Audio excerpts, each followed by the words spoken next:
still having sound issues. I can also speak without and just speak up so your ears stay in good health. Yeah, I think that's what I'm going to do. So they can challenge established paradigms, and that presents significant benefits and complex risks, especially in the context, of course, of international peace. This one.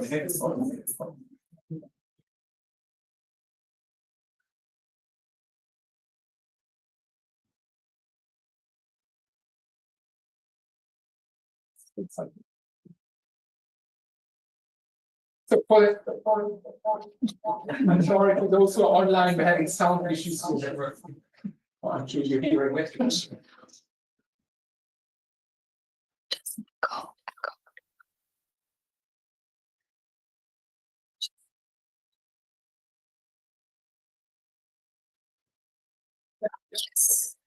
No, something here. So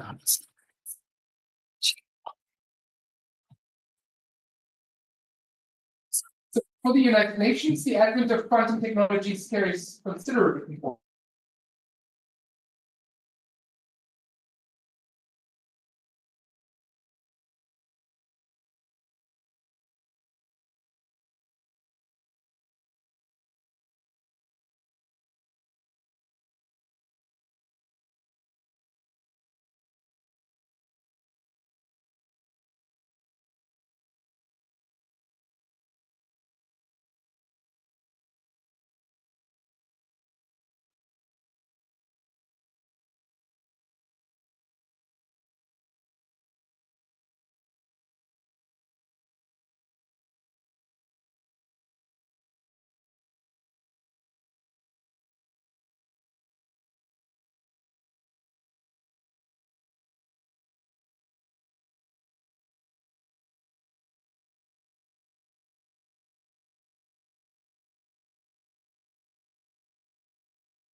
Suggest we're on the cusp of substantial progress.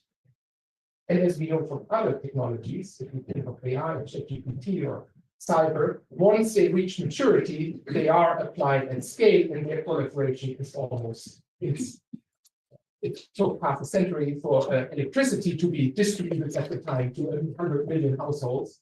ChatGPT reached that same result, 100 million users in just 2 months. So we need to keep that in mind, I think, also for quantum technology. Now, historically, the domain of academia, quantum technology is now receiving significant investment from both public and private sectors, accelerating its transition into practical application. This surge in investment from tech giants, startups, government initiatives is driving competition and innovation, underscoring the urgency of establishing ethical, legal, regulatory, and security standards to guide the responsible deployment of quantum technologies. In strategic and economic context, the pursuit of quantum dominance, and I think that is the right word and what many of the bigger players will be after, quantum dominance, could disrupt supply chains, could alter power balances, and challenge established frameworks of strategic stability. Additionally, the development of quantum sensors and other military applications could redefine deterrence and escalation dynamics, requiring new forms of governance and strategic foresight. In this complex and clearly evolving landscape, UNIDIR with its security and technology program, plays an important role in enhancing global understanding and informing policy on quantum technologies. Just over the past year, UNIDIR has engaged in multi-stakeholder dialogues that convene experts from various fields to examine the policy, security, and ethical dimensions critical to the responsible use of quantum technologies. UNIDIR has also produced and will continue, of course, to produce research and resources on the role of emerging technologies in shaping global security.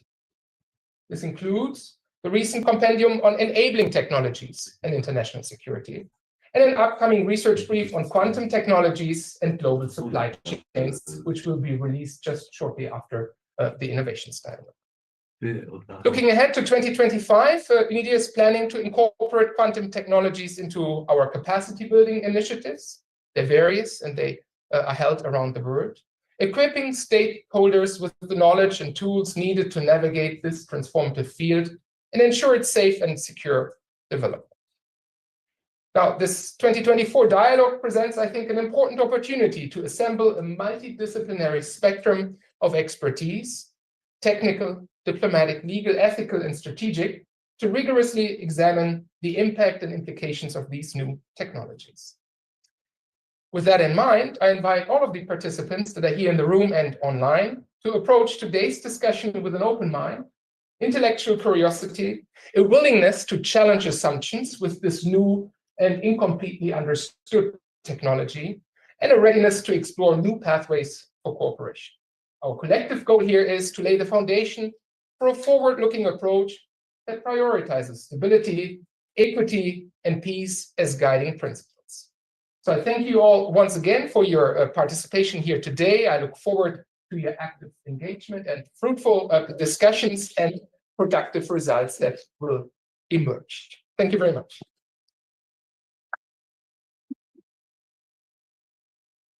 Thank you very much, Robin, and apologies for the colleagues here in the room and online for the audio issues. We'll try to fix it as quickly as we can. But I'm told that online the audio is coming through. I don't know how, because no microphone is on, but they can hear us. So as long as that's working, we're okay. It's quantum operating. Exactly, it's quantum is in the air. So allow me now to please invite to the podium Marisela Muñoz, who is the Director of Partnership for GESDA, for her opening remarks. Please. Thank you. Well, good morning, everyone. I'm delighted to welcome you on behalf of GESDA and, of course, of UNIDIR to this Innovations Dialogue. As a diplomat, I used to participate a lot in these dialogues because of that, because of the innovative content that they bring to our practice, and also to the multi-stakeholder exchanges that allow us to think bigger and out of the box, again, for enhancing the way we do business. I'm also honored to see the interest that this dialogue has produced in all of you, and I think that's because perhaps this issue is sometimes disregarded, that we sometimes read articles in the news and we hear bits and pieces, and this is an opportunity to put everything together, hopefully, so that we have the whole day for that. But today we are also impacted by the rapid acceleration of science and its applications in our lives, not only in our business, right? So it's really a multifaceted phenomenon. And science has evolved beyond being merely a field of curiosity, becoming a critical driver behind transformative innovation, unprecedented economic growth, and far-reaching every country, irrespective of its economic or technological status, nowadays places significant emphasis on fostering scientific development, recognizing its potential to address global challenges and to unlock new opportunities for progress, peace, and security. And sometimes, as Robin was saying, of course, looking at this competition for dominance, which is an aspect that we cannot disregard at all. So this remarkable acceleration is further fueled by a game-changing phenomenon, which is the convergence of technology and different fields. Areas such as eco-augmentation, geoengineering, human augmentation, neurotechnology, synthetic biology, and of course, advanced artificial intelligence and quantum technologies are merging, creating unprecedented space for interdisciplinary innovation and for solving some of the most pressing issues. And you know, the spectrum is not too far away for this to start being something that is palpable and visible in our daily lives. So within this landscape of transformation, quantum technology emerges as a groundbreaking force, offering capabilities that redefine the limits of computational speed and complexity, creating new paradigms across multiple domains and promising, as I was saying, groundbreaking solutions. So humanity places great promise on this potential. So to be more accurate, for instance, if we talk about antimicrobial resistance, which threatens global health security, or if we think about revolutionizing agri-food systems, building resilience against climate change and conflict, are introducing breakthroughs in cybersecurity, ensuring the protection of sensitive data in an increasingly interconnected world. So, but as with any transformative technology, quantum advancements bring the dual use nature of the technology as well. Quantum algorithms could undermine current cryptographic systems, rendering most of today's encrypted data vulnerable to decryption, which is really a big issue. On the other hand, quantum computing offers groundbreaking solutions for secure communication through quantum key distribution. So pretty much in line with what GESDA stands for, we cannot afford to react to quantum technology's potential. We must anticipate it. In addressing these risks, but also maximizing the opportunities for all, we can prevent a quantum divide with dire consequences. So I am guessing that this is also the spirit that motivated countries to declare in this context, in UNESCO and also in the General Assembly, 2025 as the International Year of Quantum Science and Technology. So thanks to you for your participation and presence here today. I think that we will have a very unique opportunity and a powerful platform to catalyze an impactful and action-oriented conversation about the future of quantum technology. So its advancements not only drive innovation, but also contribute to a global peace, security, and shared prosperity.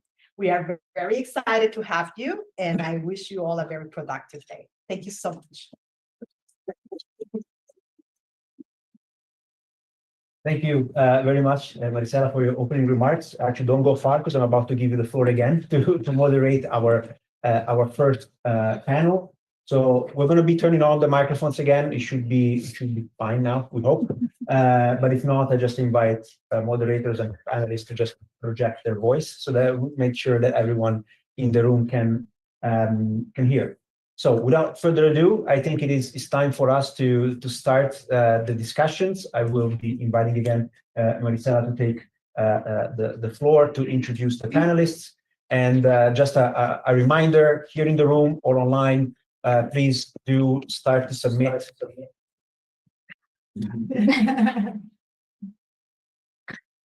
Let's try again. Okay. You can start to submit your questions using the Slido platform, so slido.com, and then the code for this conference is ID24. With that, please, Marcel, thank you. Thank you, Giacomo. May I invite you, Sally, also to the front, please.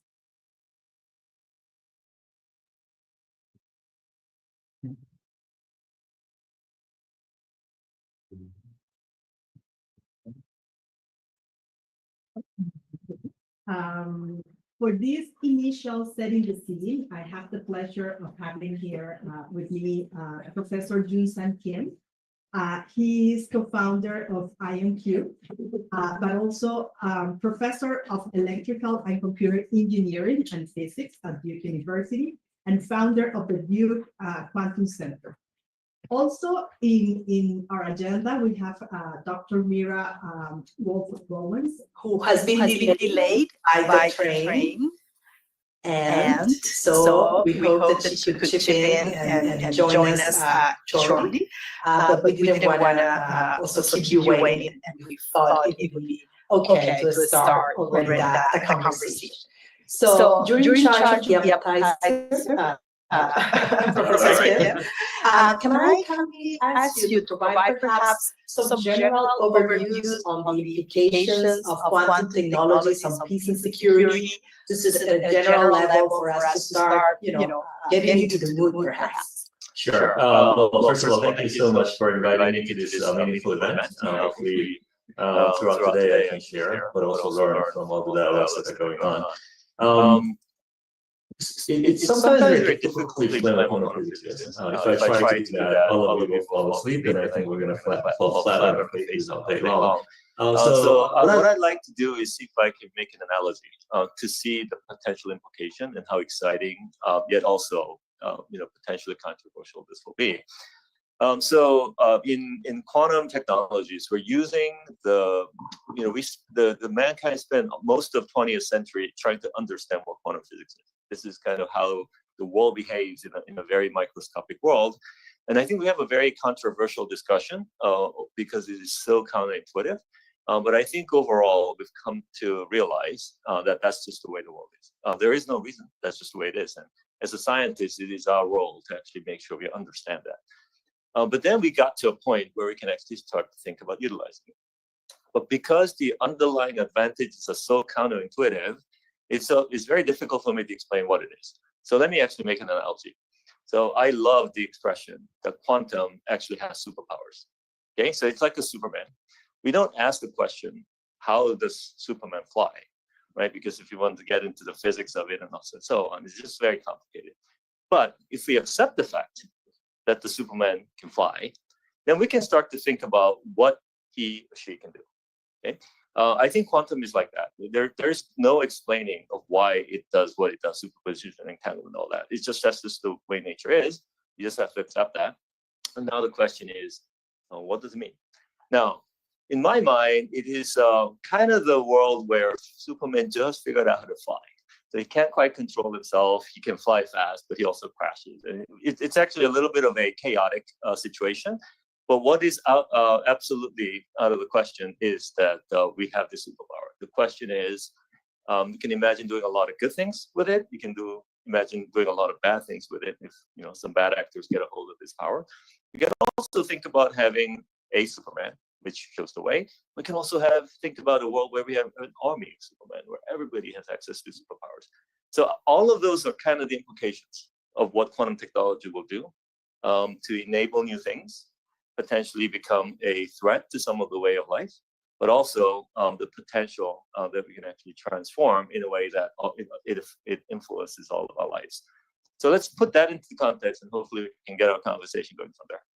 Thank you. I like that analogy, Superwoman or Superman. Sorry. I think that we all can picture that. And I like the part first of the challenges in the earliest stage of development of these technologies.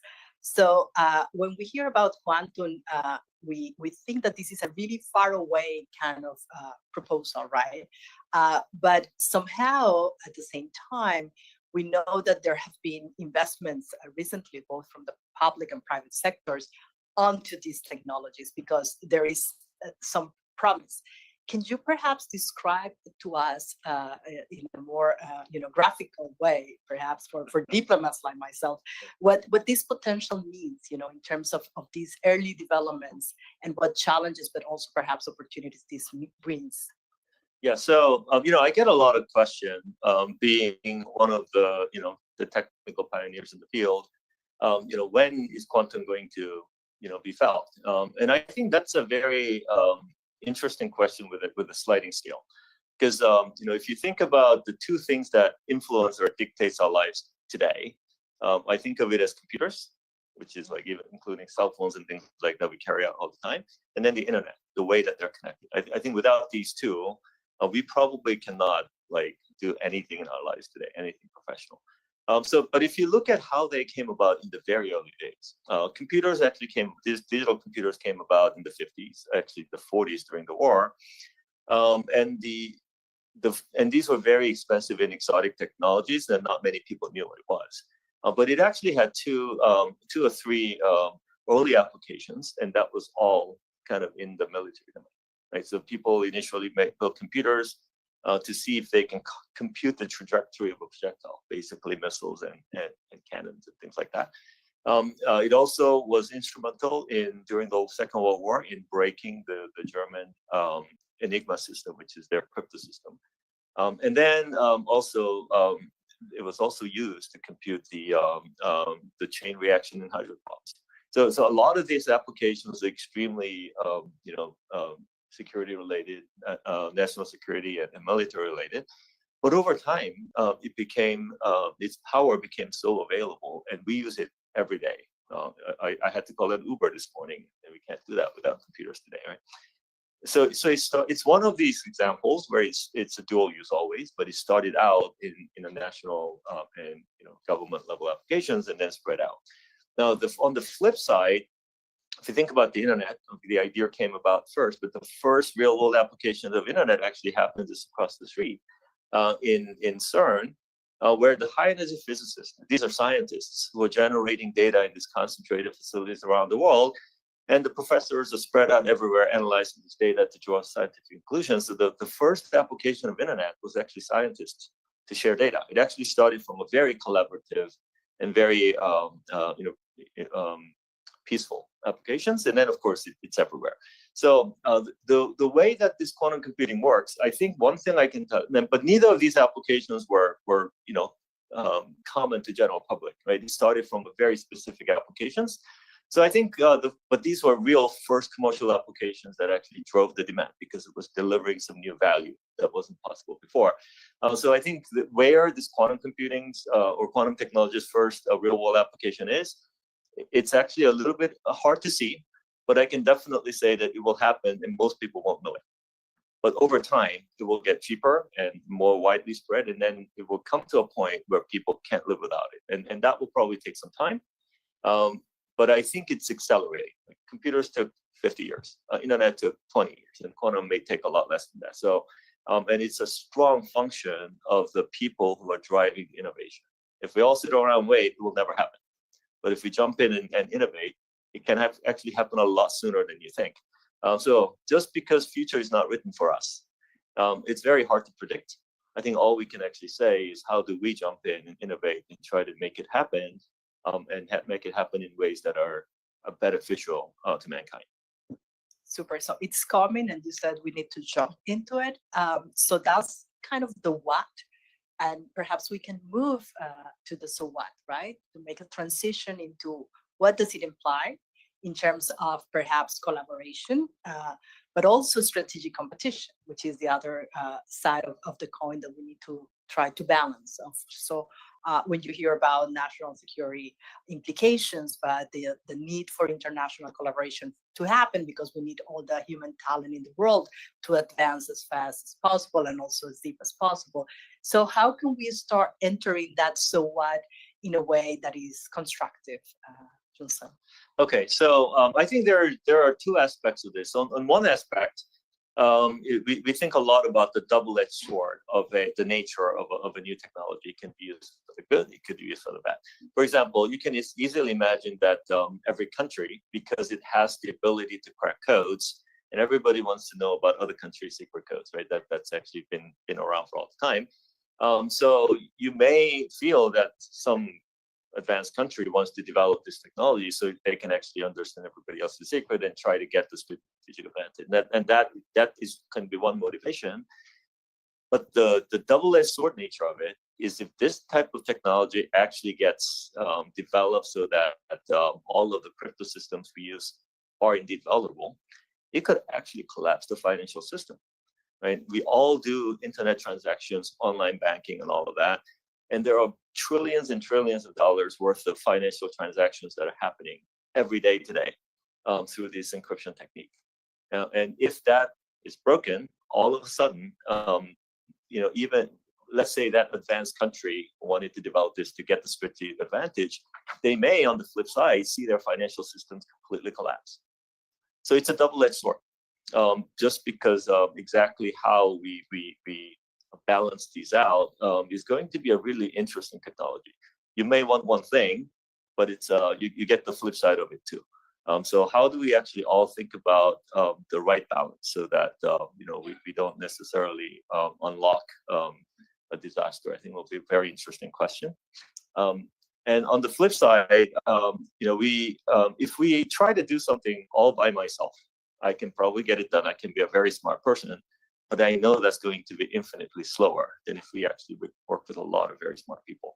And I think in this world of increasing geopolitical conflicts, I think the world where all scientists and all researchers and all the markets used to collaborate to make this as fast of a progress as possible, I think we're gonna see some shift from that environment. But also at the same time, if anybody decide to isolate themselves, no matter how far ahead they think they are, and do it on their own, I think they're going to lose because the amount of innovation and talent, and also the resources that can be invested, the different types of ideas that must be tried before a winning idea is found, you just limit yourself to that possibility. So there is this tendency to try to protect it and do it on our own. First is the fact that if you completely isolate yourself, all the exciting progress will happen outside, and you strategically fall behind. And I think this is another very interesting reality and balance you have to strike as we approach a brand new technology like this. Very interesting. I like what you said, that if you try to do it alone, you're going to lose. So this is a very important message, I think, with a lot of implications. You have experience not only in the academic field, very distinguished roles, but also in the commercial side of things as an entrepreneur, founding your own company, etc. Perhaps we can go to the illustration of concrete examples that have helped you also navigate this dichotomy between competition and collaboration, and what is your experience also in this earliest stage of development of this technology for these interactions to happen more broadly, more globally. That would be very, very interesting also to learn from your experience. Okay, thank you. I think in the early days of quantum computing, this all came about in the mid-90s. I mean, the idea concept was there, but the actual implications of what this movement can do wasn't very clear until the mid-90s, when people figured out, actually Peter Shor figured out that you can actually crack all the codes that we use today, and then it became a real technology with the real implications in our lives. And for the first 20 years, it was pure science. And we actually happened to live in a world, starting in the early 90s, where the Cold War was actually over. All the scientists around the world were communicating, collaborating, working together. So in my mind, last 30 years really have been the renaissance of science and technology, because the entire world was open for collaboration. So in that era, I think the science actually made very rapid progress, but it very largely was such a early stage that it was very scientific. Everybody was publishing all their results and so on. And that actually inspired many different disciplines of people to come together and work together. I think all of that started to build enough confidence, maybe about 10 years ago, that quantum technology may actually be ready to become commercial. And that was led by a lot of the pioneers who were very deep scientists, but also felt like we could actually do a technology transition into this. At that point, I think the real progress is actually made by how you do a cross-disciplinary collaboration. Meaning, yes, you need quantum physicists, but if you only have quantum physicists, they'll do the science, they'll ask the questions.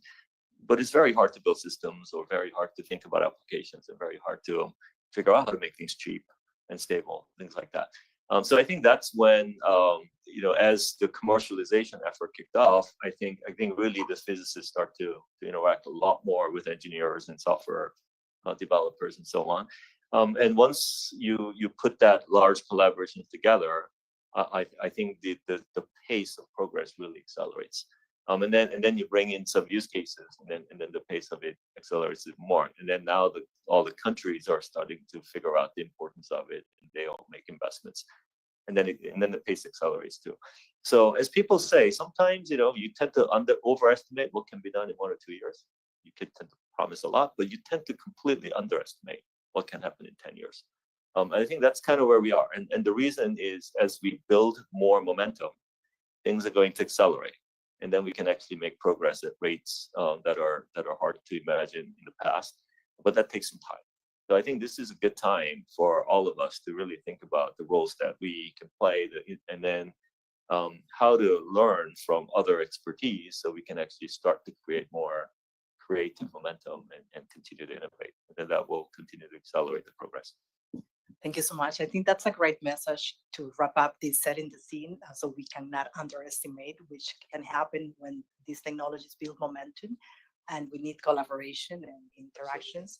I think that the future is what we make of it, and it's important that we continue not only reflecting on this, understanding the what, thinking about the so what, but doing the now what, which is what we intend to do also during the day, going deeper into some of these considerations.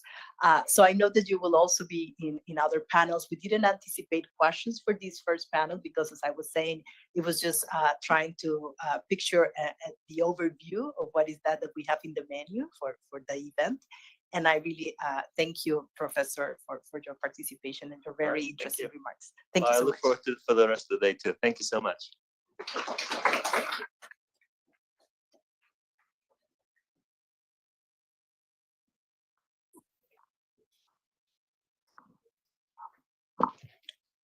Thank you very much for the very inspiring scene setting for this event. I think we are off to a great start, and if this was the appetizer, I can't wait to see what the first course and second course are going to be. So I would like now to invite my colleague Don-Yoon Cho, who will be moderating the next panel, and I will leave you to then invite and introduce all of our speakers. So we're now going to be spending a little bit of time trying to understand a little bit more specificity around certain applications of quantum. We touched very briefly during the scene setting, and hopefully in the next 80 minutes or so, we should be able to understand a little bit more what can this technology do. So Don-Yoon, over to you. So I just would like to invite all the panelists for the panel 2, please.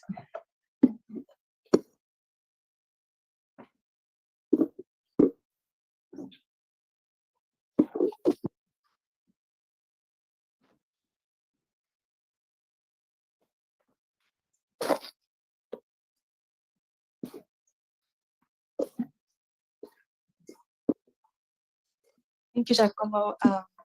And good morning, everyone. And welcome to panel 2, overview of quantum technology applications. My name is Dong-Yoon Cho, and I'm a senior researcher with the Security and Technology program at UNIDIR. For those who have just joined the event, the panel is part of the 2024 Innovations Dialogue, which is focused on the theme quantum technologies and their implications for international peace and security. So based on the really insightful discussion in the previous sessions, in this session, we will explore the rapidly evolving landscape of quantum technologies and their transformative potential across various sectors. So from quantum computing and communications to sensing applications, these innovations are poised to reshape industries such as healthcare, finance, energy, and security. And as we heard already, quantum technologies are no longer confined to theoretical research any longer. They are transitioning to practical applications and sparking significant investments from both the public and private sectors.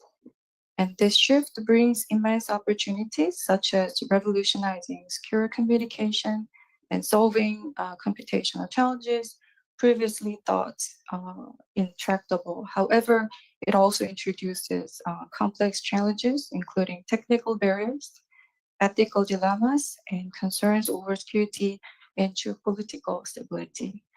So to guide our discussion, we are privileged to have an exceptional panel of experts here today from diverse fields, and they will share their insights into the current and emerging applications of quantum technologies, the challenges to their widespread adoption and the potential implications for international peace and security. So our panelists in this session are Dr. Jung-Sang Kim, co-founder of IonQ and professor at Duke University, and Dr.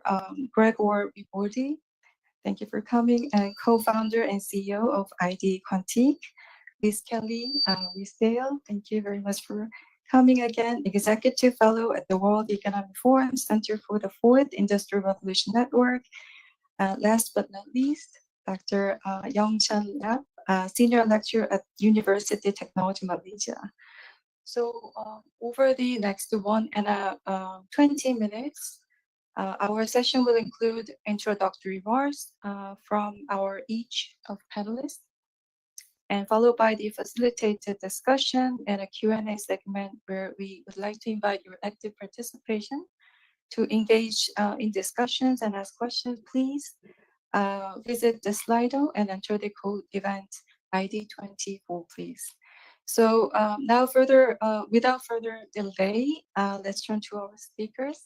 And I invite each of our panelists to take approximately 5 minutes or 3 minutes, depending on your remarks, to share your opening remarks, starting with Jung-Sang, please. Thank you. All right, thank you. I think what I want to quickly review is what the status of quantum computing technology is and what its implications are. I think quantum computing probably, I have Gregor here who's been working on quantum communication commercialization for a long time. But in quantum computing, I think we have very solidly transitioned from just basic research plus from that to research plus commercial potential. And over the last maybe 5 years or so, there has been a lot of private investment in the anticipation that this technology can do something useful. Now, as a consequence, I think there is a whole lot of different approaches to this. Is very similar to the pattern that we see in the early stages of technology development. If we think about how bicycles came about, in the early days where there were all kinds of different shapes of bicycles that were tried out, and over time we actually all consolidated into this, bicycles with 2 equal size wheels and so on. So I think we're kind of in that earlier stage, there's a whole lot of interest in which technology will win and where should we invest and so on. I do feel like the real consolidation point for quantum technology, quantum computing, will come if somebody can do something interesting with a quantum computer. And that can be scientific interest or commercial value and so on. And it is not very different from, say, how AI developed. We all knew, you may not know, but 4 or 5 years ago, there were hundreds of startup companies trying all kinds of different AI and all kinds of applications. There were people who were building all kinds of customized chipsets to actually accelerate certain types of AI. But I think when the large language models actually hit the market and show that this actually had potential, I think everything consolidated. I think if you're not in this business, it's very hard to get funding. Your company either has to pivot or go out of business. So when it's usually the market that actually drives consolidation, and that market will consolidate around the first useful application that's demonstrated. So my personal view is anybody who's developing quantum computers, we shouldn't look at other competing technologies to see how you can win. We really have to. You win by making your technology do something impactful and useful.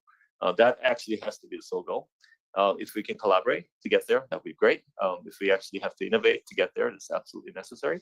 But I think that is the point where the industry and the market will pick a winner, and then a lot of the attention and investment will actually consolidate. So I think that still, in my mind, is ahead of us.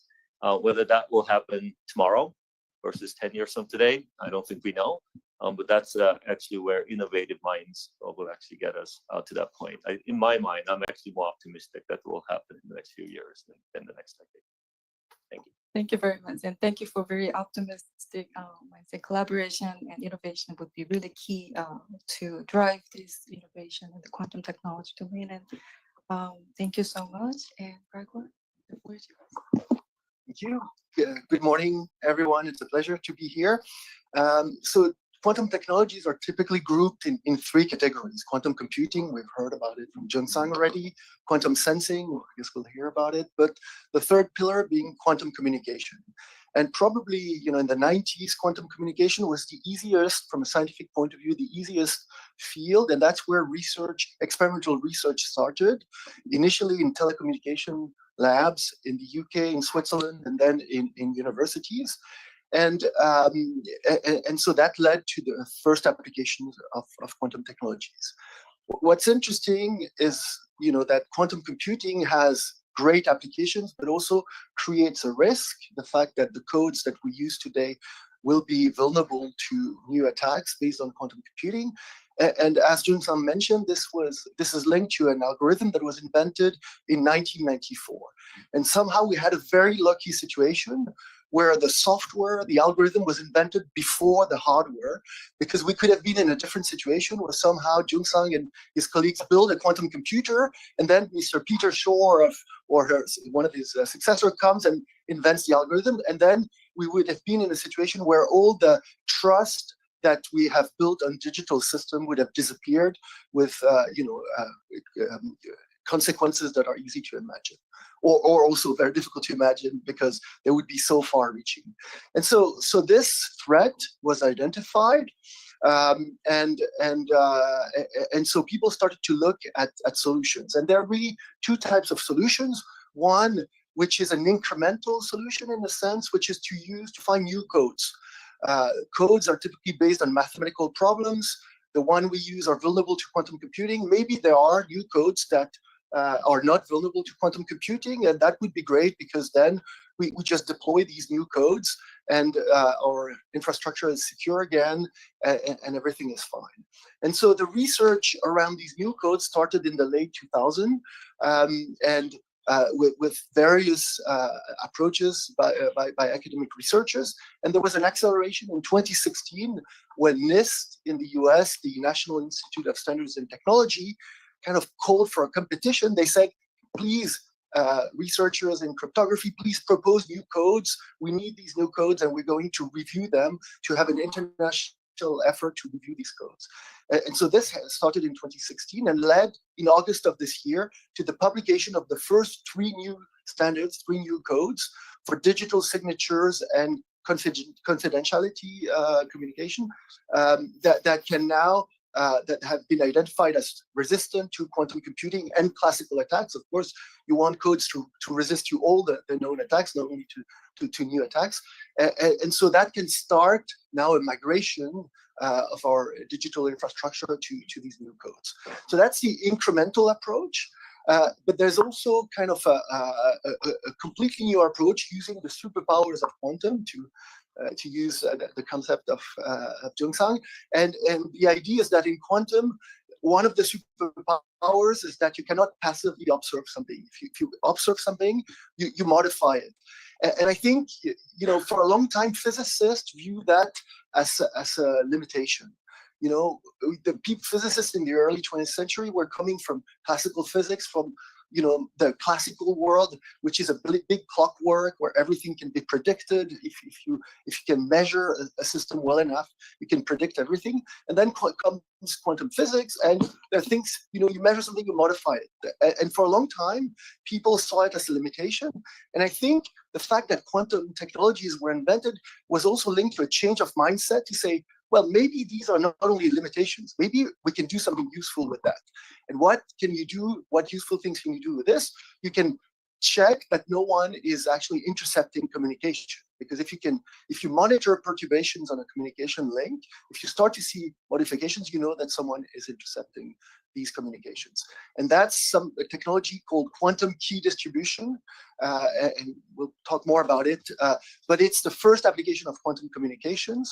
And is already in use today in various sectors, where the idea is to guarantee long-term security of information, because since you're using a physical process, you're not retroactively vulnerable. It's not possible to register all the communications, and then once you come up with a new attack or a new type of computer, attack these communications. No, it's impossible to record these communications at the quantum level, so you're secure for the long term, and that's already in use today. And so that's an interesting first step for quantum communications, and that will lead to more applications, because as again Jun-san was saying, what defines our technological world is computers and internet, and so quantum computers will need to be interconnected, and being quantum, they will need quantum interconnections.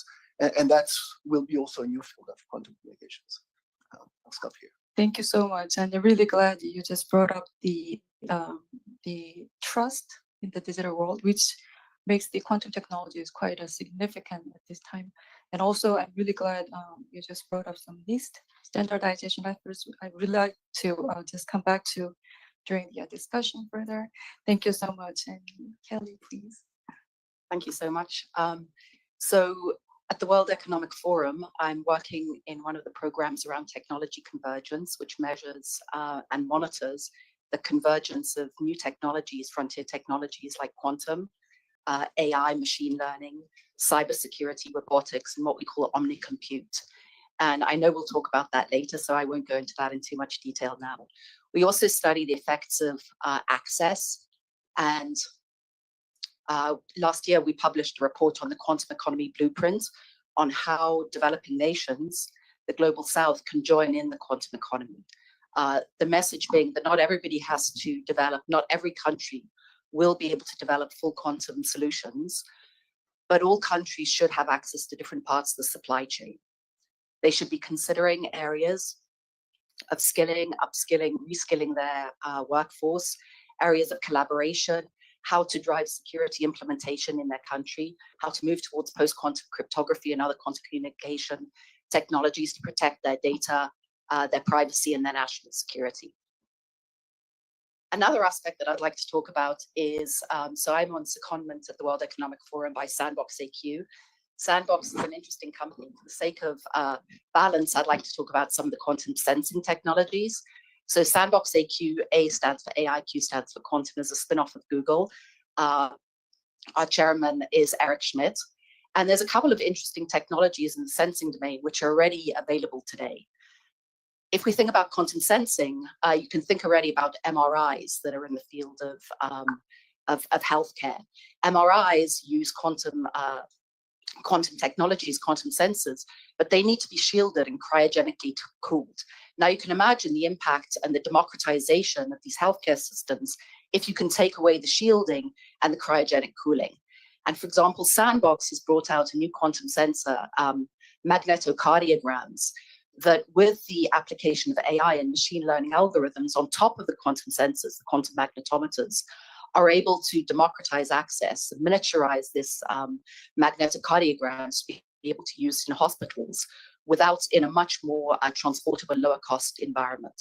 That means that technologies like this can be democratized and brought into developing nations. They can be used in ambulatory environments, and basically it can revolutionize healthcare. This is just one of the areas, the domain areas it can be used on. Magnetoencephalography for the brain, and then think of all the other areas where you could use more precise measurements. In the past, the precision of the quantum output was so high that it got mixed in with the noise, and you need that machine learning or AI layer in order to reduce the noise. Another example, which I think is particularly relevant in today's environment, in the context of today's conference, is quantum magnetometers used for navigation. So if you think about quantum navigation, in today's world, we have GPS being denied systematically in a number of war zones and even areas around simply of geopolitical sensitivity. In this GPS denied environment, obviously it's difficult to navigate, and that's not just for defense aircraft or the military, but also for commercial aircraft, and poses an increasing danger to the world's transportation system, not just aircraft, but to shipping, underwater submarines, etc. One way of navigating is to do it in the way that whales or birds do, which is using the creating a magnetic map of the Earth's crustal field, and to be able to navigate using this. And again, the combination of new quantum sensing technologies OPMs or NV diamonds, you can actually measure the sensitive magnetic changes of the Earth's crustal field, which has a unique map. And so you can navigate from this map.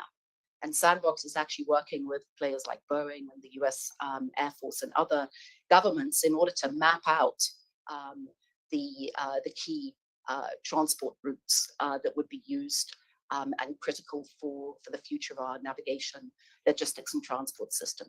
So I think the message that I'd like to point out is that we're already using quantum technologies in today's world on the sensing side in particular, and some of the applications of the technology convergence, and we'll talk about that in more detail, I know later, are bringing quantum technologies and accelerating the introduction of quantum technologies into commercial and defense applications. Thank you so much. I really appreciate you just laid out really various applications across different sectors, but also you mentioned about the convergence, democratization, and access, which I think are really key elements throughout this today's conference. Thank you so much. And yeah, the floor is yours. Thank you. All right. Hello, everyone. Thank you very much for having me here. I would actually like to talk a little bit more on MRIs and the quantum technologies that we are currently using now. So one of the few early platforms for quantum computers are based on electron spins, or actually nuclear spins. And those nuclear spins are called NMRs, so NMR systems. And the similarity between NMRs, called quantum computers, right, and MRI, it's to an extent where how you control the qubit itself is used to get images from the MRI.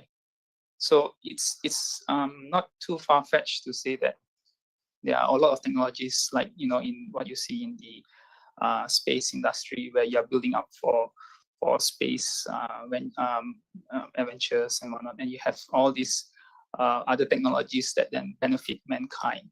So we do actually have that right now, where people are working on previously NMRs for quantum computing, but then we use them for medical purposes to get images. And MRI is one of the best ways to get such clear images. And GPS itself, where we triangulate a person's position or the sensors. Within this, the GPS satellites, there's actually quantum metrology in effect to find, how to say, very accurate, precise values of time, where you can actually use that to triangulate the person's position. So these are technology implications which are already being used massively, and they are actually from quantum computing technologies. So having said that, looking where that was in the past and where we are going now, we are seeing a lot of new technologies being made to support quantum technologies, quantum computing in particular. So for example, the chandelier, the dilution refrigerator that you see, the gold design, that is somewhat new in the last 20 years or so. And before that, people were using wet dilution refrigerators. I was working on that. And that was a big jump because it allows quantum computers to operate without using liquid helium. So in addition to that, we are now seeing a lot of components down the assembly line being made to support quantum computers. So those days, these components will have to come from the labs, but now of course you see them, you can get them from companies and whatnot. So having seen such a big change within the last 20 years, which is actually, again, a very short time compared to other technologies, something within the next few years, like more better control systems. We are currently seeing for superconducting qubits, the microwave technology is developing very fast, and this actually can be used to control quantum computers. So next 5 to 10 years is going to be very revolutionary, and we'll see how this changes over time. Thank you. Thank you so much. So while we expect maybe in the maybe 10-year and 15 time frame, the quantum technologies can be felt, but we already witnessed that some of the technological implications already, as you have mentioned. And I just really wanted to come back to regarding the quantum computing during the discussion later. So thank you all for those fascinating opening remarks. And now we would like to move to the more in-depth discussion. I will direct the specific questions to our panelists, but I really encourage others to jump in and join in as well. So my first question goes to all the panelists. So my question is, what are the most promising near-term applications of quantum technologies across industries such as healthcare, finance, and energy? You already touched upon briefly, and how can governments ensure these technologies are developed responsibly to benefit society as a whole? Maybe starting from that. Yes. Speaking on quantum technologies, because it encompasses computing, communication, and also sensing and metrology. What I think that would be more on a near-term application would be perhaps on the quantum sensing part, because by having new sensors which you can deploy quite fast without waiting on the algorithm side, or like, for example, to wait for the quantum computers to be of high quality, less noisy, to be able to actually demonstrate what we call quantum advantage. So quantum sensing would be able to actually pick up on signals that classical sensors might not be able to. And that might be one of the near-term applications in respect to quantum technology, and in respect to, for example, quantum communications. Perhaps there are more, what do you call that, post-quantum cryptography methods, and also other approaches as well that can be implemented prior to having the full quantum communication. And also for the quantum algorithm side, there are work being done to, what do you call that, for quantum chemistry, but those I believe will take some time before we actually get to see some quantum advantage. So the question is whether do we want to demonstrate what that can be done on the classical supercomputers, or do we want to achieve quantum advantage? To demonstrate quantum advantage, that might take a bit of time, but there are some colleagues that I know they are trying to just get quantum computers to show that you can do this on quantum computers right now. So optimization problems, not necessarily better than classical computers, but just to show that they can perform equally. So that can be something that we can see, but to actually use that as a case study, or to push that, we have this quantum advantage where you can have quantum computers outperforming classical. That I believe can take a bit of time. So I've already talked about some of the immediate term applications of quantum sensing. Today I'm going to be all around technology convergence, so bear with me. We see the future as a combination of hybrid technologies, and as and when the market is developed, we as users will not know whether the applications that we are consuming from business, or the applications of the business themselves, are run on a CPU, a GPU, or a QPU. And hopefully at that point, we won't care. We'll be benefiting from the best subroutines running on whatever platform is most optimized for that algorithm. If we look at where we can apply that principle today, what we can see is that quantum technologies and our knowledge of quantum mechanics is already informing frontier technologies, and we're making huge strides in healthcare, new materials, energy, etc., based on the application of quantum mechanical principles to AI and machine learning. So I'll come back to another example that we're actively working on between Sandbox AQ and the Forum and the World Economic Forum is large quantitative models. So LLMs, large language models, can predict with astounding accuracy and spooky precision the next pixel or the next word in a phrase. But 80% of our economies are actually based on quantitative measures, whether that's engineering, manufacturing, etc. And if you take the quantum inspired, I've heard that principle, but if you take an understanding of quantum mechanics, let's take in the pharma industry. If you understand how different molecules will work on a quantitative level, on the molecular level, you can understand how they will react and how compounds will bind, how toxicity, how compounds might bind to proteins, the level of toxicity, will they bind incorrectly with the liver, all of these, or the kidneys, for example, and we can understand literally on the quantum mechanical level, we can predict how that will work. What that means is in the AI world, what we see as pharma companies trawling through huge amounts of data in order to be able to speed up pharmaceuticals and drug discovery, bringing these to market at less than the 8 billion cost that it normally takes a drug to come onto the market. If we can understand and predict the quantum mechanical properties of these compounds, we can speed up that process significantly. Now, obviously, when we have full quantum computers, that will be even more impressive. But simply using those applications today, what we can do is hypercharge or turbocharge AI.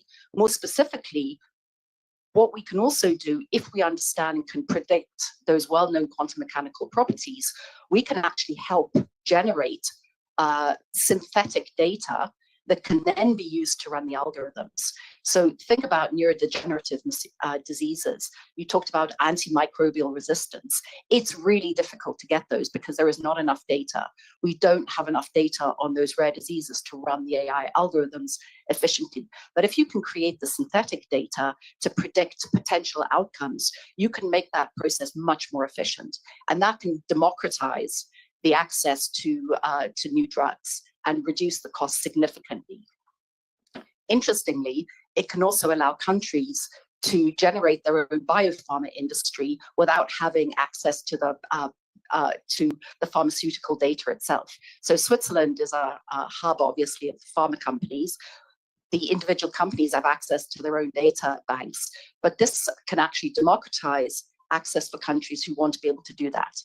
Now, like any technology, it can be used for the good. It can also be used for the bad. And I'm sure we'll talk about that later and how to put the guardrails around such technologies. But imagine also the power of this when you apply it to the drug discovery, to new materials. Think about how you can create new battery materials for better energy storage, or lighter materials, lighter alloys that can reduce the cost of aircraft fuel if your aircraft is lighter but still resilient. And so these are some of the technologies. If we're looking at the emergent technologies, this is how quantum and AI can work together as we move towards the full quantum computing capabilities in order to be able to bring around disruptive innovations in society that can be used, again, I stress, for good and for bad. So again, I'll focus on quantum communications, and there are already applications and mass market applications of quantum technologies, and one of them is random number generation based on quantum processes. You know, one of the superpowers of quantum is that certain processes are random. And again, physicists are that's really a pain. You know, we cannot predict how the system is going to evolve. There was this change of mindset, and you can do something useful. You can create random numbers. You may say, what's good about random numbers? Well, they are the key ingredient in all the cryptographic systems that we use, because cryptographic systems rely on the public open part, the algorithm, and a secret part, the key, the special sequence of random numbers that's used to parameterize the cryptographic system so that someone that doesn't know this key cannot decrypt information. And generating random numbers is actually difficult. Because typically in a computer is a deterministic system. You know, typically a program always provides you with the same result if you run it several times. And so you need some kind of additional ingredient to produce randomness in a computer. And using quantum physics makes sense because it's a fundamentally quantum theory.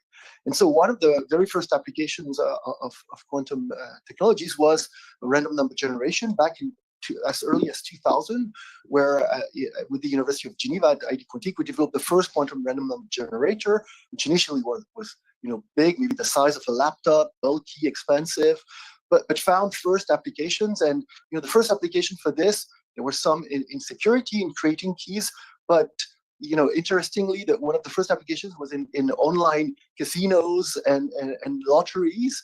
And that's something we didn't know about it. We were surprised. The gambling industry was moving online, and so they needed to find ways to generate random numbers. And so is it a good side of quantum or a bad side? I'll let you judge that. For some countries, at least for the tax income of some countries, it's probably a good application of quantum because it's truly random and it cannot be influenced. So that's an application that already exists and is used in some consumer devices such as smartphones in collaboration with a South Korean company, telecom operator, SK Telecom, and Samsung. We've been releasing smartphones that use one of these components that are now cheap and small in millions of units to have smartphone with high quality key generation for secure communications. So that's an application. Now, not really an application, but also an impact, a side effect of quantum technologies is the fact that we're going to need to migrate our cryptographic systems. We already talked about this a little bit. And the first thing we will do is use PQC, these new codes. So it's not directly quantum technologies, but it's a side effect of quantum technologies.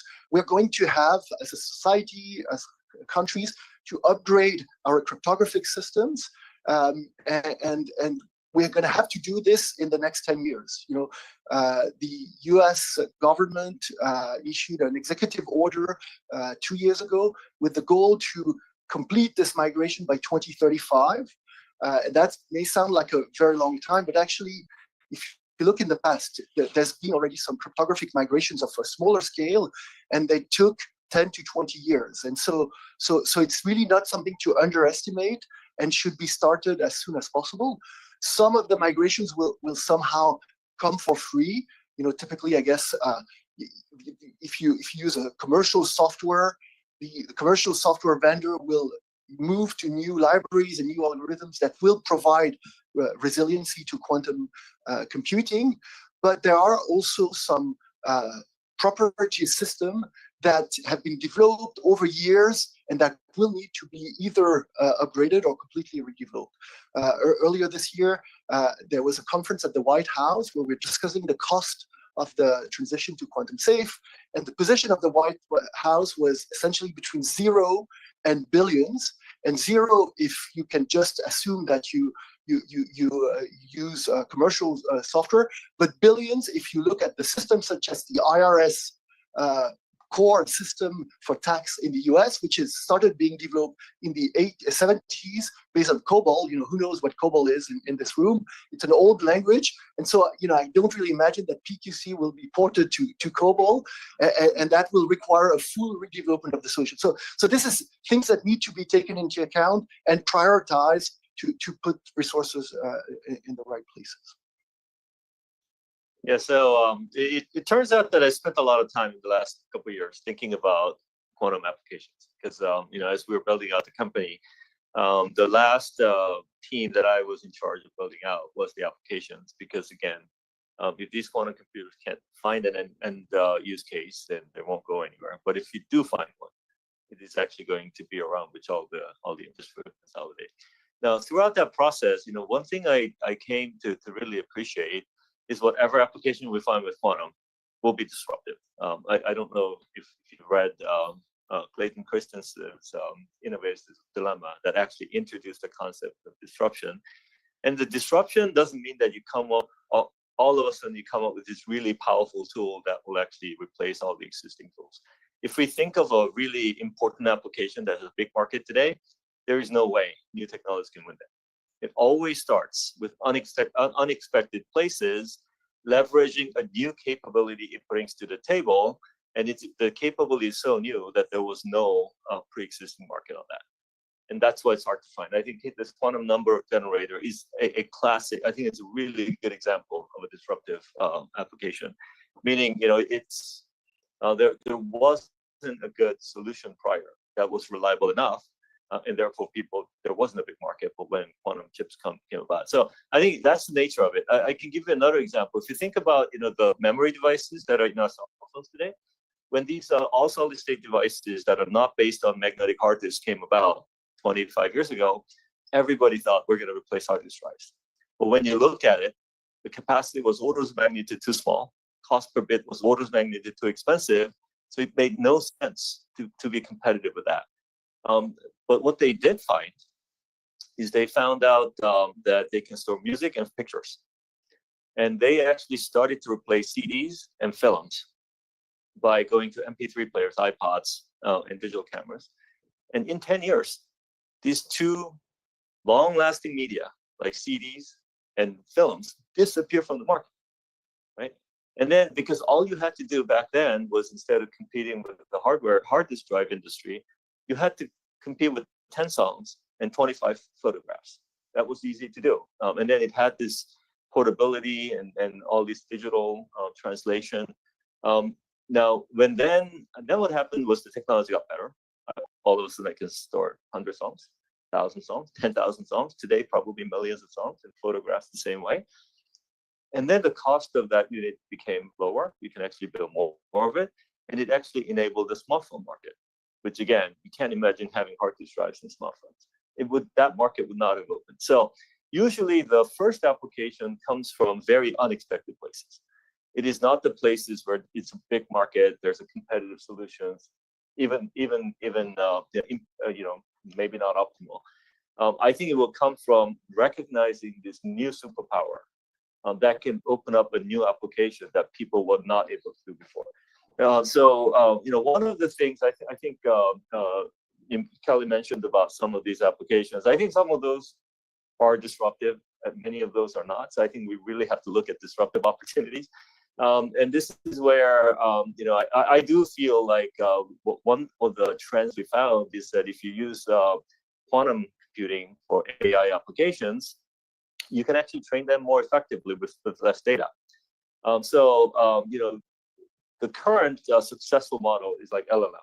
We have the entire Library of Congress digitized today, so we can actually run this very, very complicated machine learning models, and then we can do pretty well. The flip side of it, if you don't have data, right, our most powerful AI algorithms just don't work, and that's exactly why for the last 40 years we couldn't get this to go. So then people figure out, okay, only if we have data, and then one path is go to synthetic data and so on. But I think it's about finding the real patterns in the data, and if you synthetically generate it based on patterns that you already know, you're just like reinforcing what you already know rather than discovering new things. So I think this is the other direction to go, is find fundamentally more efficient AI algorithms that can start to make meaningful predictions on very, very limited amount of data. If we can actually do that, then I think we can open up applications. I think LLM is a very exceptional example where we have tons and tons and tons of data. We spent the last 30 years digitizing every literature that we have. But if you don't have that kind of a massive data, but still need to make some predictions to actually start to do better, I think that those are kind of potential, disruptive applications where quantum computing may actually find some early applications. So the bad news is it's very hard to see what the opportunity is. The good news is if you're creative, innovative, and actually understand some of these, and then if you can actually come up with new ideas, you are the ones who can drive this application and open up the market. So I think it's a very exciting time to be, but you just have to have an open mind. Thank you very much. If I may just pick up one really key word. So disruptive innovation, it is one of the kind of a word we describe when we describe the quantum technology for now. And then absolutely sensing turbocharging artificial intelligence, communication, and cryptography, and computing as well. I really wanted to get back to those elements, but in general, what we are just discussing is now is disruptive innovations with the really disruptive capabilities. We never been there before, so I really wanted to have your attention throughout today's the discussion as we really delve into this really new domain. So let me just pick up one of the your expert area, if I may, and maybe if I may, Gregor, you really talked about a lot of the communication cryptography, but if I may ask, how can quantum sensing and quantum communications be integrated into existing infrastructure? You already touched upon very briefly before, but to enhance security and efficiency, particularly in critical sectors such as defense, cybersecurity, and transportation. Yeah, so I've already mentioned this need to upgrade our cryptographic architecture. One way, the incremental way, is to use these new algorithms, and that's fine for some application.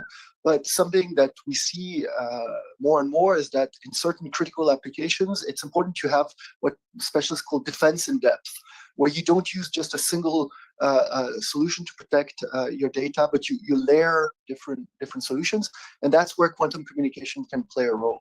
And so quantum communication is about distributing, using optical networks, so the networks that we use today, the fixed networks that we use today for telecommunication infrastructure, to use them in a different mode.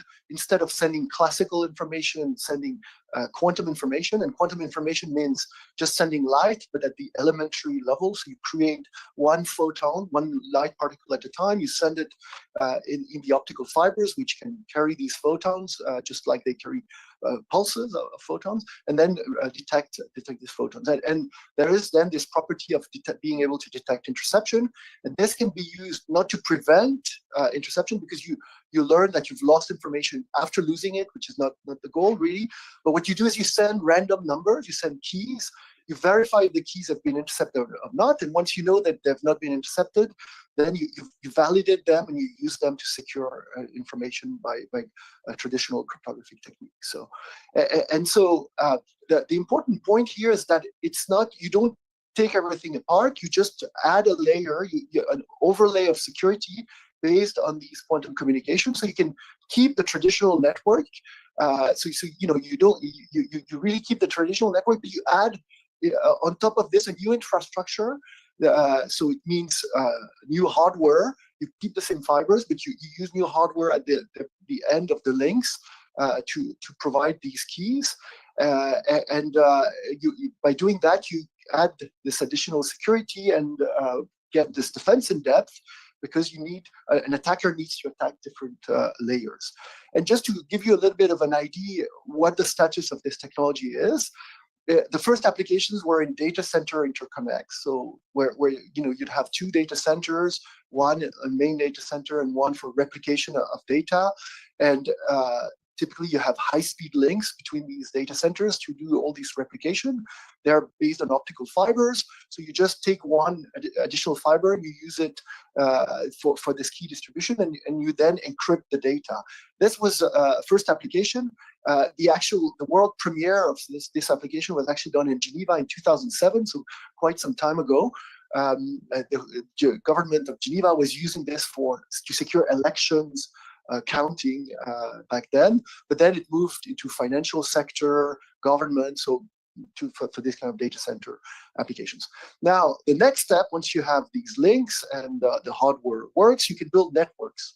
And so the next step was to start deploying networks with nodes where the keys need to be protected, so they need to be physically secure, but nevertheless you can build mesh network or longer links.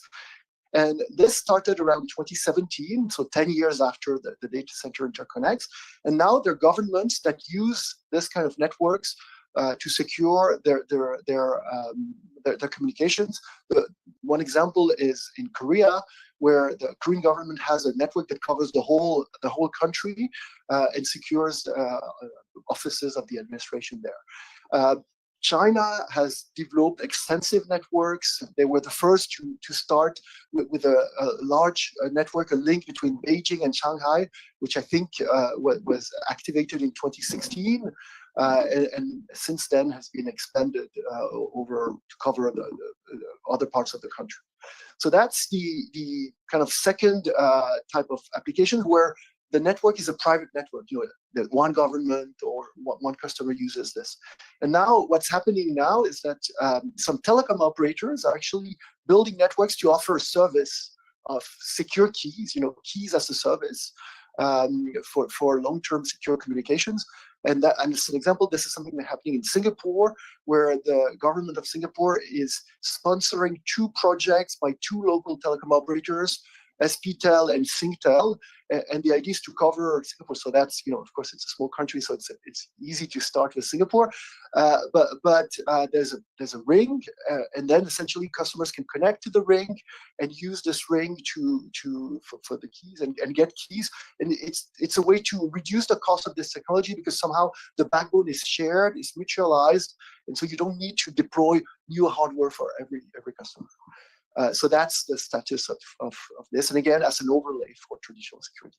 Absolutely, thank you so much. So while we have already witnessed a lot of advancement in terms of the software in the quantum technologies, but what we found really fascinating, the hardware part. So I just really wanted to pose questions, if I may, both the Jong-sang and Ya. So what are the key technical and engineering challenges that need to be addressed before quantum computing can achieve widespread commercial adoption? Additionally, what role can international collaboration play in overcoming these barriers? Sure. I think if you stare at an iPhone today, it's actually fascinating. If you think about what it takes to build that, all the way from semiconductor design to fabrication to software, the operating system, and all of the displays, I don't think there's a single person who knows how to do it all. It is such a complex and interdependent industry network that's needed to do that. So I think that's the key. The key is there is actually innovation and performance enhancement at every layer of that entire operational stack. Whereas if you go back to the 60s, people with PhDs or pursuing PhDs were programming things on a punch card, and that was so not accessible. Right? So I think the key question, the difference is, how do we actually continue to create innovation at every layer to actually optimize and improve the performance of your quantum computer? And some of them, I think if you go into physics, the lowest level, people think about how do I squeeze more qubits and connect them better and so on. But if you go all the way to the algorithms, people can actually say, okay, if this is a quantum resource that I give it, how do I actually map an interesting problem onto these resources? So there's just so many different layers of innovation that's really needed. But I think the challenge is it is such a complex thing that people only know kind of their section, and they don't actually see the opportunities. If I was allowed to change something on the other side, then we can do so much better.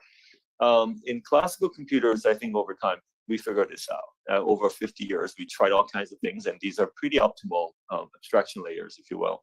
But in quantum, I don't think we know that. And we cannot just import abstraction layers from classical computers and say, this is the answer, right? We just actually have to go back and think about those opportunities. So in my mind, it's really the challenging the conventional wisdom. The conventional wisdom, if you're an algorithmist, somebody gave me a quantum computer with these many qubits and these many gates. I want to challenge that. Okay, can I actually have a different kind of capability that will actually allow me to move my algorithm better?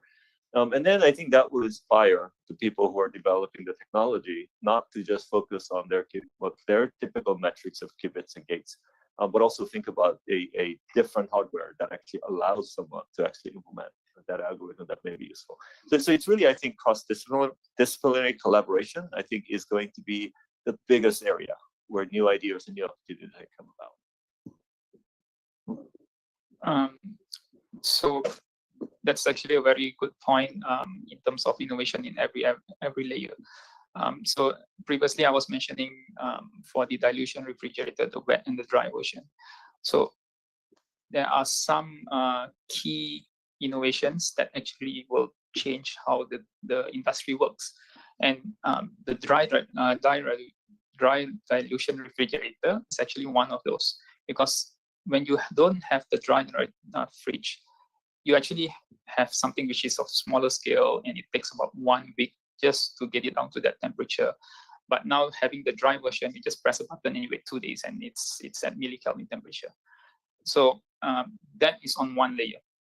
And on the other layers, all the components, those hardwares are improving over time. And what we are seeing is now that certain industry are actually changing their components to tailor for the quantum market. So they are, for example, the key players in the semiconductor industry. Oh, we can actually use this FPGA or something for the quantum industry, and they are trying to match those right now. And what we will see is that all of these supporting components with more attention to the quantum technology will actually expedite the development of this field. So rather than last time, oh, you have to wait for one research group to come up with one component, and oh, can you send me one sample and can we use that? And now companies are saying, okay, let's try to do this. There's some industry in this, there's some market in this. Let's try to work on better cryogenic cables. And then you have people on the algorithm side. Okay, let's try to do something else which is more applicable to the current situation in their particular country or in their situation. So for example, like to try to predict floods where they are happening. So every single innovation at these different layers will actually speed up the development of the quantum computing field. And to the extent where even now big players, they are talking to physicists who are building quantum computers. Okay, what do you need to actually control them better, or what do you need to actually make them work faster?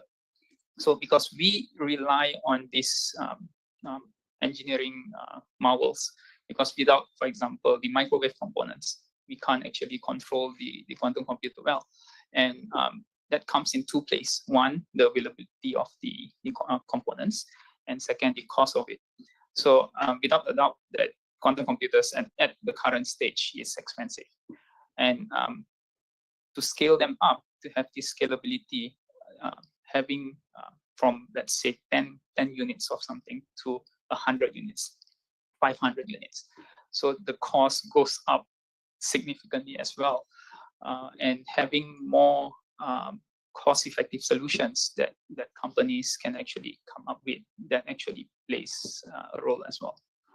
So yeah, and I would say that what typically government would like to see is pertaining to each country's own situation. So for example, if in Malaysia, they would like to see use cases where basically investments are more economically driven. So when we invest this amount, how does that develop the ecosystem, and how does that trickle down to the society in general?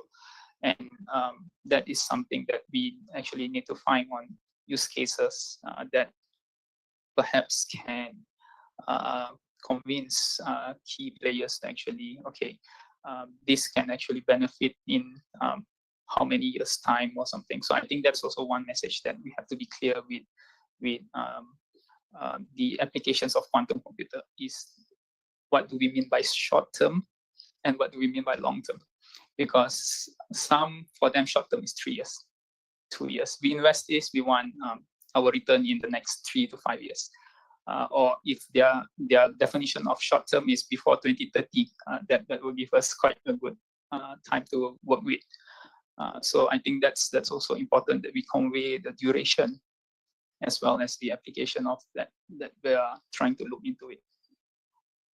Thank you very much. I think now it is really a critical moment, since the quantum technologies ecosystem And these kind of multi-layered complexities just are in the beginning, in the making. So it is really, really important for all the stakeholders and states to predict what would be the choke points, first of all, to kind of continue and maintain this disruptive innovation in the end. So I really, really appreciate that. Actually, I could see many questions coming via Slido, so I just wanted to pick up some questions, and anyone who would like to answer these questions, please feel free to join. So first question is, how do you think the global south and quantum underdeveloped countries to contribute to this conversation and benefit from quantum applications? So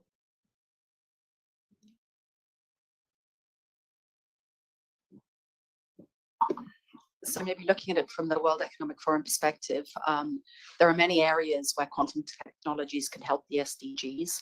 If we're looking at healthcare, we've discussed already the democratization of the healthcare system by lower cost applications. We can look at how, I think one of the key topics is how security will also inform access to how the Global South will approach the question of access to new security protocols. How will they be able to access new post-quantum cryptography, implement that in their networks? The challenge that I see, and I know that my colleagues will talk about this later in the comments about access, but to me, this is all about how the Global South can access the quantum economy. There are different areas where they can become part of the quantum economy. If we take an example of, let's say, India, India is not traditionally, let's say, the global majority in India being part of the debate in that area. India is not necessarily going to develop its own quantum computer in the next 5-10 years, but India is working on upskilling, reskilling its workforce. It will provide a key set of quantum algorithm developers, software developers, quantum engineers. Other areas is being part of the quantum supply chain, simply being able to access, provide micro precision technologies that are part of the quantum supply chain. One example is nitrogen vacancy diamonds. India has a very long history of diamond cutting for industrial applications, and so providing the micro precision technology around supplying those diamonds could give them also a competitive edge as being part of the global supply chain. I think one of the key questions facing this audience, facing the world, is how to allow access to the quantum economy while still ensuring the global order and global peace. The convergence of technologies brings new areas of both democratization of technologies and democratization of access technologies, but it also democratizes potential weaponization of technologies. And what we see is a reaction from countries towards putting in place sanctions around access to quantum technologies. The United States has put in place economic restrictions and export controls, limiting the export of chips, quantum supply components in the quantum supply chain. In the current geopolitical environment, I don't see this being reduced. And the question is, how can we navigate that in order to be able to ensure that the Global South can also access those technologies? There are clear examples of how this can happen in the Open Quantum Institute, where the global majority, academics from the global majority are invited on to be able to develop applications that will benefit SDGs. I think one of the clear challenges we have is if we're looking at access to quantum computing, we can use technologies to drive personalized medicine, but we can also use the technologies in theory to drive personalized poisons. And that is the tightrope that we need to walk. The response to date has been to expand the KYC principle. So if we look at KYC it's the know your customer principle that basically allows us access to the financial system, where each bank, highly regulated banks, have to provide very in-depth information and knowledge of their clients before allowing them to access the global financial system.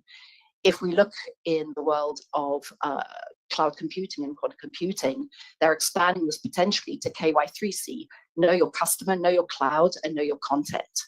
Now, from one side, that allows us to control what goes on in those clouds and prevent harm in the interest, again, of ensuring that this hybrid war that we're living in does not expand.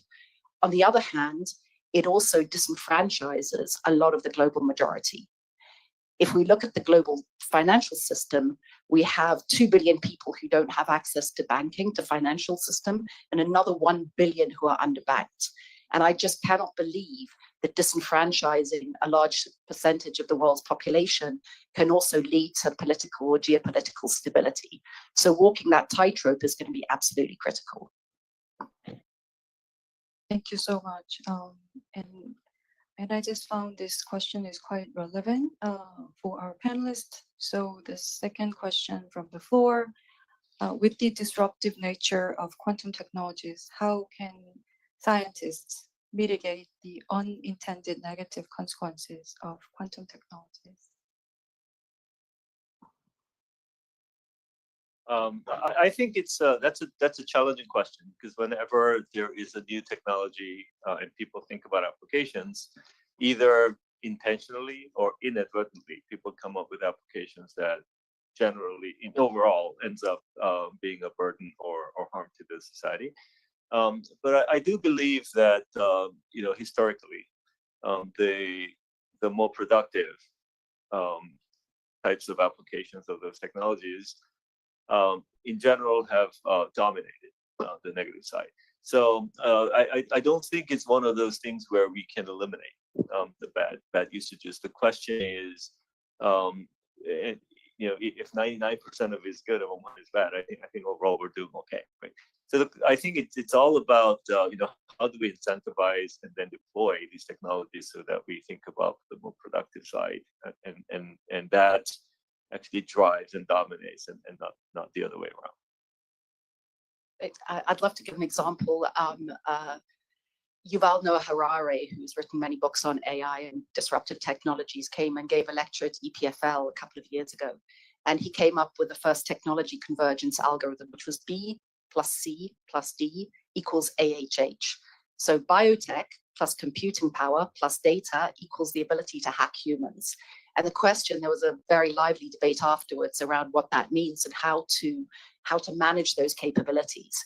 And the general consensus was that there need to be guardrails, there needs to be regulation around what you can do with those technologies. It's very difficult to regulate base technologies unless it's through economic export controls, etc. But it's more productive to regulate the applications which you can use on the basis of those technologies. And the general consensus was, using these new biotech, robotics, understanding of biotechnology, it's okay to bring humans back up to what we consider to be normal. Let's take that with all the cynicism that the word normal entails. But for example, if somebody has lost use of a limb, you can use robotics to bring them up and give them access to a more productive lifestyle. On the other hand, to use that to create superhumans, absolutely not acceptable. And so regulating, again, we come back to the challenge of regulation and how to do it in a less blunt instrument. But these are the ethical dilemmas that face us. Kelly, I think if I may, adding to your points, there is a question on the 2023 World Economic Forum white paper. 4 principles were suggested for quantum, and let me check.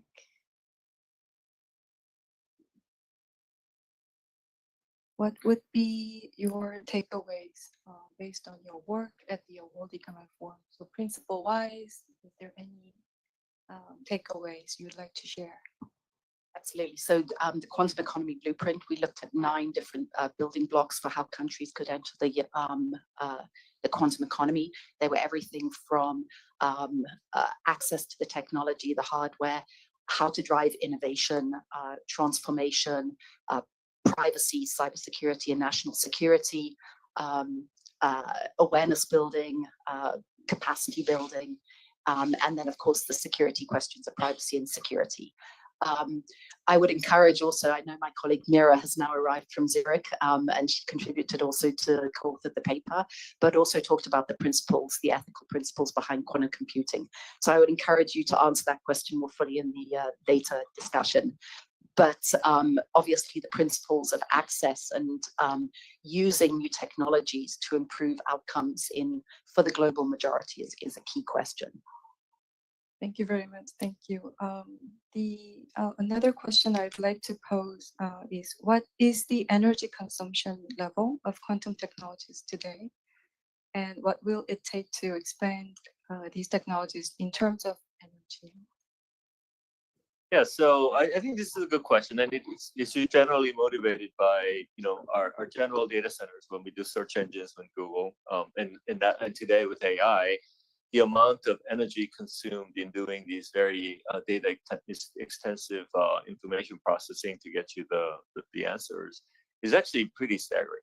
I think at this pace, right, we're going to be spending most of the energy that we produce, but running AI machines.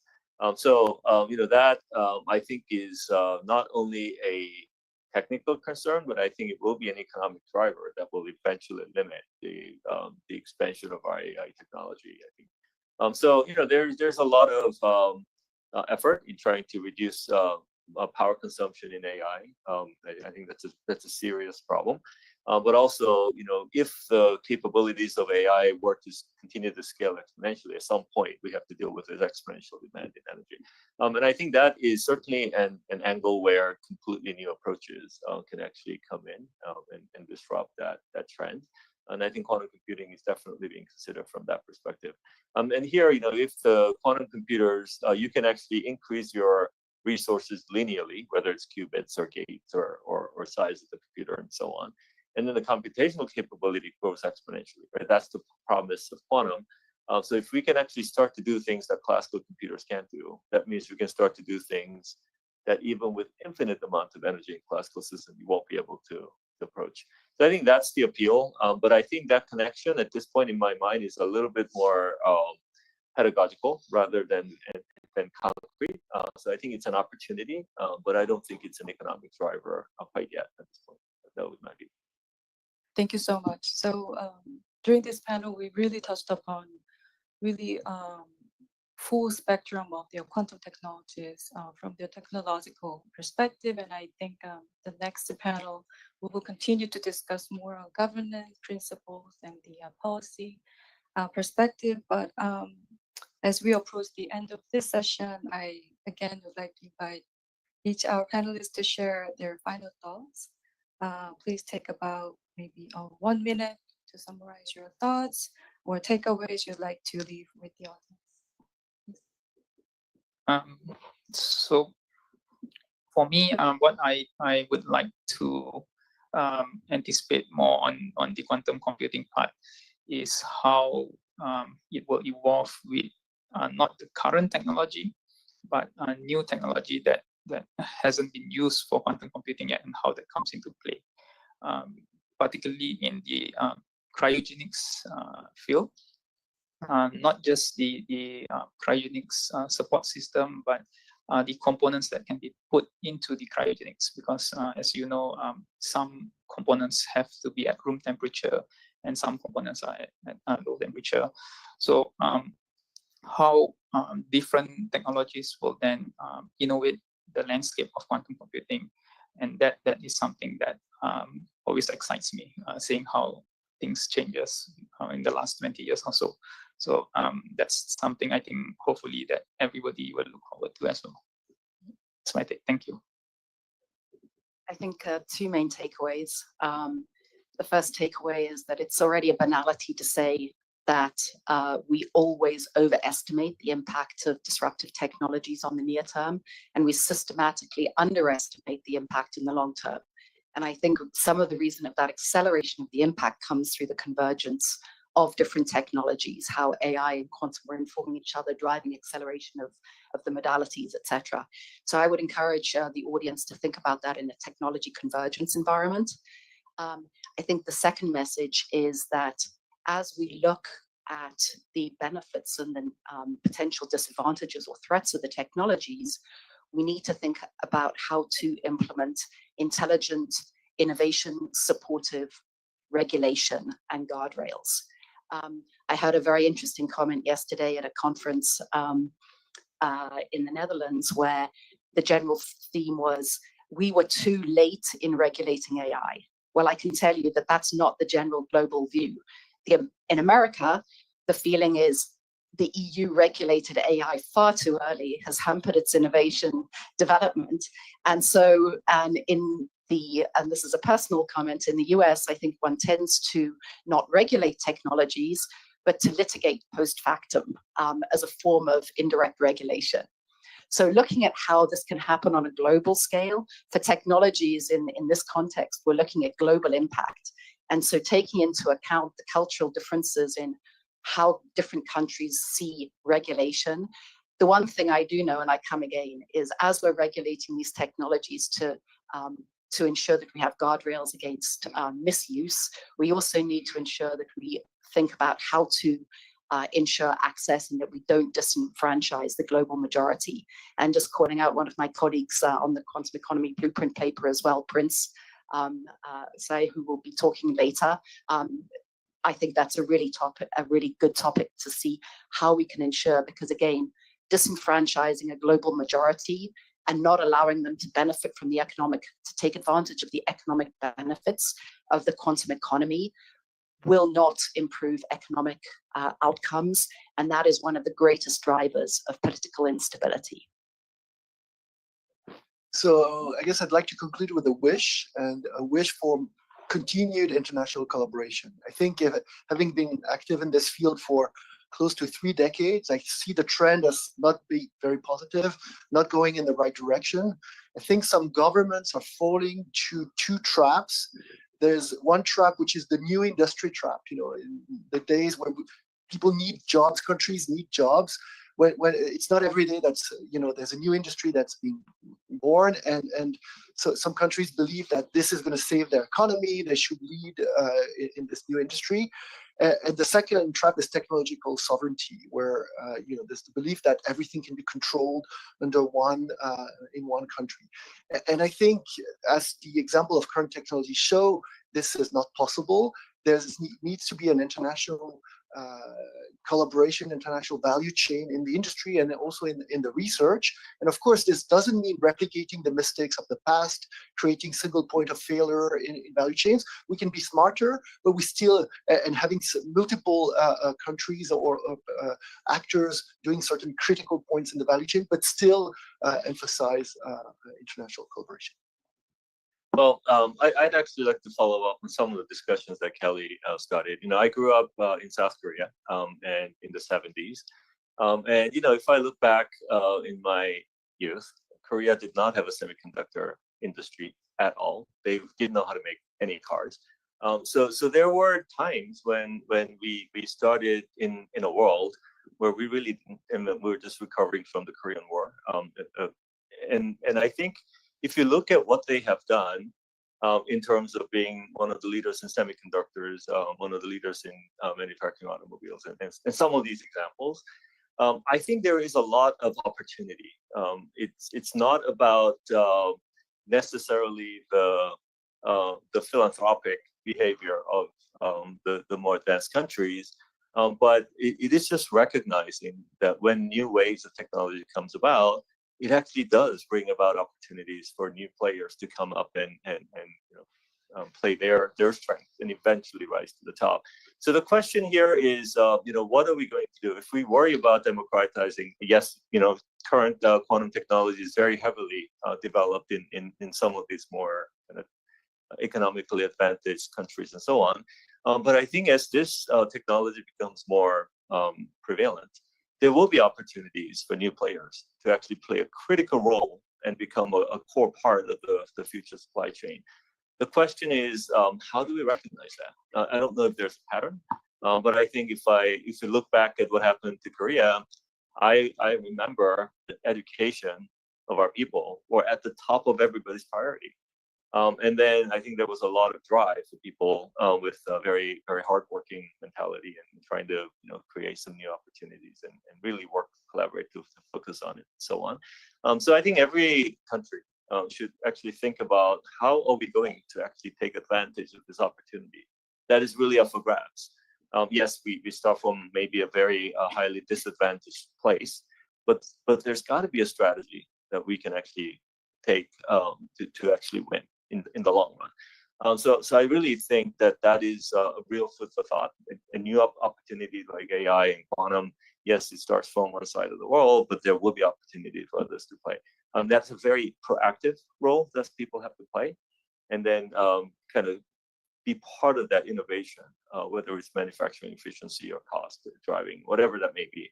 And then I think there's opportunities for those countries that don't have access to the technology to become a major player in the future.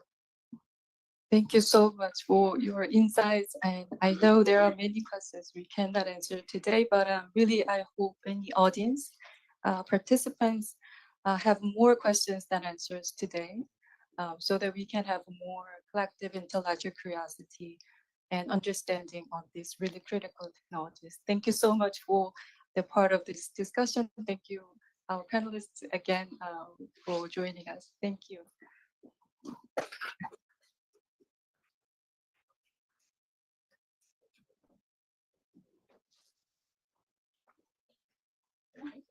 Thank you very much, Tunjun and colleagues for another very engaging panel. We're a little bit ahead of time, which is good news for a conference. Tend to run behind normally, so that's good news. Which means that we'll be able to take our coffee break a couple of minutes earlier. So please enjoy, stretch your legs, and we'll reconvene at 11:30 for the next panel of this conference. So whether you're here in the room or online, let's see each other again in 22 minutes. Thank you.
You'll introduce us.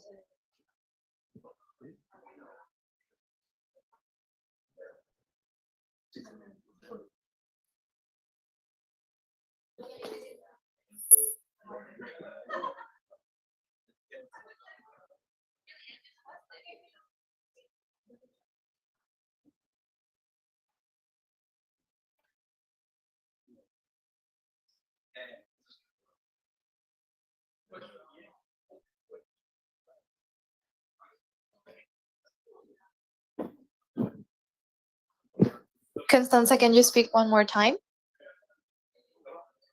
Sure, testing. Yeah.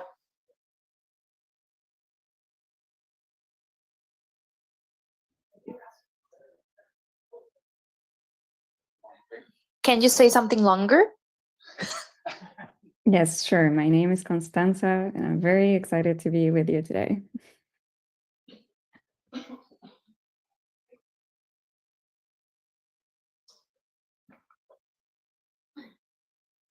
We're testing the audio because we have it streaming. So we're just trying to see how we can hear it from there. Sounds good.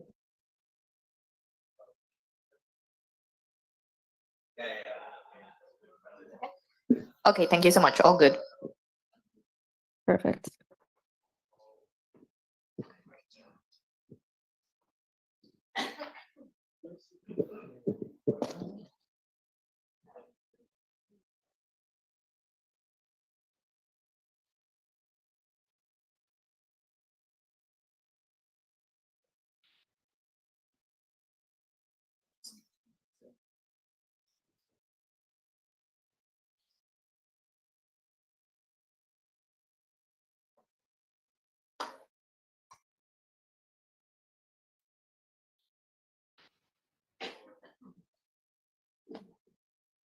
Okay, good morning, everyone. We are going to start the third panel of the day. So I will invite the panelists to join me up on stage, please. I already have two.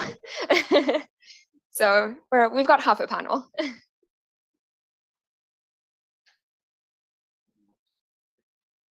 Okay, we're just gonna wait for participants to come back in the room.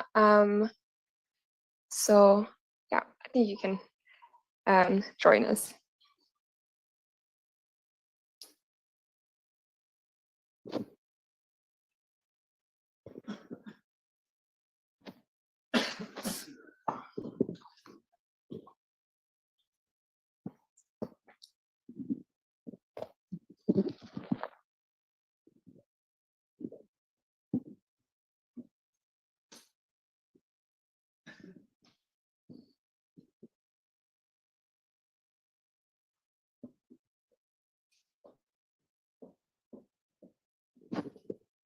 Perfect. I think we're starting to get more people in the room, so we can truly get started now with our third panel.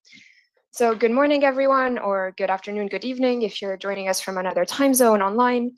My name is Sarah Grant Clement, and I have the pleasure of moderating the third session of the day. We will be exploring the impact that quantum technologies will or might be expected to have on international peace and security. So really building on some of the themes and topics that started to be touched upon by the previous panel. And indeed, we've heard from the previous speakers a number of very interesting inputs, namely on the wide range of possible application areas, both in kind of civilian and military domains. And indeed, the use of such technologies, quantum technologies, would of course have a range of impacts, not least on issues of peace and security. And namely in terms of the opportunities that these technologies can offer when it comes to the military domain, but also adjacent fields such as peacekeeping. But as with all new and emerging technologies, these applications, of course, raise questions, and we did see those coming through as well on the online Slido. And really, some of these questions include, what might these technologies mean in terms of the capabilities that actors are able to employ? How destabilizing are these technologies? And how might they impact the use of lethal force? And thus, what implications exist for international legal frameworks? And of course, when we talk about the developments and use of technologies, including quantum technologies within the military domain, we also need to consider what implications these have with regards to arms control frameworks and processes. So ranging from norms, such as norms of responsible state behavior, to issues of export control. So the problem that we're putting towards our panel today, as you can see, is multifaceted and complex, especially as we are still trying to come to grips with exactly what quantum technologies can and will achieve. But thankfully, we have a brilliant panel of experts here today who will help shed some light on some of these issues. And without further ado, I shall present our speakers. So starting first with the speakers here in person in the room, I'm pleased to present Dr. Brad Lackey, who leads the Quantum and Networking Program at Microsoft. And then we have Dr. Minha Lee, who is a fellow at the Stanford Center for Responsible Quantum Technology at Stanford University, and also principal researcher at the Korea Institute of Industrial Technology. And just next to me is Dr. Giacomo Percipaoli, who's program head of the Security and Technology Program UNIDIR. You would have already met him through his emceeing earlier. And joining us online, and thank you so much for joining us at such an early time for you, is Dr. Constanza Vidal Bustamante, who's a fellow with the Technology and National Security Program at the Center for a New American Security. And you can find all of our speakers' full bios, full details, and the participant back that you can reach using, well, the UNIDIR website. And just as a reminder to participants, if you're just joining us, whether that is online or in person, but please submit your questions and comments through the Slido platform. So going to Slido, hashtag ID24, and you can submit questions throughout the panel. So kicking us off, perhaps, I've spoken enough. I think we should really turn to the experts. And I want to ask you each for some initial remarks on your perspectives regarding the impact that you see for quantum technologies on international peace and security. And I would also encourage you, if you can, to specify if you envision specific types or applications of these technologies having a particular effect on peace and security. As we've heard from the previous panel, quantum technologies is not a monolith. It's got different groups, I think a previous panelist mentioned. So perhaps we can go in the order, Giacomo, Minha, Brad, and then finish with Constanza online. So Giacomo, over to you. Thank you, Sarah. And good morning again in a new capacity as a panelist. So I think I thought it would be good to start this panel by trying to add a little bit of context. When we say international peace and security being part of UNIDIR, I think it is important for at least some or part of the audience today to try to contextualize the topic of quantum within the discussions that are happening at the multilateral level, particularly those that might be relevant for international peace and security, also because there are experts that are much more qualified than me to talk at the technical level of what the applications might be. And I'd like to start by making like a quick, go back in time to 2022, when we did our innovations dialogue in New York in October to discuss about the potential broader impact of artificial intelligence on international peace and security.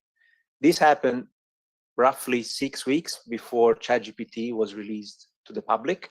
And until that point, AI was seen as this kind of mythological creature discussed in the context of lethal autonomous weapon systems, but in a very niche and specific application field.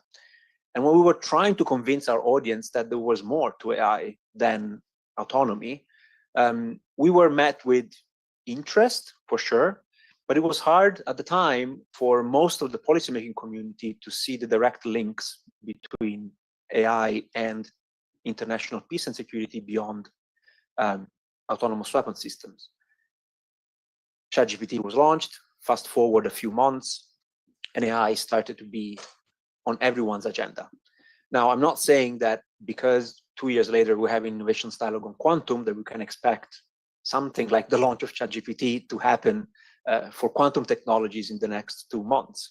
But I think it is important to reflect on how sometimes we are so concerned about dealing with what we have today, the problems that we're facing today and what we have on the agenda today, that we kind of fail to anticipate or prepare for what is coming next, even if, like it was for the case of AI, everyone in the public domain was surprised about ChatGPT. But within the communities of scientists and researchers, it wasn't, the surprise came maybe from the launch to the market, not from the technology maturity perspective. The technology was there, and we somehow failed to engage with the scientific community early enough to be prepared. So when it comes to quantum, as you know, a few months ago, the Pact for the Future was adopted. So I did a very quick search. Emerging technologies is referred to across the entire Pact about 20 times. AI, 39 times. Quantum, 0. So to me, that's a signal that quantum is still considered within the broader kind of bucket, if you want, of new and emerging technologies, but it's not yet well understood to deserve specific coverage or mentions. But perhaps when we're going to have Pact for the Future 2.0 in 10 years or 15 years, we're going to have quantum is going to be the new AI, and everyone is going to be talking about it. So, but I think this is important context. If we go more specifically on quantum, I think that we're still, and as we've heard from the previous panels, we're still kind of depending on which application we're talking about, we're still in the learning phase. We're still trying to figure out exactly which applications and what applications can be used for what purposes. But we already starting quantum to kind of be brought up in some of these discussions. So the most obvious one is within the context of the open-ended working group on ICT security, where every session opens with an analysis of new and emerging threats. And as we've seen in the last 12 months, quite a number of states starting, I'm not sure they fully understand why, but they're starting to flag quantum as a potential cybersecurity threat, which it's important because that gives us a little bit of a hook, if you want. It is important that states continue to do that through these very specific fields. But if we kind of broaden it up, also building on what we've heard this morning, I think it's fair to say that, and this was also very well outlined and documented in the report that GESDA produced already on this topic. Quantum can really accelerate scientific research and discovery in a number of other fields that are very relevant to the international peace and security community, bio, chemical, etc. So it is important that while we maintain a level of analysis that is strategic and kind of tries to look at quantum across different areas, we also start to conduct, like it is the case for AI, deep dives into what is exactly the concern that we have and what are the opportunities that we can perhaps take advantage of within specific fields. Because if we remain at the 35,000 feet altitude, it's going to be hard to design, first of all, to really grasp the impact, but also to design potential solutions. And I'll stop for now. Thank you. Thank you. Thank you, Giacomo. Yeah, and first of all, I'm thank you for some inviting me to here and UNIDIR and GESDA. For the think about the peace and the security is very difficult topic, and then that is not only the problem of quantum technology. That is the general concern of some new emerging technology. When you think about some new technology appear, the first initial stage, everybody wanted to try to get the one goal: how to stimulate this kind of new technology introduced to market in the future. So at that time, there's peaceful over everybody, and there's some scientists and the policymakers, even in some industrial members, they work together. This technology, new technology, get some achievement to introduce to the market. And probably definitely there are some people showed us some promising application, and then some people like the prototype is announced to the society and the market, and then a lot of people they showed some possible promising of some new technology, and then naturally the substantial a lot of investment to flow from the public side, the private side into the technology. Then in public side it's okay, but the private side they worry about how we get some leadership of this new technology in the globally, just to get the leadership into new technology for the future. Then they stimulate to the government, and the government to motivate to how they maintain this leadership of the new technology into the new future market. But the problem is, if this kind of the application can apply to the dual use military industry, then the government is much more significantly focused on that is really the cybersecurity issue related to the future of the national security or industrial security, whatever. So they starting controlling some resource trade or internal use. That is, I think, there's a starting point of some security concern. But and quantum, like the emerging technology, is just starting the first stage.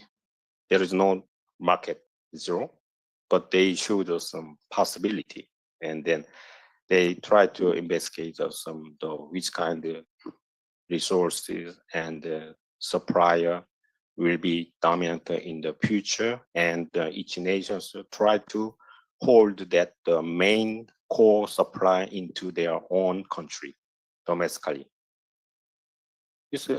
Yeah. Initially, we start across the international collaboration. We trade each other. We collaborate to the research to make us the real technology or some development. But when you get to any some possibility, and then you try to do some secure into their domain. That is, I think that is a starting point of the security reason. Thank you very much. Brad, over to you. Thanks, Sarah. Boy, up here trying to predict the future, that's always an exciting task. But looking forward, let me start with maybe looking past. Computers came about during the last war out of necessity, right? And although there were certainly mechanical engines, computational engines built in the decades before that, it was really quite a step function in terms of the capabilities, computing capabilities brought on by that. We didn't really learn what computers were capable of until long after they were here, right? But that's not the case today.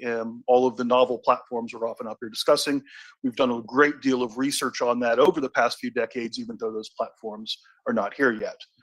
So I look back at the olden days when I was young, and artificial intelligence for expert systems was a very hot topic in the late 1980s and early 1990s. And the target there, of course, was using artificial intelligence to replace lawyers and doctors and the like. That didn't come about, but now as we're seeing AI become those expert systems now, the target has changed. Now it's the writers and the actors and the musicians who are on the hot seat for replacement. And this is also true of quantum technologies. Quantum, we've known for, well, almost 30 years to the day now about the impact of quantum technologies on our cybersecurity, on our public key systems. Okay. And so over the years, progress has been faster and slower. But just today, we're starting to see the capability of mitigating that threat through new standards and policies that we're building now, even though these machines are still some time off. Right. So the story that I have to say is that, of course, we're not going to really understand the applications of quantum computers until they're around, but we can make some predictions based on the next bit of quantum research that we've already performed today.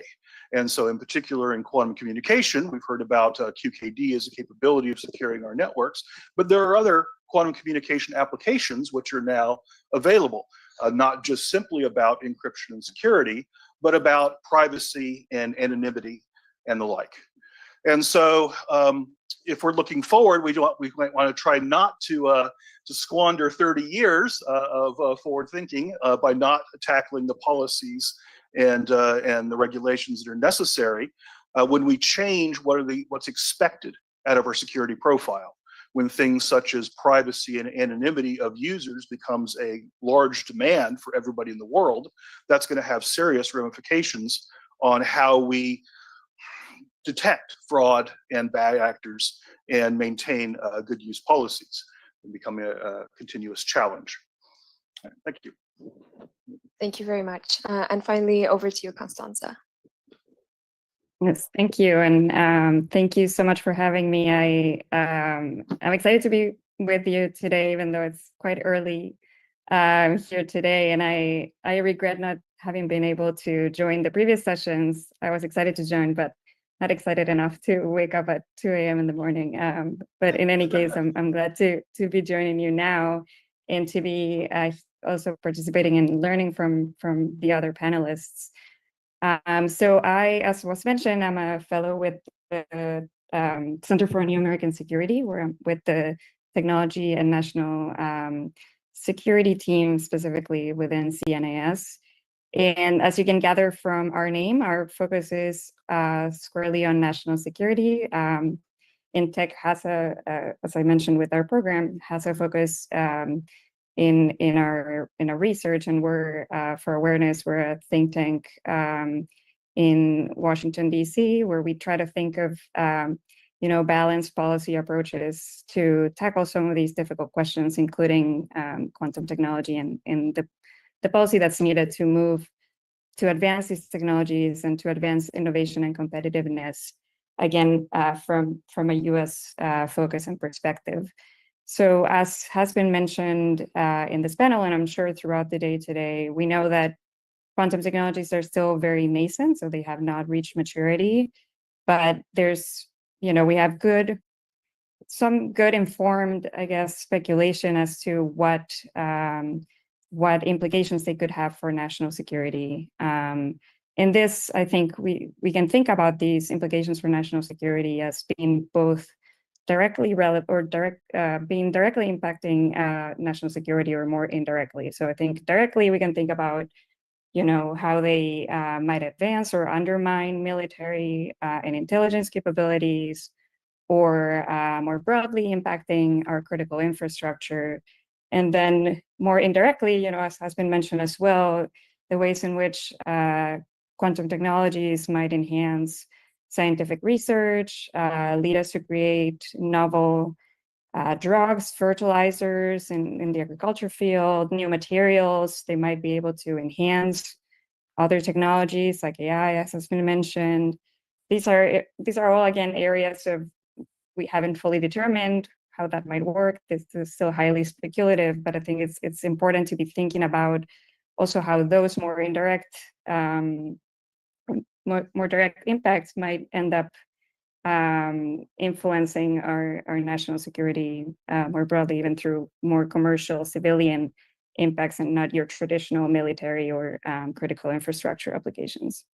So because we see this great potential for quantum technology, quantum information science and technology in national security, this has definitely created a race dynamic in the international stage, where countries have been trying to move quickly to put forward their own national strategies for how to enhance their own capabilities in this field, and trying to get there first, having that first mover advantage, thinking that, that will lead to, if you get there first, whatever that means, could create market dominance. It could allow you to set the frameworks for technical standards. It might help you set frameworks for governance, for more broadly regulatory frameworks.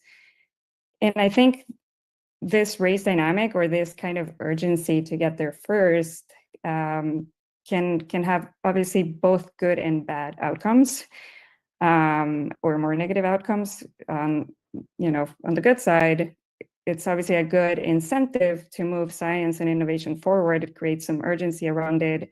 It creates good justifications for spending both public and private funding on scientific research, on fundamental science and more applied scientific research, on talent, on growing workforce, on growing the broader STEM workforce, I think, so that can have ripple effects as well.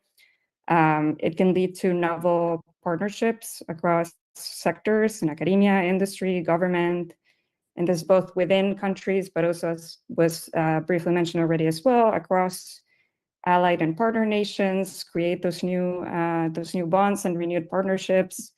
And this can obviously have ripple effects beyond, as has been mentioned as well, beyond quantum. It can impact a number of industries. It can grow, again, our talent base more broadly. So that's kind of on the good side. On the bad side, of course, as we've seen with similar dynamics in other technologies, it can lead to, I think starting from a more practical matter, it can lead to a lot of hype that ends up creating incentives to rush to invest in certain areas or technologies that may end up not paying off, and that money could have been spent elsewhere with much greater effect. Especially considering that, you know, governments around the world, nobody has money just to throw around, and we have limited pots of resources, and what you make with it matters. And also, I think it could lead to, because of the hype, to a scenario where you end up investing in quantum for quantum's sake and not really focusing on what are the real problems that need the solution, for which quantum could be helpful, but without necessarily starting with quantum, kind of like starting with the hammer and then finding what it could be good for. More broadly, obviously, it leads to a competitive dynamic where it might enhance tensions across different nations that might be seeing each other as competitors or adversaries. And I think very importantly as well, and what usually doesn't get a lot of attention in conversations of technology competitiveness, is questions related to ethics, to thinking through what are the necessary safeguards that we need to put in place, what are the negative consequences of some of these technologies that we should be thinking about carefully. And that, again, because of sometimes this race dynamic and this kind of geopolitical tone to technology innovation, that ends up getting lost or put aside usually until it's too late. So I think, to close, I just want to say, I think it's important to obviously find a balance between the good and the bad that can come from this excitement around new technologies and what they could, the implications they could have for national security. I think it's very important, obviously, to be thoughtful and critical about how we approach it, about its potential impacts, about how to advance the good aspects of it and mitigate the bad. I think with quantum in particular, I think we're in a, just to end on a positive note, I think we're in a position where, because the technology is still so emerging and it's still so nascent, we have time to be thinking carefully about these things. And because also we have kind of in parallel, we're seeing, and as was mentioned by Giacomo especially, I think because we're seeing a similar cycle unfold with AI kind of ahead of quantum, there are many things that we can learn from how we've approached AI and the ways in which, that has gone well and hasn't gone so well, and being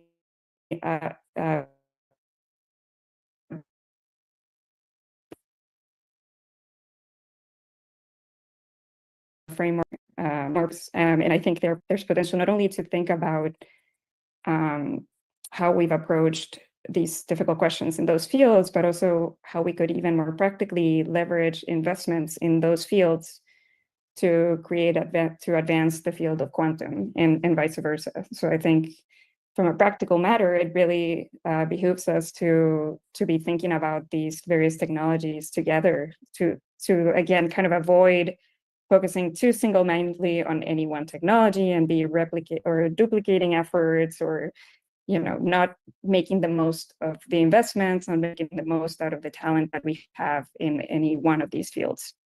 And I think finally, as I think about what this panel and kind of this event that you've put together, I think it's an opportunity to be thinking about the role of organizations like the UN in creating these conversations and kind of moving beyond what we've seen as a very kind of nation.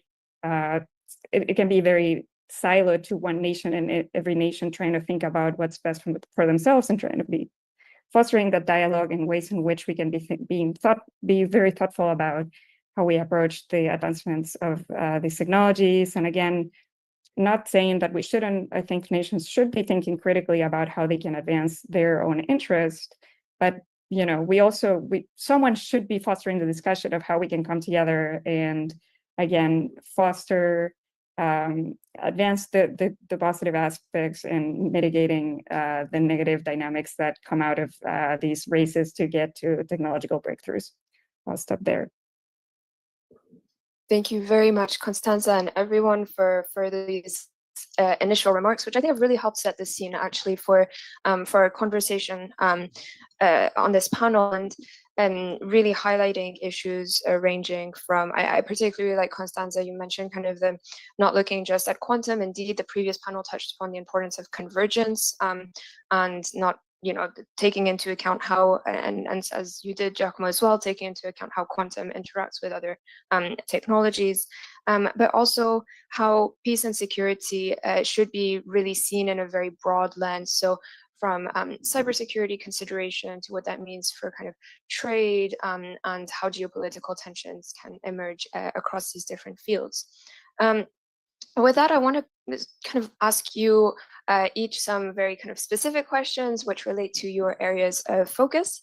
And maybe, Constanza, continuing with you, what would you say are the impacts that exist, both positive and negative impacts, that we may see from the utilization of quantum technologies within military operations and armed forces more generally?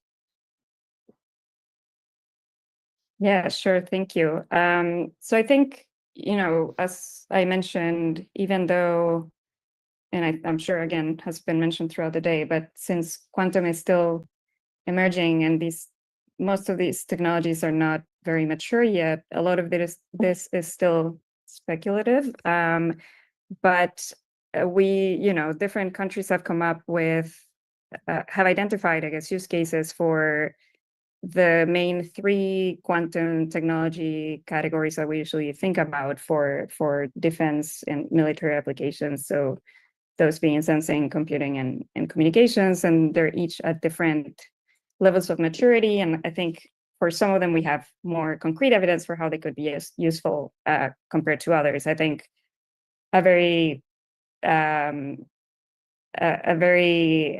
salient one that I think captures a lot of people's imagination is in computing, the threat of sufficiently large and error-corrected computers eventually being able to break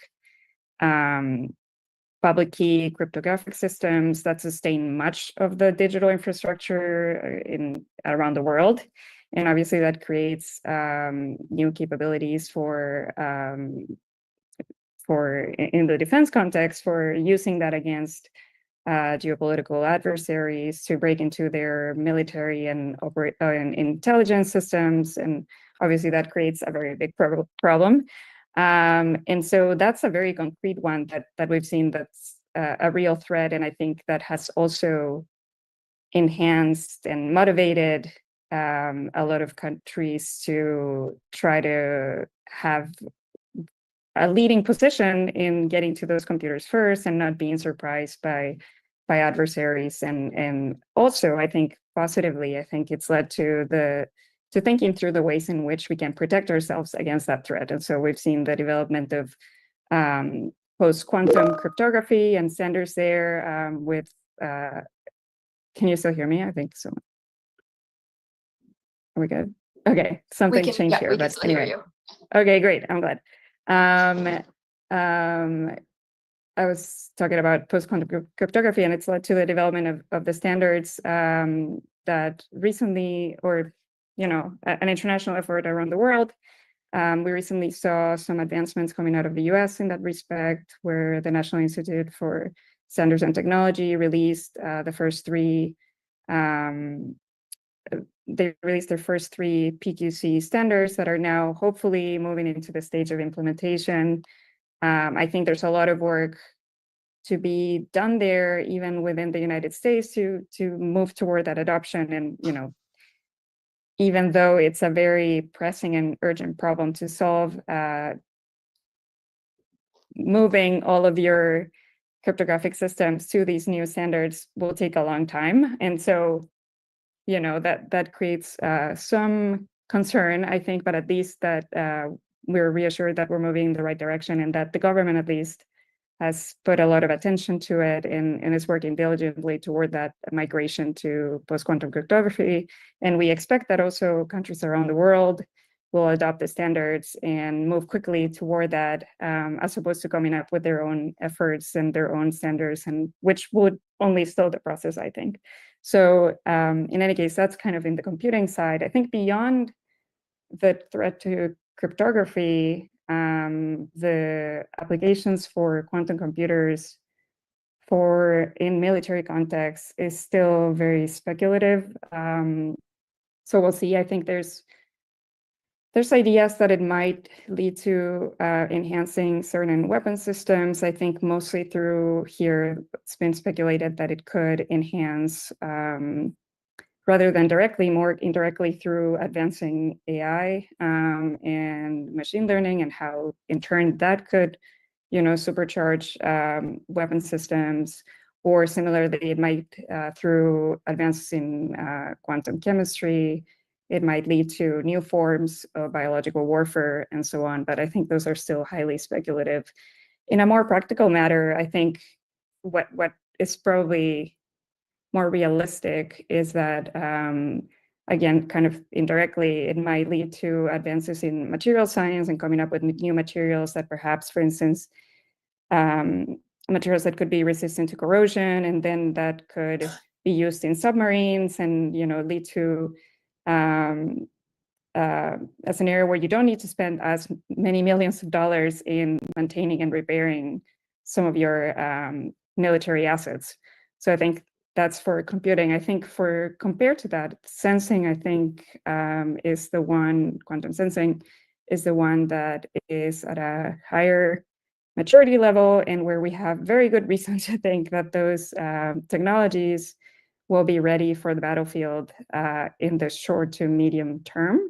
And I think this is where a lot of countries are currently investing to kind of accelerate the development, the maturity, and the scaling and deployment of those technologies in the battlefield. And I think in particular, again, one use that has captured the imagination over, even though not as much, I think, as the threat of quantum computers breaking cryptography, but I think here a very clear case for quantum sensing is for providing alternative position navigation and timing that's resistant or somewhat robust to losing GPS signal due to it being unavailable or otherwise compromised by adversarial attacks like jamming and spoofing. And I think this is where, again, we're seeing a lot of investments and a lot of advancements where some of these sensors that provide these alternative capabilities, which are not going to fully replace GPS, but provide some resistance to it, to that not being available. Those we've seen already some very promising prototypes and demonstrations. And I think now we're reaching that point of that typical valley of death moment where we're having a hard time. We have the capabilities demonstrated in the lab or in very, you know, early stage prototypes, but now we need to make serious improvements on their robustness and to make them more battlefield ready, essentially, for them to be able to be useful for long periods of time and resist very difficult environmental conditions. And so I think that's a promising avenue. And I think also it's worth thinking about how investments and attention and advancements in some of the buckets of quantum technologies can also have ripple effects for the broader quantum technology ecosystem. So I think that's where countries can be strategic about how they're investing at different stages of maturity of these technologies. And instead of perhaps trying to spread the money very thinly across every possible potential application of the technology, if you have a more focused approach, it might lead to breakthroughs sooner that in the end will get you to advances across the entire ecosystem. And I think, as mentioned before, even beyond quantum technologies. So it might give you more value for that investment if you focus it in the more realistic use cases and more pressing use cases, I would argue, than some of the more speculative ones. Great. Thank you so much, Constanza. This was really interesting, and I really appreciated you giving this overview, but also highlighting what is more speculative and what may be coming closer in the near future. I think that's really helpful to avoid exactly what you were mentioning before, avoiding the hype, but having this realistic perspective of what we might expect. The OEWG on ICTs was mentioned by Giacomo, and I think this is a good segue to you, Brad, and particularly given your role and position. Could you perhaps enlighten us into how might the development and deployment of quantum communication technologies, such as quantum key distribution, which we already heard talked about today, influence global cybersecurity and the stability of international communication channels? Over to you. Indeed. I guess we start with a little story. So I've not been at Microsoft for very long, about 6 years now. And when I first joined Microsoft, they wanted to, of course, understand what I wanted for my computer set. And so they said, well, you know, we have a laptop for you and we can get you a desktop, but in fact, nobody really knows how to do that. So the idea of having a real computer sitting on one's desk, well, that's the days of the past. And in fact, the new employees that we're hiring today, their offers are a laptop or a tablet, because all of their computing needs are really provided through the internet. And so it's really hard to overstate the impact of the internet on modern security, because the internet provides ubiquitous access to data, and data has real value. And so when we think about cybersecurity, and it's been stated multiple times now that the cyber world will be the next battlefield, but one can in fact maybe argue that that's already here. So not here to address that per se, but to maybe look a little bit forward and say, well, okay, if the internet is very valuable and we have these emerging quantum technologies, what might this quantum internet look like? And what are the security ramifications that we have from the quantum internet? And so quantum cybersecurity, if you will, would be based on what the quantum internet provides. And so if we look at quantum computing and the applications of quantum computing that we've been discussing here at this dialogue, quantum computers do not do the same thing that classical computers do, right? So, so in particular, making access to data, quantum computers are really bad at that. I mean, we don't know a lot of what they can do, but we do know some things of what they can't do. And we're not going to be storing our health information on quantum computers. They just don't do that well. So the ideas of protecting against data hacking, quantum data hacking, if you will, or the like on our quantum computers, that's not going to be a reality in the future. Nonetheless, having access to these advanced computing devices through the cloud, that's going to be a reality. Right? So even today, we don't really have large on-site computers except in certain government facilities or maybe some specialized research labs. All our computing resources are outsourced to cloud vendors, and it seems almost certain that quantum computing resources are going to follow the same path. And so, from a security perspective, that means we need to have robust quantum communications. Today, we're talking about securing our classical networks using quantum technology through quantum key distribution and the like.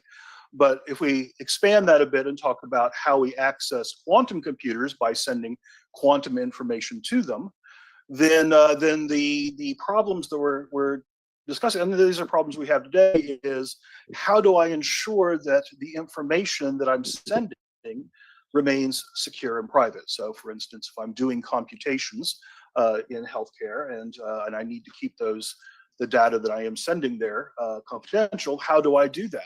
Not just a matter of encryption, perhaps, but how do I, in fact, keep those secure from the operators of the quantum computers themselves? So just digging into that a little bit. So we don't expect quantum computers to be useful for big data applications, but we do expect them to be powerful for cloud applications. And so our current policies about how we do cybersecurity is focused on preventing data breaches and the like. Those policies are not likely to be advanced into the quantum internet. They're still going to be, of course, incredibly valuable and important for securing data classically. But the real policies that need to be developed are focused around how we have data integrity and privacy about the algorithms and the like that we offsource to these remote quantum computers. Sorry about that. So little notes here. So how do we actually develop these? Well, I think the most important thing is to be cognizant of what the capabilities of quantum communications networks are. So it's very clear that the impact of quantum computing has on our current cryptographic infrastructure, but quantum communication has a different set of algorithms which can enhance our capabilities in different ways, and these aren't often discussed very much. So the transmission of quantum states, notably distributed entanglement, will, and in fact already has, changed the way we can do encryption through quantum key distribution. We consider this as a supplement to post-quantum cryptography because it does enable advanced encryption, but other aspects which are critical for cybersecurity, such as authentication, need to be dealt with in different fashions. However, other quantum protocols can do very different things. So addressing the problem of being able to send a computation to a quantum computer in the cloud, there is a quantum protocol called blind quantum computing. Okay, and so the purpose of this protocol is to, in many ways, well, realistically obfuscate what's being sent to the quantum computer to execute. So whoever is operating the quantum computer will see that it is in fact doing a computation, but that person would not recognize what the computation is, the data that was involved in the computation, or even the result of the computation. Those remain private to the user, the remote user. Okay, so this really changes the way we think about computational privacy, where our computations, our information is kept secret. Today, we often talk about this in the terms of homomorphic encryption, something that isn't mentioned a lot these days with so many new technologies coming in. But this is already something that's occurring today, and the policies over the privacy and there are regulations over privacy are evolving. Similar to this blind quantum computing protocol, another very interesting one is anonymous voting. Okay, so in this quantum protocol, again, we have to have distributed entanglement between quantum computers, but the algorithm itself is designed so that the votes that are cast can not be tied to an individual voter in any way. And so the anonymity of the voters is guaranteed by strong security. Okay, so both of these, just mentioning them, I think it's pretty clear that everybody says, wow, there are really advantages to these because both of these are things that everybody would like. But this is really double-edged because, if I have a quantum computer and I have no guarantee to test what's being run on the quantum computer, how do I protect this? How do I ensure that the quantum computer isn't being used by a bad actor for something that's illegal or undesirable?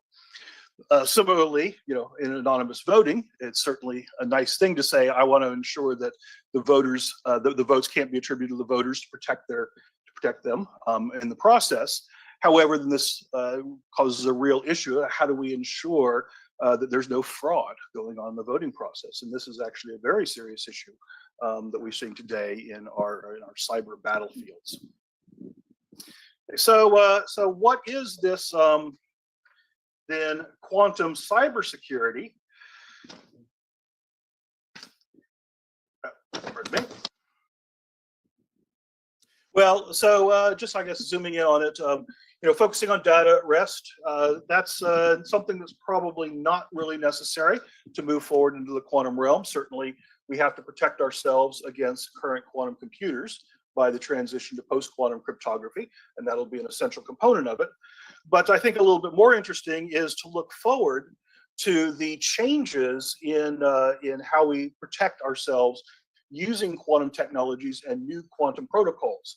They can create new capabilities that we haven't thought about, desirable capabilities, but those that are double-edged. And so, so looking ahead, I think where we need to focus is to understand what the changes in our expectations might be in our cybersecurity enhanced by quantum communications technologies, identify those, and we can begin building policies and regulations long before they actually arrive. Thanks a lot, Rod. You make it sound so simple, but I'm sure it's quite a bit more complicated than that. But no, this is really helpful also in light of the ongoing discussions at the multilateral level. And Minha, I want to turn to you next, especially following on from what you previously mentioned with regards to trade issues and kind of commercialization of technologies. And what a two-part question for you. First, what would you say are the key complexities and challenges within the quantum technology supply chain, and why is it crucial to address them? And second, what are the strategies and methodologies that states can adopt to assess vulnerabilities in quantum technology supply chains, thereby bolstering security and stability in this field? Over to you. Yeah, I'm also on the hardware side, the material science. The cybersecurity also very important, but I'm looking at which kind of resource is essential to some quantum technology to commercialize in the future. And we investigate the first one, human capital, second one, raw material and hardware, third one is financial investment. That is reasonable to everybody with emerging technology. And the first one, the human capital, you can replace by some training the student in the near future. Also finance investment, also you can gathering the funding from other sources. But the problem is raw material. Raw material is naturally very limited in the world, so you cannot replace by the other one. Even you develop a new technology, you need at least some essential materials and hardware component. For example, there's a lot of iridium, gallium, and germanium, and the helium-3, not to mention about helium-3, and then the silicon isotope 28 is all of the different type of materials very critical to fabricate or manufacturing some quantum computing. Okay, and then yeah, it's critical, and it's very, and also in other words, how about the AI? Yes, AI is very fascinating as technology right now. It's probably the future of the quantum technology. And then usually there's some training, there's some ChatGPT. You need around the 50,000 chips in the one data center. And but as it developed some ChatGPT version, you need more, from the 200,000 to the 300,000 chips. That's a huge number. But the one data center can cover such a huge amount of chips, because there's a lot of reason, the heat, energy, and so the optimizer some data center holding the GPU AI chip is 50,000. So the big company, they try to connect to the data center in the global by the network to get some 300,000 chips to train the AI. And that's good. Yeah, it's reasonable. But the problem is the data transferring speed. That is, if you increase the number of chips, you need to generate a lot of data, and then you need some transferring to other data center across the intercontinental, and then there is the bottleneck. So the hardware side engineers try to find currently they use some optical fiber. It's very high speed communication tool, but very limited to hold such a large number of data. So they find another special type of optical fiber. It's 10 times faster than currently those optical fiber materials. And I don't know, how about the quantum data center in the future? maybe you need more, a lot of data. Definitely you need more, a lot of data, and then transporting each other to apply for the cybersecurity or maintain, develop some new material. So yeah, and then what I want to say is we need to think about the resources, some the hardware side to support such some new technology. So, and as I mentioned, the critical raw material, especially quantum technology supply chain is very fragile, weak, because they only some one or two companies involved to supply some materials component to the manufacturing the quantum computing or quantum sensing and the quantum communication, whatever. Yeah, because they starting from the very initial, the emerging stage from like some startup. So they don't know about the other the field. That is a good example. The mu metal, the nickel ion, some magnetic shielding material is quite common in the quantum technology, but I knew the better material developed in the ETH jury in 10 years ago. But that field is some material scientists, they don't know about the quantum, but quantum technology, the quantum physicists, they're working on just call to the supplier and then, oh, this is the good shielding material, okay, we use it. They don't know about some material in some ETH jury 10 years ago development. So that is the current stage. And so we need a lot of information gathering into this kind of global stage and the exchange communication to improve more efficiently.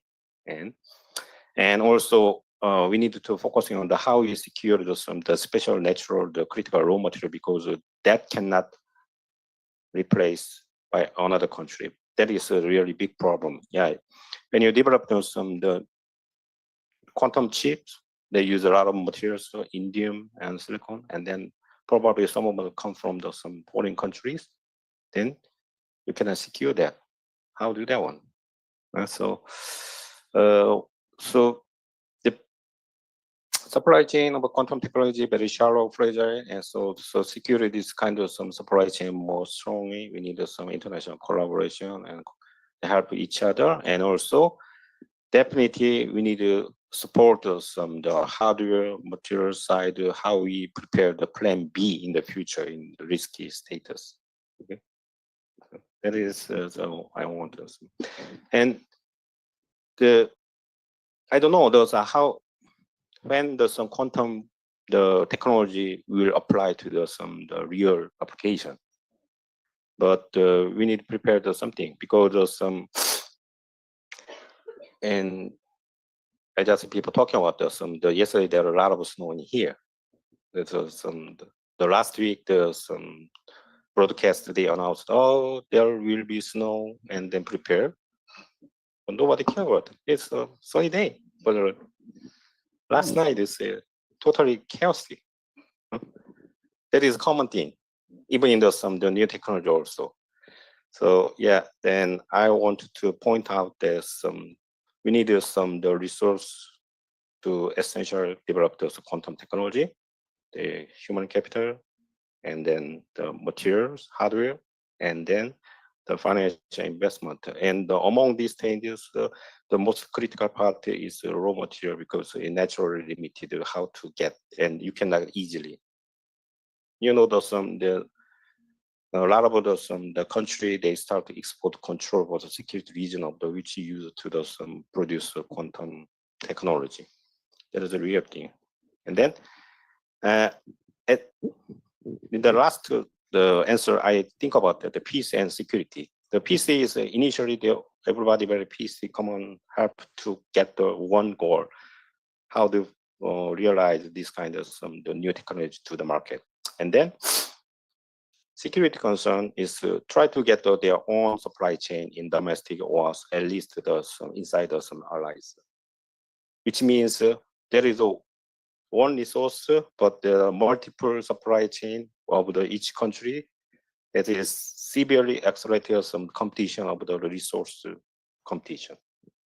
That is true. And then we think about this, how we prepare the future, but in my point of view, we need to prepare the right now rather than the future. I don't know about future, but right now there are still a lot of material to use for the produce quantum computing, quantum technology, or whatever, and then there is this complicated supply chain across those intercontinental, even the small materials from those the Russia, China, and Africa. So we need clearly there's such as the supply chain to help someone who produce a real manufacturing product of the quantum technology. Great. No, thank you for highlighting that. I think often when we talk about technology, we forget about what is necessary to kind of ensure that it, the hardware is also kind of set up. And I think this is a good segue to mention that Min has co-authored a report that is forthcoming soon with our colleague Dong-Yoon Cho on supply chains, quantum technology supply chains. But to wrap things up, maybe Giacomo, finishing with you then before we turn to questions from the audience. From really focusing on the kind of international peace and security perspective, of course, we've heard about the different applications. In addition to understanding these, can you perhaps reflect on what can be done to prevent the proliferation and misuse of quantum technologies? Over to you.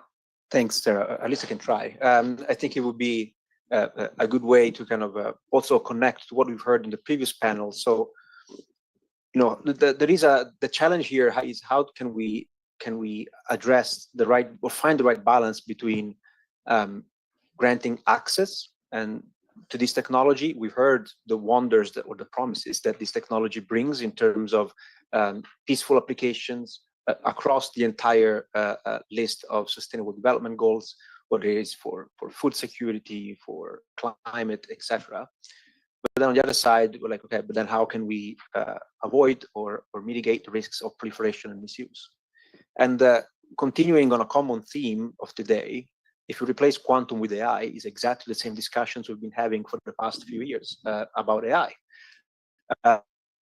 How can we support technological diffusion to make sure that it reaches as many people as possible that can put it to good use, but at the same time, how can we try to make sure that it doesn't proliferate for malicious purposes? And history rarely repeats itself, but it often rhymes. So we should try to learn about what we have seen in the AI sphere and try to see if there's anything that can be transferred here. Not long ago, there was this joint letter by AI scientists and researchers calling for a moratorium on further training and development of frontier models until the governance was strengthened. I'm not sure that worked, but let's try to avoid a future in which there is a moratorium on quantum research because somewhat the policy environment hasn't been able to keep up. But when it comes to building on both what Brad and Minha have said, I think if we think about from a access control perspective, it really depends on what is in the theoretical world, there are fundamentally three ways in which one actor can access quantum capabilities. They can either build it, they can buy it from someone else, or they can also, as Brad was saying, they can access those capabilities through the cloud. So without really having any type of physical transfer of anything at all from point A to point B. Now, some of the quantum applications like sensors, for example, those are physical sensors. So it would be easier to apply traditional export controls or traditional controls mechanisms when it comes to monitoring international trade in these goods that can be considered strategic goods in a way. But the whole idea of quantum computing as a service, in a way, challenges a little bit this assumption that access equals physical possession of an asset, an object. So this really calls for a new frontier of regulation also when it comes to accessing services. AI is a service, it's already a thing. Is there anything we can learn there when it comes to licensing, for example? Licensing on both hands. Licensing of the service providers. So who is authorized to provide these resources through the cloud, but also licensing for users. Who is authorized to request or to buy some of these quantum computing tokens or units? And I didn't know about blind quantum computing and obfuscation. That brings a whole new challenge, because even if you have everything squared away and you have all of your licensing and everything on paper looks good, then how do you actually monitor and verify what is going on? So clearly this calls for discussions that need to happen today before this technology reaches the point where, you know, the cat is out of the bag and it's going to be hard to chase it to put it back in. We've seen we're not good at doing that. We've seen it with AI. Let's try to avoid making the same mistakes when it comes to quantum. So just to summarize, if you want to build something, if you want to buy it from somewhere else, then traditional tools can still be relevant and used, but there is this new model of accessing digital capabilities that can be very relevant also for military or broader security applications through the cloud. And plug of self-promotion, we also have another paper on cloud computing coming out soon, where we try to unpack a little bit of what does it actually mean from a governance perspective. Thank you very much, Giacomo. And actually, I think you've already answered one of the many questions which are on this Slido. I've been looking through them, so you have your work cut out for you. The audience has a lot of questions, but one of them was indeed about arms control. So thank you for touching upon that. Seeing as we don't have all that much time left, I propose to take several questions at once, and then the panelists can choose which to answer. So I hope you'll take a single one each, but I will let you decide how you will distribute it between yourselves. Perhaps starting first with two questions. First, how do you assess the risk of non-state actors accessing quantum technologies and misusing them? And second, how can quantum technology be weaponized other than code cracking? And how can quantum technology competition contribute to stop code cracking? Any takers to either of these two questions? Yeah, I could start the back and work our way forward. Indeed. All right. So certainly the threat to our public key infrastructure by Shor's algorithm is well understood by now. We recognize that RSA and elliptic curves, which are by far the two most popular algorithms we use to secure our transmissions, will not survive the quantum era. But what are we doing now to do it? Well, we've already talked about this a little bit in this dialogue, and reiterate the point is the standards community is really tackling this issue well. The first, as far as I know, the first post-quantum cryptographic scheme was actually built in the 1970s, and so long before Shor's algorithm existed. And so in principle, we could have solved this at an individual level at any point in time, but the problem isn't protecting ourselves against Shor's algorithm. The problem is being interoperable with our systems. And so anyone can just write down an algorithm that will secure our encryption. But what we need to have is everybody use the same algorithm to secure our encryptions. And that's the difficult part. And so the mechanism for doing that, of course, is what we understand very well is international standards and adoption of those standards. And that's moving forward today. Many say that not nearly fast enough. But it is happening, and we have seen evidence of it happening. We are seeing this transition occurring both in large corporations and in governments, and they will, of course, drive smaller corporations and the rest of the world to adopt these. So this is it's really happening right now. I can try to take a crack at the non-state actors question, and then we can, of course, Constanza, please jump in as well. I think if I look at where non-state actors would sit in my frameworks, like build it, buy it, or access it, at least in the short to mid-term, I would assume there would be more of a category that fits into accessing the cloud as a service, so accessing quantum through the cloud as a service.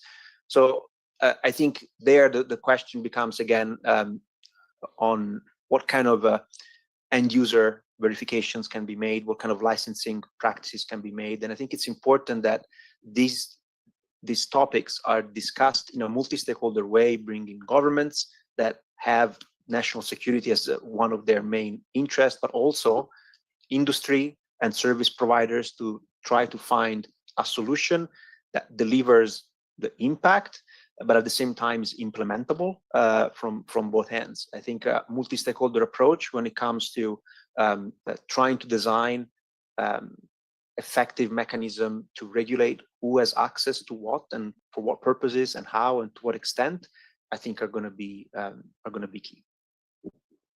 Thank you. Constanze, if you want to jump in on anything, please feel free to unmute, of course. And I would just add a very quick note. I think in terms of, again, this is speculative, but I think in terms of whether we can expect a real threat from a non-state actor anytime soon, I think it would be very low probability because, again, because these technologies are still so nascent, and most of them, you know, when we think about the quantum computers that are being built now and early prototypes or, you know, like early versions of what hopefully at some point will become fault-tolerant quantum computers of the scale that is needed to break encryption. I mean, those are still extremely large, just like physically, extremely large technologies that are difficult for any one individual to create or control. And I think, so just to temper some, maybe like assuage some concerns, I think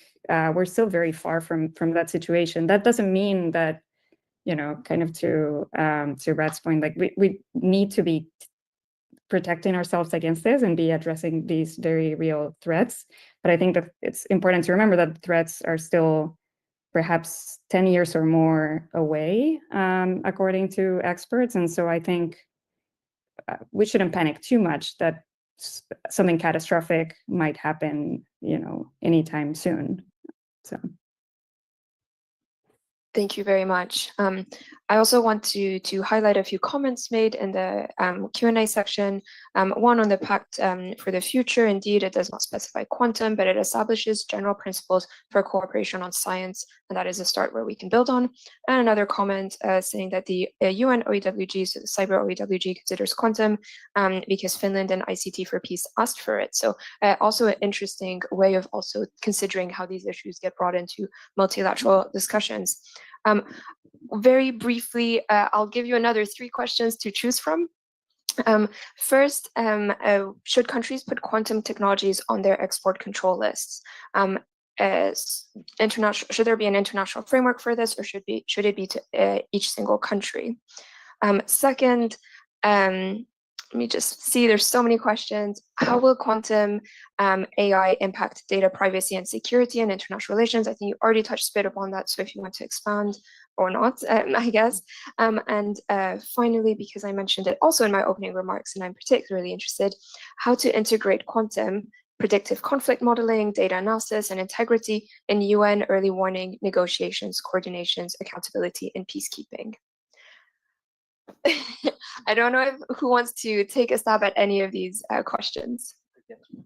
Yeah, I will take export control. Yeah, this is the last September, the U.S. government they started export control on the resources who develop or some the manufacturers of quantum computing. It says resource means including some material component, software, human capital also. Yeah, and that is the U.S. is not first. The French government already started this February, in UK, Netherlands, not to mention about China. But the different, they try to export control in the different perspective view, and then for example, the China will start in December 1st about the export control on the materials, the special material to use emerging new technology.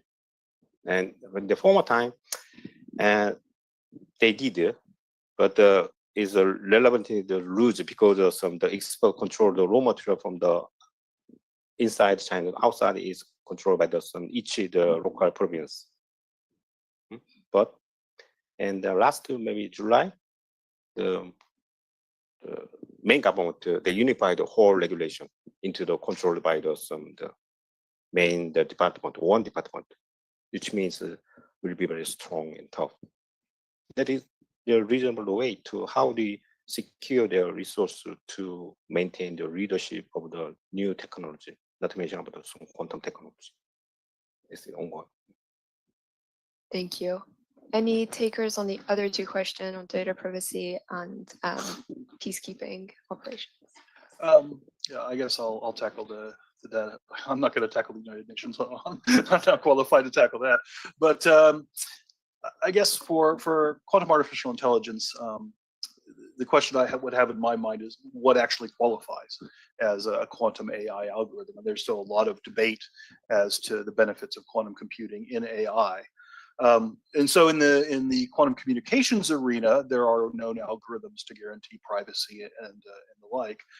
But I think in this arena, just speculating now, the quantum AI models that we have looked at, such as random circuits and the like, they satisfy much the same properties as classical deep networks. And so I think the prospect is going to be the same in the sense that we have to answer some very straightforward questions about the relationship between the data that we use to train our AI models and the parameters that live within those models. You know, if I publish a model so that everybody can see the parameters that are in there, is there residual information of the data that was used to train that in such a way that those parameters now need to be protected in the same way that the data would need to be protected? I think that's exactly the same question for quantum AI. When we train a quantum circuit to do these, they have parameters, and those parameters are a function of the data that was used to build them. And so I think the policies and regulations here would probably be the same. Thank you very much. Did you want to jump in? Okay. I know I have to, otherwise you never forgive me. I'm going to answer the question about how can this technology be used for conflict prevention or early warning. And I'm going to refer back actually to an event that GESDA organized earlier this year, the Quantum Symposium, where one of the speakers highlighted one of the most promising potentially, or one of the many promising use cases, which referred to how difficult it is to create a model that reduces or optimizes water management within cities. Because if you look at how much water is wasted because of leaks, because of different, and this is such a wicked and complex problem that it is almost impossible for traditional methods and models and computers to get a strong handle around it. And quantum could bring really disruptive, positive innovation in that field. So I'm using this as a parallel to say that in theory, if quantum is considered like, as we heard in the first panel, like a technology with superpowers, if one of the superpowers of quantum is that of solving wicked problems, I think that theoretically, yes, it could be used. The problem there is always then, what do you feed these models? You need data. You need good data. You need a lot of it, because this, otherwise, quantum or non-quantum, you always go back to the problem of AI. That is, if you don't have good data, it doesn't matter how good your model is. You're not going to do much with it. So I think we have to disentangle a little bit what are the potential and theoretical possibilities of the technology with the reality check of the amount and quality and completeness of the data that we're then able to leverage for these specific applications. Thank you very much. Very interesting. And bearing in mind that we are, and also kind of perhaps paraphrasing something that Constanza said before, it's thinking about what is the problem that we're trying to solve rather than throwing the technology kind of without strategy. But bearing in mind that we are the only thing standing between the audience and lunch, I will maybe conclude the Q&A session and turn to our panelists to ask you for some very brief final remarks. No longer perhaps than 30 to 60 seconds, please. So perhaps Constanza, if you want to start first, and then we'll finish in the room. Sure, very briefly, I guess. I think, as I mentioned, I think at the outset, it will be very important, I think, to think carefully about both the positive and the more negative outcomes that come out of racing to mature a technology, an emerging technology like quantum, where there are still so many unknowns in its capabilities. And I think to the extent that we can focus on placing investments, prioritizing investments that are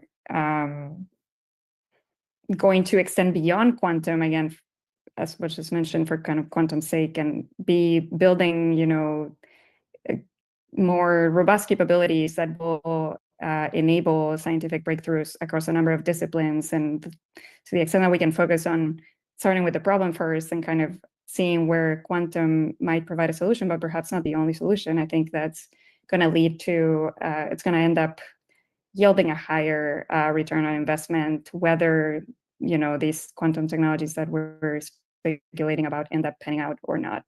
I think it's important, again, to have space for this kind of conversations where we stop and think about, what is the potential? Why are we doing this? Why is it important? What are the safeguards that need to be put in place? Alongside this urgency to kind of just continue to move fast and faster than others. Thank you. Giacomo, do you want to go next? Sure, I'll be very quick. I think that we spend quite a long time talking about the risks, about the possible negative applications of quantum. I just want to finish by bringing to the attention that we heard that there still is time and there's still an opportunity for states, for the private sector to determine the direction of travel of this technology and where it's going to go and what we can do with it. So it's important that we think also about positive applications. And in the context of international peace and security, there are a number, particularly in the context of sensing and quantum sensing, there are a number of applications that can really be in support of current arms control and disarmament regimes. If we're thinking about enhanced detection capabilities, enhanced environmental sampling, or improved verification techniques, those are all applications that quantum sensors can bring to strengthen frameworks that we already have in place that are currently potentially challenged by either the limits of current technology or sometimes even the fact that you need physical access to facilities, to sites in order to conduct certain types of monitoring and verifications. So let's not let's keep in mind the bad, but let's also keep in mind that there are a range of positive applications that states and private sector can decide to invest on. Thank you. My last word is the critical part of the current quantum technology is uncertainty of the supply chain or whatever some technology. So it is very important. We need some more clear view on such a the supply chain, not to mention about technology in the quantum technology. That is good for some advancing more technology to the market. That is the critical essential point. So we need the collaborators, some software engineer, policymaker, hardware engineer, material scientists, and others. Thank you. And Brad, to close us off. Yes, great, thank you. So I often get questioned, particularly in the context of AI, is it too early to be talking about quantum computing and its impact and ramifications in the future, since there's so much we don't know? And the answer is yes, we have to have discussions like this now. Very simply, that many of the things we discussed today are not going to come to fruition, but some of them will. And so the policies and the priorities that we set in meetings like this will save us an immense amount of difficulty and work in the future. We give it time for the kernels of the ideas that we're laying out now to grow and match the technology as it evolves. Great, thank you. Thank you very much to all of you for such a fascinating panel. Before we thank our speakers, I just want to ask everyone, we will be taking a group picture. So after we thank our speakers, please come up to the front so we can take the group picture. And after that, I promise you will be fed lunch. But thank you so much to all of our panelists for the great discussion. Just for information, we will be starting again at 1:50, and our next panel is Access for All and Advancing Capacity Building. Thank you.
All right, I hope you all had a wonderful lunch break. We are ready for the last two panels for the day. I think we had a wonderful morning session, and now we will be tackling two very important issues. One, as we mentioned at the beginning, we will be looking more at the issue of access to this technology, and then we'll wrap up the innovations dialogue with our traditional panel on governance. So what can we do about this? Very pleased to introduce the moderator for the next panel, Ms. Marieke Hood, the Executive Director and Impact Translator at GESDA. Please, Marieke. Thank you, Giacomo. Thank you. And I'd like to invite to join me here on stage Amal Kasri and Mira Wolf-Bauens for this panel, please. Yeah, please take a seat. Mira was in the room. Okay, so she'll join you straight after. Great. So my name is Marieke Hood. I'm Director Impact Translator at GESDA. GESDA, the Geneva Science and Diplomacy Anticipator. And for the past 2-3 years, I have been leading the incubation and deployment of the Open Quantum Institute, which has led to its launch here at CERN in March 2024. So the core of the value proposition of the Open Quantum Institute is around access for all and capacity building. So that's why I've been asked to moderate this panel. I have the pleasure of being joined here by Amal Kasri, who is Chief of Section for Basic Science, Research, Innovation and Engineering at UNESCO.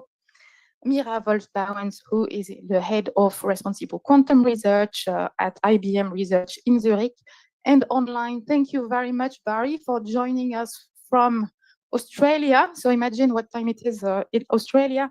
Barry Sanders is Professor, Faculty of Science, Department of Physics and Astronomy at the University of Calgary, but also the initiator of the Quantum Africa series, and I should say an advocate for open science that is extremely well recognized by the quantum community. So thank you for taking the time, Barry, in your very busy agenda as well. I just wanted to start this panel on access for all and education by recapping a few of the statements and the facts that we heard this morning during the various panels, just to set the scene. So we heard that quantum technologies are a diverse set of technologies: quantum sensing, quantum communication, quantum computing, that are actually at very different stages of maturity. We heard a lot, secondly, that about quantum computing, which is currently the least mature of those technologies, but where it's also where the potential for disruptions across a very wide range of sectors is the strongest. Especially some of the panelists mentioned the possibility of convergences with AI. So in that scenario where AI and quantum computing are converging, we have the potential here for a very disruptive technology that would impact the economies of a wide number of countries. We also heard that even if quantum computing is not ready yet, and because it's not it's not ready yet, we need all the talent and creativity we can for two things. The first thing is to build, realize quantum computers at scale. They do not exist yet, and it's really hard to build robust, solid, and stable quantum computers. So just that is a really hard effort where the world talent will be needed and international collaboration is needed. We heard that not one company or one nation in the world will be able to realize quantum computers. The second thing for which we need talent and creativity is to invent the future applications of quantum computers. We heard there's hopes and dreams in the medical field, for example, in material sciences in particular. There's some more certainty in the security, national security fields, but there's a lot of other applications that can be invented, that need to be explored, and that need to be proven. And for that, we need people with very different mindsets and spirits. Interdisciplinarity is key, so it's not just an effort by the quantum physicists community, but it's actually a whole range of researchers that should start or could start thinking already today at how they can use quantum computers to accelerate their own research. And we also heard that it's not that easy actually to understand quantum computing. It's had to understand how it works. Maybe it's not necessary to understand exactly how it works, but understanding its capacity is something that we all should collectively aim for. So the access to the technology and the capacity for scientists, entrepreneurs to comprehend it sufficiently to use its superpowers in their own domain is crucial, and also to do it in a safe way. So that's kind of what I took from the conversations of this morning.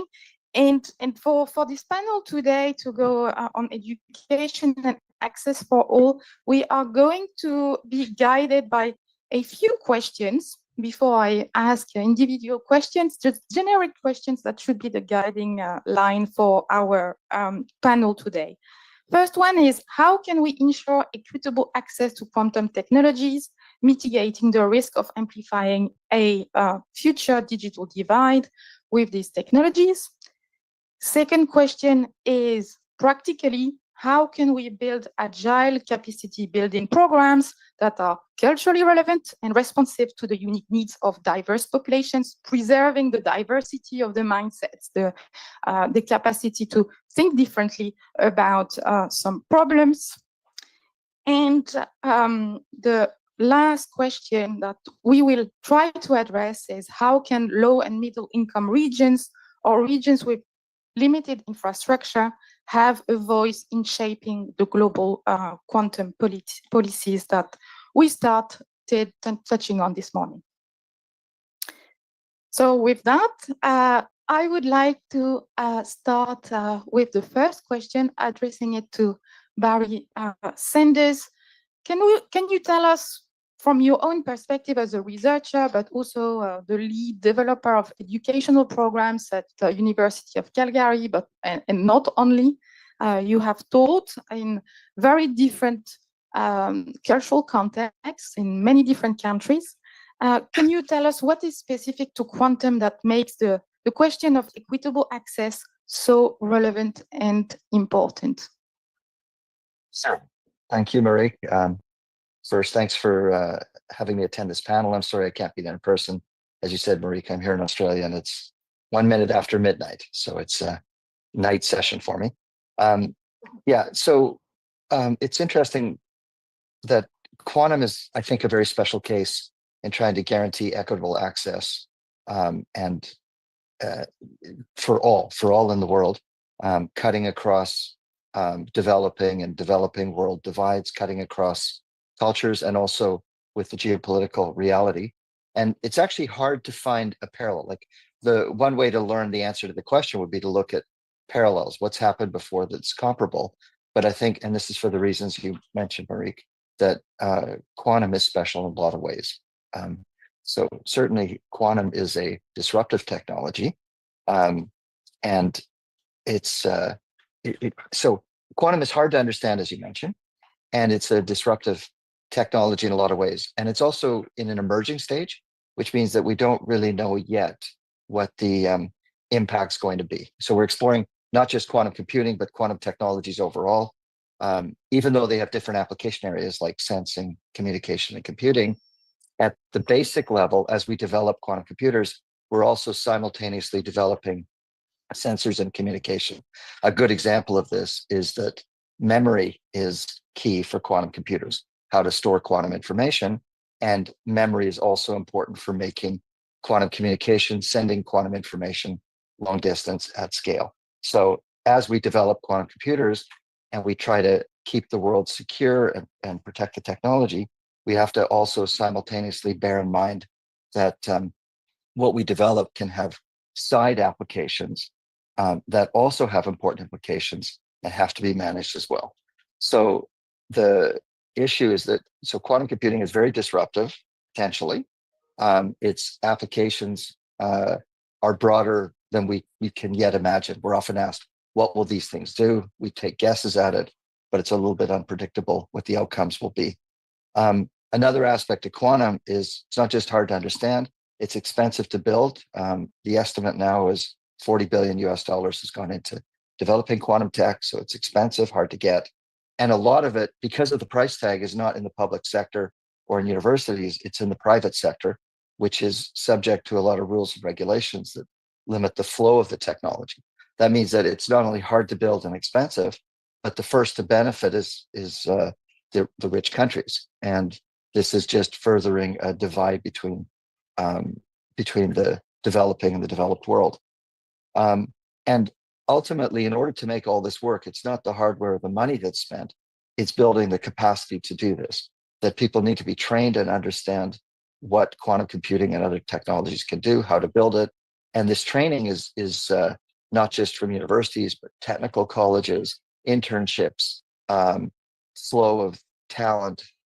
So the whole globalization paradigm is key for success, because we need the whole world to work on this, but we're running into all these problems, perhaps necessary problems, where we have to limit the flow, cut exports, and minimize who we can educate, because we're worried about the consequences. So I'm not answering the question at this point, but I'm just setting the stage for how complex these answers are to come up with.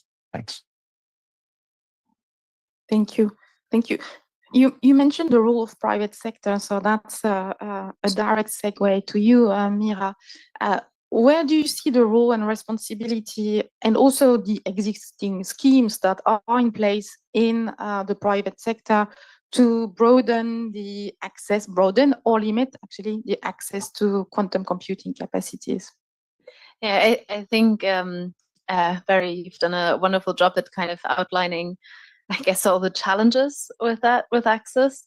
And I thought you weren't going to get to it, but you got to it at the end also, is particular that point about public-private. So I think we're lacking yet actually a very, very good overview of the amount of public investment versus the amount of private investment. We have sort of some, I think, McKinsey estimates and so on, but I mean, if someone is looking for a research project, I think that would be a nice overview to also do globally. But I mean, generally, the sense is that a huge amount of private investment has gone into quantum, certainly motivated also by public investment. So at least in the way in the US, I mean, we also know that a lot of public defense money has gone to kind of potentially start these projects, but then it was taken up by private investment. And what I think, and I can only speak sort of for a particular perspective in the quantum computing, so very importantly, whenever I speak, it's most likely quantum computing, unless I say differently.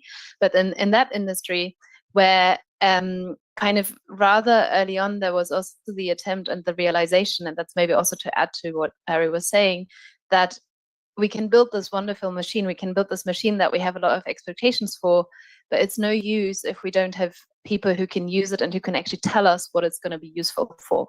And we, the ones, the physicists and the engineers and so on that are building this machine, aren't necessarily the ones who know best what the actual application areas are. So kind of out of that motivation was a little bit of a shift. And if you were to compare it with how classical computing was developed and sort of brought to market, is that relatively early on, with relatively small systems, or not relatively, with very small systems, they were already put on the cloud. So, and the motivation for that is being very straightforward. I mean, you could make kind of a very nice and kind of PR-y statement where it's like, well, we wanted to make it accessible, but I think let's be true. I mean, the motivation also was, let's have people use it on the one hand so that they train themselves, but also so that they can find the potential application areas for this, that they can also tell us, is this machine actually useful for something? And what is it useful for? So I think that is kind of, and that was as early as 2019, and the systems they were, I think the first one we put on the cloud was 27 qubits and was slow and so on. But I mean, ever since the newer machines were also put on the cloud, and importantly, that model was kept. I mean, I guess if one was a historian of kind of computing history, one would add also that what was helped us that we had cloud models. I mean, if we didn't have cloud models, that model wouldn't have worked either. So we had that plus, and I think that is very noticeable as well. This huge movement of open science and open access in general. There was also a movement that was, I mean, not just in 2019, but it's also kind of a parallel trend that also I think helped for the initial publications and so on, also on algorithms and so on. A lot of them are actually open source, and sort of a lot of the code and the way the software is developed, a lot of it is open source. And so also the idea was from the start, okay, let's put them on the cloud, let's open source those. And I mean, that was of course helped by kind of also where we were in time, that we had these kind of trends and shifts also in the way we did the research. So just to compare that historically. And I think the ambition there then also was, okay, we can use that for research. And so where it's kind of, let's continue enabling that platform, using that platform for researchers on the one hand to educate themselves, again, to find out, is it a useful tool for them for research, for accelerating science? But also to just play around with it. So, I mean, what we did, for instance, I think a lot of people who come to Quantum will know the Qiskit YouTube channel. It's I think, a very popular channel where you can just learn introductions to quantum computing and introductions to very simple concepts also about quantum computing. So that was also built out of the motivation to make it kind of lower the entrance barrier, because we've heard it now multiple times. It's seemingly very, very complicated, but there's a lot of fun concepts. So actually one of my colleagues who's a very well-known educator in the quantum space, James Wooten, he has started with quantum games. So kind of the analogy is to classical computing, where when you do CS50 or one of your coding courses, one of the first things you build is typically a game. And so he was like, well, we need something similar for quantum. So he built quantum games. I think a lot of people that were just kind of this playful way of getting access to it, that made it really accessible. And so building on that, the YouTube channel, but also the resources that go with it. The first sort of the book that was alongside, again, the Qiskit textbook, that was put open source, accessible, and that was actually then continued to be built. So it was written in English initially, but then there was a realization, well, okay, it doesn't really help enough people if it was written only in English. So there was a crowd movement around it to actually translate it to other languages. So I think that, and that is something that kind of is also our commitment to this, to have this open source, and to, as it continues to grow more into a product, to continue always to have that educational access and have that access to the educational resources, and always continue to have access for researchers as well. It's gonna, as the resources become more expensive and also as the resources become more powerful, there's of course a consolidation, and there's gonna be models that now you're trying to really find use cases that have the potential to be useful and have an impact. So now it's kind of maybe less so just playing around. So you really already see a trend from the sort of maybe initial 5 years that was playing around to now, okay, tell us, make sure it's something that is potentially really quantum relevant and it's not just anything. But I think that's fine as well. Kind of where I would say maybe it's kind of, it was a funnel and we started really wide and now it's kind of starting to narrow. But the commitment is definitely there around these programs and across the board. And I would say, to just maybe address the elephant in the room, and Barry has like hinted to it, I mean, the huge restriction to that is regulation, it is export controls. So while there is the motivation in our case, in the case of IBM, we're a US-based company, so we have to adhere to export controls. So everything I just said cannot be provided in countries that are regulated against by export controls. So I think that also needs to be said very clearly and not be kind of shied away from. And sort of the critical perspective to that is, of course, that hinders access in parts of the world. And yeah, so that kind of maybe the flip side of the coin. I'll leave it at that for now. Okay, so if I summarize, the first level of entry is actually the first level to actually familiarize yourself and train yourself to quantum computing is actually pretty open, right? Because the quantum computers are there on the cloud, because there's educational resources that have been developed by the community that are there also on YouTube or directly on your websites. And there's an effort to make as much as possible open source. So that was the historic trend. Now we're getting to a stage of maturity that has stemmed some export control measures, and those resources, open resources, are not actually open to everyone, first point. And second, you also hinted to that is, once you have reached the first level of education, then to effectively implement and explore those applications, you need much more resources, and those come at a cost because the resources are very limited still, and not just, I mean, across all industry providers. Okay, so that gives us a pretty good background. Barry, I didn't say if you want to jump it at any time. I'll try to keep an eye on the screen, so feel free to raise the hand. But okay, so is that a sign? Yes, you would like to talk about. I just wanted to ask, maybe to you and to Barry, and also Amal, you have an idea. When we say export control is limited access, what share of the world are we talking about? Is it like out of the many countries we have in the world, how many of those countries of the countries are actually completely banned from any kind of access to quantum computing, like a third, or 50%, 70%? Do we have, just to give us a bit of an indication of how effectively open quantum computing capacities are, even at this first level?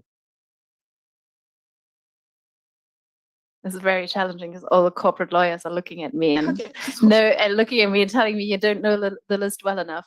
It's not at the 50% level. It's more at the, I mean, also, I think what is relevant there is that there's, from the US side, I mean, it's pretty obvious. It's countries like China and Iran and so on.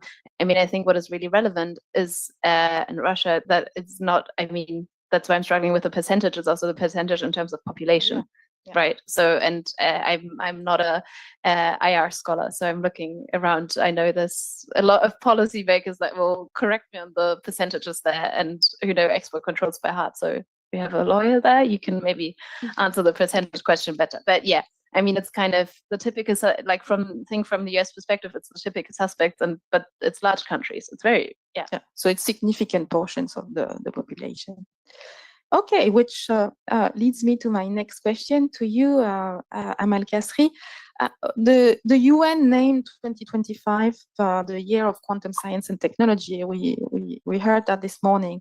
Can you just let us know a little bit more about the factors behind this decision, and also what the perception of UNESCO is on the state of play of quantum education and awareness globally? Thank you very much, Marika. Yes, indeed, 2025, celebrating 100 years of quantum, will be the International Year of Quantum Science and Technology as proclaimed by the United Nations General Assembly. Actually, international years are something that the UN is proclaiming for many different reasons. The main reason is to raise awareness of issues that can be disruptive, like what we have right now or what we are discussing today, or to use or to actually advocate for something that is very challenging and needs the attention of the governments and the nations. We have many major challenges facing us in healthcare and energy and so on. We have a history of international years. Before we had International Year of Chemistry, International Year of Periodic Table, of Light, which actually I have to say the International Year of Quantum is something like emerged or as a result of the International Year of Light. We also had the International Year of Basic Sciences for Sustainable Development. All these initiatives were very successful to raise awareness about something, and they left an impact. So we, for each of these years, UNESCO is the lead agency, and we had kind of try to track all the events and the activities that were implemented under these years, and we found that actually even there was some small impact, it was actually an impact that grows time. For example, the International Year of Crystallography helped in building some crystallographic or X-ray techniques in Africa that are still functioning until now. International Year of Light also helped in establishing a center in Ghana that is active until now. And we, of course, envision the same for the International Year of Quantum Science and Technology. So I would say there are three main reasons why we have an International Year of Quantum Science and Technology. First, because I think all what we said today, all what was discussed today, shows the potential and the importance of this field now. I mean, I'm a physicist, by the way, and if I talk about quantum, what is quantum? And it really goes deep to the atom and the matters. And obviously, then, so if we talk scientifically, it has an impact on everything in communication and sensing. I don't need you have all the experts here. So all these things have very tangible impacts on the people. People need these things, so they will be affected by them. And if they are affected by them, this means that we have to be careful on developing it. We have to take care of how to advance in this field. We have to take care of the ethical aspect. We have to make sure it's accessible for everyone. And I think this is a good enough reason to have this year to raise the awareness and ask everyone to engage and to help. And this takes me to one of the reasons also, which is the public awareness. Again, I think everyone, when we speak about quantum, you say it's very difficult I have to say that this sentence provokes me a little bit, because yes, it is. It's a science in the end. Yes, it might be a bit challenging sometimes to understand, but it's being taught in the schools, right? So the students can grow understanding what quantum science and technology and science. Let me say quantum science only is. Quantum physics or quantum mechanics, as we studied in the schools, and then later in the university. But then I think there is a huge gap now between the quantum sciences that it's being taught in the schools, or quantum physics or mechanics, and the quantum technology as it is being now known. And this huge gap is something that we need to work on, and it takes me to perhaps answering questions related to what's happening in the least developed countries, or the countries that don't have access to quantum technology. It is this gap that very much related to education and to capacity building. And here I would like to say that we are trying to move from the capacity building to the capacity sharing. And I think as we move forward in the discussion, I can mention some of the examples we are currently actively working on at UNESCO, of sharing facilities remotely in order to build the capacity, build the both institutional capacity and the human capacity as well of the scientists and the engineers. So I think these are already good reasons to have an international year for quantum science and technology. What we plan to do, we are trying to develop very concrete plans. UNESCO is, of course, as a UN agency, it's a science for peace, so we have to use science for peace. And in order to achieve peace, we need to help in reducing the inequality and reducing the gap between North and South, especially in different fields, especially in this one. And this is, let us say, our ultimate aim by end of the year, to reduce the gap. And in order to do this, we are developing some concrete plans with several partners, with several universities, institutes, with the private sector as well. We need to understand the landscape. We need to see what's going on. We know what's going on. We know that there are only few countries who have policies policies related to quantum science and technology. We know that there are limited programs in the field. We know this, but we need to understand more the real landscape in the regions that don't have access to these technologies. And this is one of our plans during this year. And based on the results of understanding the landscape, this will help us to expand our capacity sharing program, the remote access, which I can speak about later. It will help us to see what to do. Another thing, I think it's very important, maybe this answer also to the previous two questions.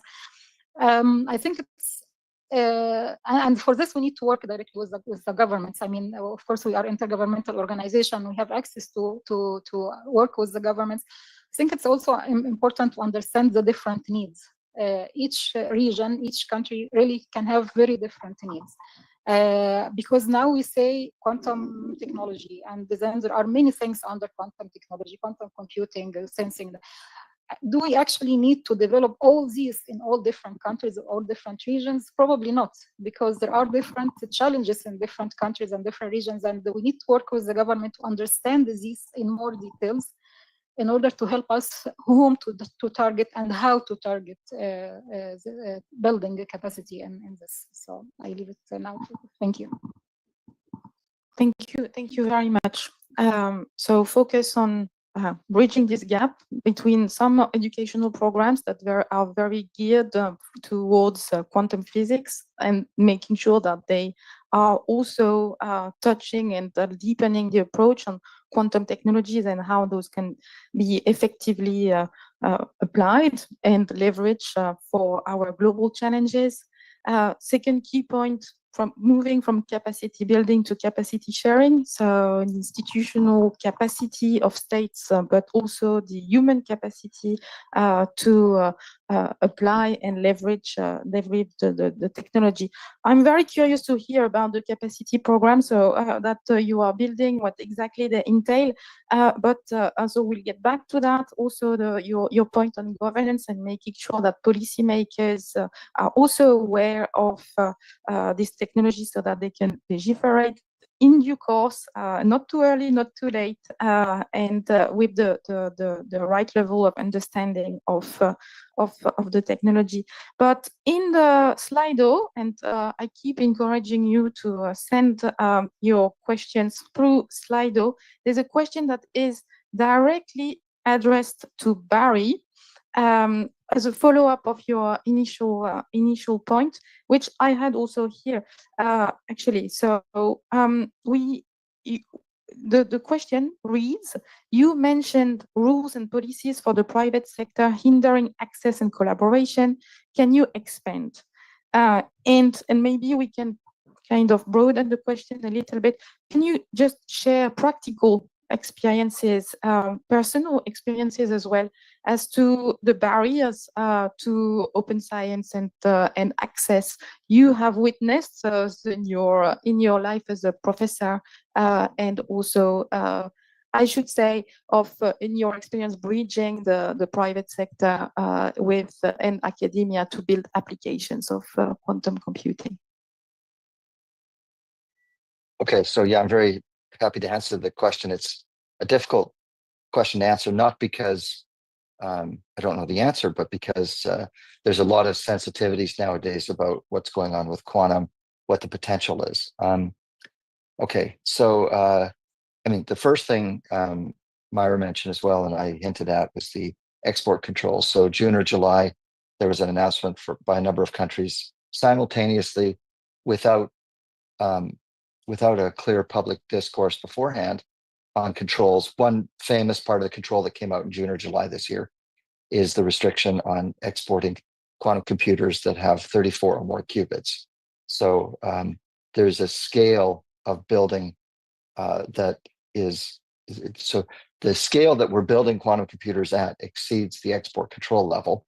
And this is a restriction. Actually, in part of my role, I didn't say everything I did, but I help with the Creative Destruction Lab, which is the main one's in Toronto, but it's a set of objective setting organizations to nurture the creation of startups, basically the scale up startups in more than a dozen places around the world. And I help them, and in helping, as a volunteer, by the way, and in helping these startups scale up, one of the things that we have to study is the risk entailed. So, some startup person entrepreneur is going out trying to raise money, and the money raise can be limited by these kinds of factors. If you're going to raise $1 billion to develop a technology and you can't export it, it actually hinders the development of the industry.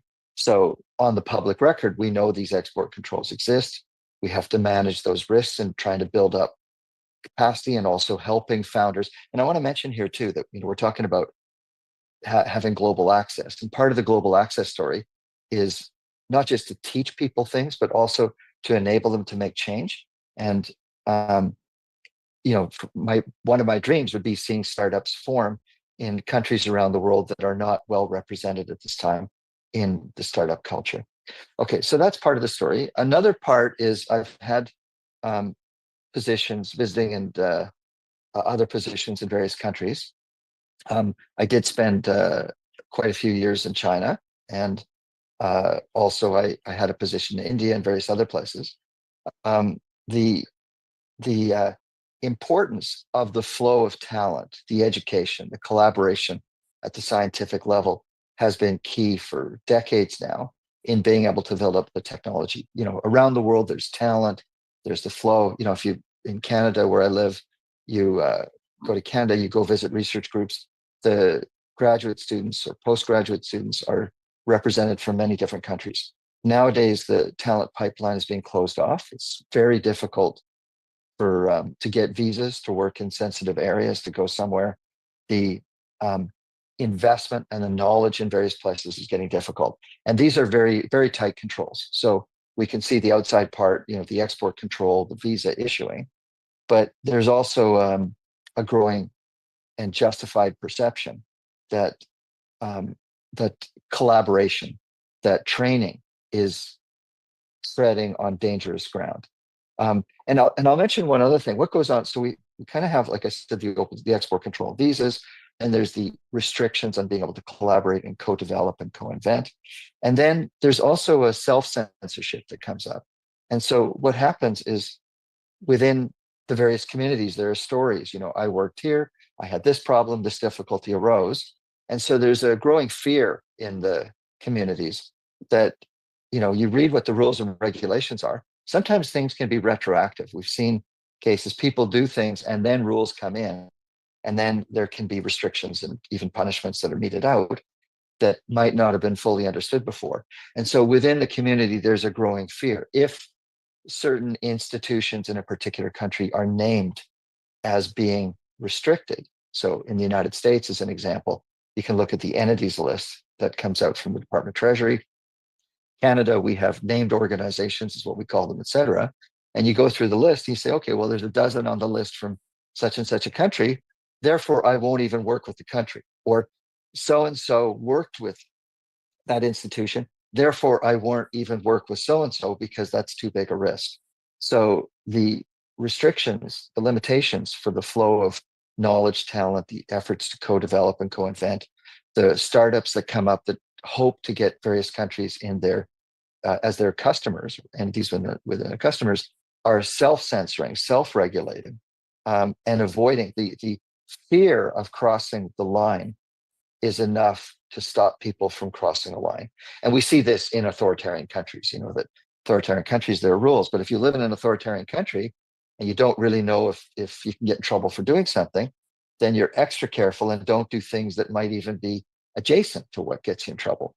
Now, I don't live in an authoritarian country, but the growing level of restriction, of fear that develops is enough that we are all starting to pull back from potentially beneficial efforts. Great. Thank you. Thank you, Barry. That's very clear. It's very good also to have your feedback from the community of practice. On the chat, on the slide though, we have quite a few questions about the novel educational approaches to scale the number of individuals who are actually exposed to quantum technology education. So innovation in pedagogy, but also innovation in the mechanisms to disseminate existing educational products, which is our educational material that is already existing. So for the sake of being precise, I will read the questions, and then maybe Mira and Amal, Barry, feel free to jump in as well. Maybe you can give us practical examples as how the initiatives that you are leading or your companies are leading are trying to address this topic. So one question from Timothy King was, lack of quantum in public STEM education is the largest barrier to quantum readiness. Many teachers still teach physics like it's 1924. How can we resolve this? Question from Young-Sun Kim, sharing capacity means you have enough low-cost capacity to go around. Do we purely rely on private sector industry to build up the capacity, or do we build policy? I guess there's also an educational component in this question. capacity building and knowledge increase seems very focused on the tech. What about legal and ethical issues related to the tech? So that would be also a segue to our next segment, which will focus on educating for governance and for policy. Do you want to start? Okay, that's 3 questions that you could have a lot to say on. Maybe quickly, I'll touch on the last one with the example that Barry mentioned, just to connect the two. So Barry mentioned that, and it's good, and feel free to look it up. It's the US, it's the UK, and so on, the export controls that don't allow exporting a quantum computer that is larger than 34 qubits. I think this one is an excellent example that shows why we need education of policymakers. Because if the policymakers who wrote that export control, and I declare I don't know any of them and I haven't been involved at all, but if they were more aware of what you can do with 34 qubits, I doubt, please someone raise a hand, but what's the point of those 34 qubits in a way? Not to say, if there were qubits at the current capacity that we have qubits, if they were fault tolerant, might be a different story. But so I think just to kind of, that is a good example, and we had the same with the EU AI Act, where the technological kind of restrictions was also, by the time that the EU AI Act was in place, was already outdated and the models were much larger. So I think that those two are very, very good and very concrete examples that go to show that not only coming back to education, not only do we need education sort of the potential workforce that is going to use quantum, that is going to build quantum, but also of policymakers who are writing and who are currently very active at writing these controls. Because otherwise you're going to, and that's of course the industry perspective, but it makes sense also from a more societal wider perspective. Otherwise we're stifling the innovation before it hits the ground. So what's the point of kind of stifling it so early? And that goes to kind of responsible.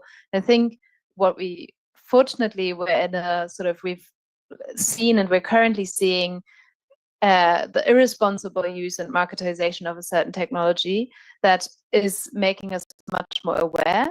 And so we're trying to embed more responsible use and innovation in, say, it's starting with having the conversation around quantum. A lot of people from sort of more technical people will tell me specifically it's far too early even for that. But I think there's a middle ground. There's a middle ground between regulating the export of systems that are sort of where it's far too early and really stifling innovation, and being completely and kind of pretending it's the Wild Wide West for another 20 years and being irresponsible, kind of, and not looking to what are the potential societal implications, what's the ethics around it. And the ethics does include questions of global justice and questions of equity. So kind of to not exclude these now. I think that we can very much kind of integrate that. We can only integrate that if we have these open exchanges, if we have the discussions now with policymakers by being asked then questions from from the more technical perspective, by being asked from policymakers. So what about equal access? What about, and that goes to the public-private question, what about what is actually the implication of the fact that I think sometimes we need to spell it out? The implication of the fact that the private sector invests so much in this technology is, of course, is that the ways the technology is going to be marketed is according to the laws of the private sector. It's not according to the laws of sort of if there was more public investment. And you can't kind of blame the private sector for doing what the private sector does. That's their investment, so they want a return on investment. So if we want more publicly accessible quantum computers, there needs to be more public investment also in quantum computers or quantum resources. That is not necessarily to say, and you made that point very clearly also, that every country now needs to build their own quantum computer. I don't think that's happening. And I think maybe that's also more a reaction to kind of tech sovereignty. And I wonder how sensible that is. Especially if you looked, now I take a very European perspective, I really wonder how much sense it makes to have 27 EU quantum computers rather than actually coming together and building sort of one, and trying to even also make up for the lost time in comparison to the advancement that the US has made. So I really think there's a strong argument for not building one in each country.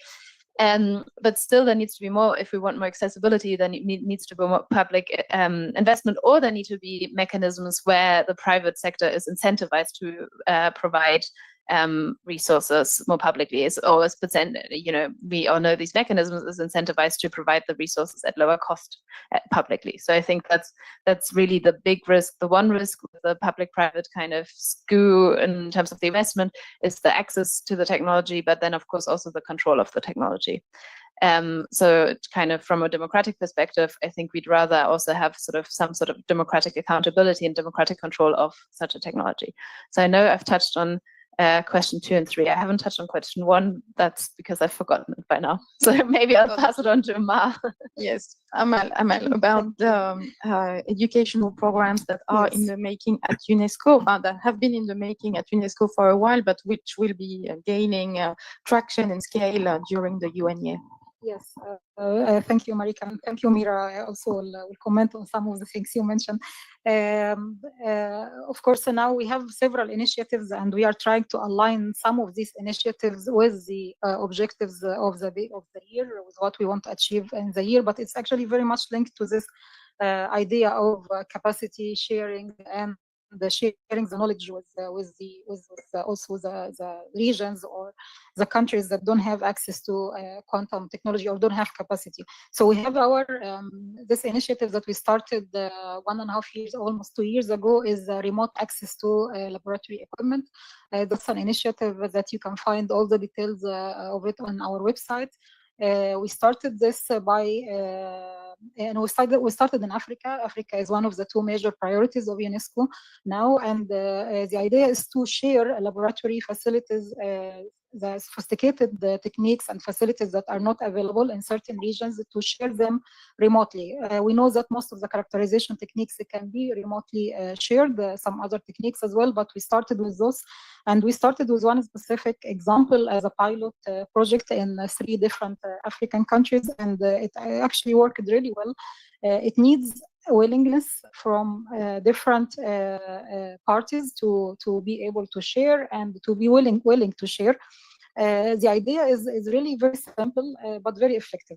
If we are talking about one laboratory technique that does not exist in Africa, and there are many that does not exist in Africa, and we host 1 or 2 scientists from each country to come to be trained physically, and at the same time their colleagues back home are trained on how to access this remotely. After 1 month, they both have remote access to the technique, and by this they can do the experiments by themselves, and this actually makes a huge difference in the quality of research, because it used to be, and still until now, I mean, we have hundreds and thousands of fellowship programs, and in all these, scientists travel, they learn, they are brilliant scientists, and when they go back, they cannot do anything. Or they stay, and this means a huge brain drain issue. So the idea is to help the scientists, first of all, to do the work by themselves, which will make a huge difference. They own the data, they know they can do the analysis by themselves. At the same time, they will stay home and continue their work and this means building capacity. And if we do this in the techniques that can be related to material science and technology, that will lead to progress also eventually on the field of quantum science and technology. This will help the scientists to build resilience and to build also the technology in their home countries. And this is a step towards that. We are not saying that this will immediately lead to this, of course, because you need to build a lot of capacity for that. There are many challenges, of course, with this initiative. It's working really well, and we sent to all our member states. UNESCO has 194 member states, as you know, and the response was really amazing. We received a very positive response from many different member states, from NGOs, from companies, willing to share the facilities, and we started doing the matching between the available laboratories and techniques and the needs of the scientists in Africa, and we will expand this to other regions as well. This is one example of how knowledge sharing under the umbrella of open science and the willingness of the different parties to work together. This is just an example of how this can work. to build the capacity and to share, actually to move that. That's what I'm saying, of moving to capacity sharing and not only capacity building. There are of course many other political challenges, even sometimes the sending samples that can be politically challenging from one country to the other. We try to step in to help if we can, but I think comparing the results of this initiative with these challenges, I think the results are really good, and we are trying to overcome these challenges. So this is an example that we will definitely try hard to contribute to achieving the objectives of the quantum year through it. And for the capacity, for the educating the policymakers, and your example you shared, Mira, is really a very good example. As we said, yes, we need to educate people, and we know that this in the history of science, this happens a lot. In the beginning, people are scared, especially politicians might be still reluctant and have concerns for security and so on. And I mean, I think the most famous example was the differences, of course, the GPS. So when it was when it started, many countries actually banned the GPS since the beginning, and then with time it was realized that it's a technology that has to be used. And I expected the same also in case of quantum computers or other things. So. But in order to avoid the delay, because there is already a gap, we need indeed to start educating or building the capacity also of the policymakers on educating. And this takes me to what we are doing now under the International Decade of Sciences for Sustainable Development, which is enhancing the scientific literacy. This is also an ultimate aim of the decade. Scientific literacy, in fact, if you read about scientific literacy, you will see many different definitions and also different baselines, while in Europe they say it's above 90%. In some countries in Africa it can be below 10%, and we are trying really now to identify these baselines and see how we can work and what we want to achieve in enhancing this scientific literacy. And by scientific literacy, of course, it doesn't mean that everyone has to be a scientist, but at least to understand the value of science, to understand the importance of science. And I think the most famous example we all witnessed probably is during the pandemic. We have seen how people and the politicians also, even scientists, by the way, were very resistant to very fundamental things like protection or vaccines and so on. So I think, yes, scientific literacy is very important. We are working hard on this through different initiatives. Initiatives also related to our STEM program. We are trying now to expand the STEM program from training the teachers and the students to actually training the families and giving them the information. There is a huge problem with misinformation and disinformation now, and I think we really need to work hard on this. And I just, if you allow me 2 minutes, because sharing is important, because we know from history also that accumulating the knowledge and the experience in only very limited regions or areas or companies is very dangerous. It's in the long term, it has very bad impact. And I'm sure you all heard about the Matthew effect. Matthew effect is when you accumulate everything, it becomes a small circle that it's no longer creative, because now all the knowledge is coming from one source in the end. And this really cannot at all help in building capacity on the long term, or even advancing the technology, because the one who owns the knowledge, at some point, I mean, they will not be able to continue developing it. Thank you. If I may just jump in on the sort of scientific literacy and also the International Year of Science, I think we also need to remember that this is bidirectional. So it's on the one hand, we're talking about sort of policymakers being educated about sort of the technology and so on, but it's also, and that's kind of very much looking at all of you, it's also educating the scientists, the physicists, the engineers, and so on about global politics. And that is something where I don't want to, I mean, let's say there's equal resistance. There's also, it's same perceptions as perceptions. Oh, it's complicated. So it's not so much it's difficult, but more like it's so complicated, it's so messy, where should we even start? So, I mean, that's similar. You hear that from a non-physicist about quantum. It's complicated, it's messy, it's different. So just to give you a very concrete example, like about different terminology. So you'll hear from the quantum world, the quantum computing world, you'll hear qubits, you'll hear clocks, you'll hear superposition. It's a nice word, but you probably don't know what it means. You hear entanglement and so on. You hear all that. You'll wonder, okay, what do I need to know? What is relevant for me to engage with that technology? Similarly, I made the mistakes of assuming with my physics colleagues that SDG was an acronym that everyone was familiar with. And I thought, okay, it's one physicist that didn't know what SDGs were.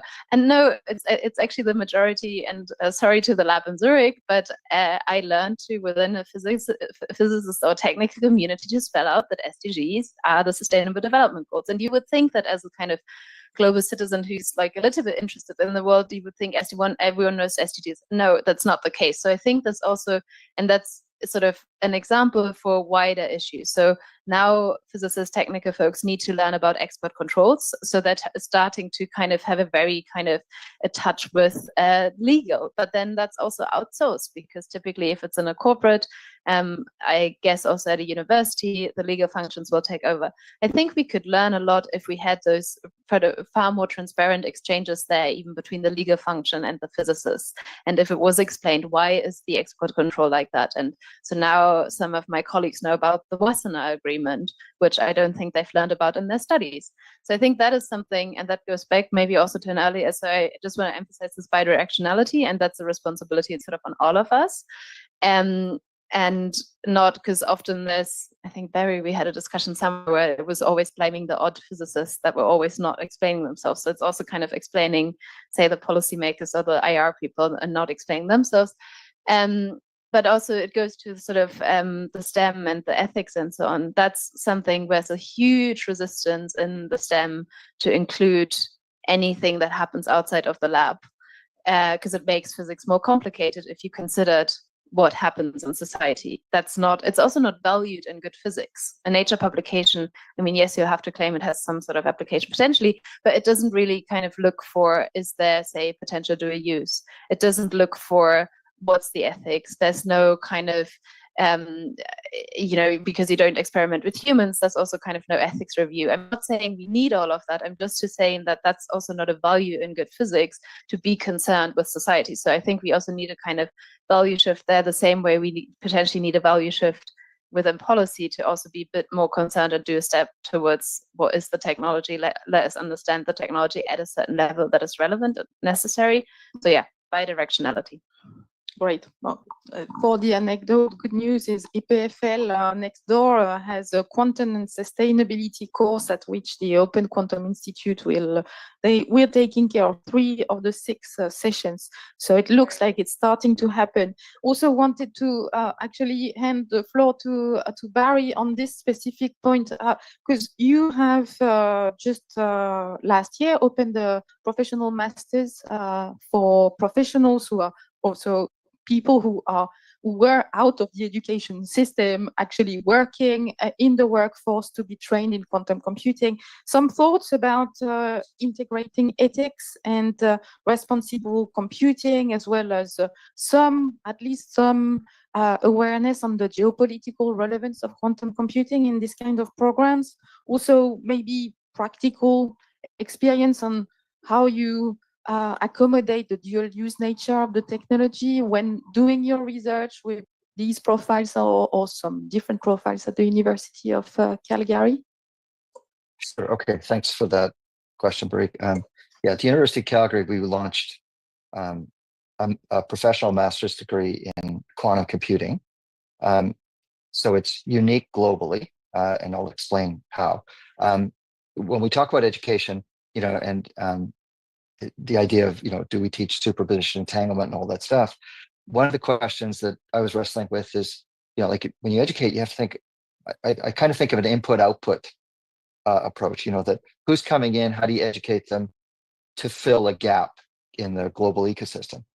And this gap that we're filling is that software engineers and data scientists who don't know quantum need to pick up what quantum computing can do and what are the alternatives to quantum computing in a reasonably short time frame. So the 1-year degree that we do it's like 4 months of what I call basic training, 4 months of applications and working as groups to solve problems, and then it's a 4-month paid internship to be able to get experience with a company or organization or whatever. Like the whole world's open for the internship, and what the opportunities are.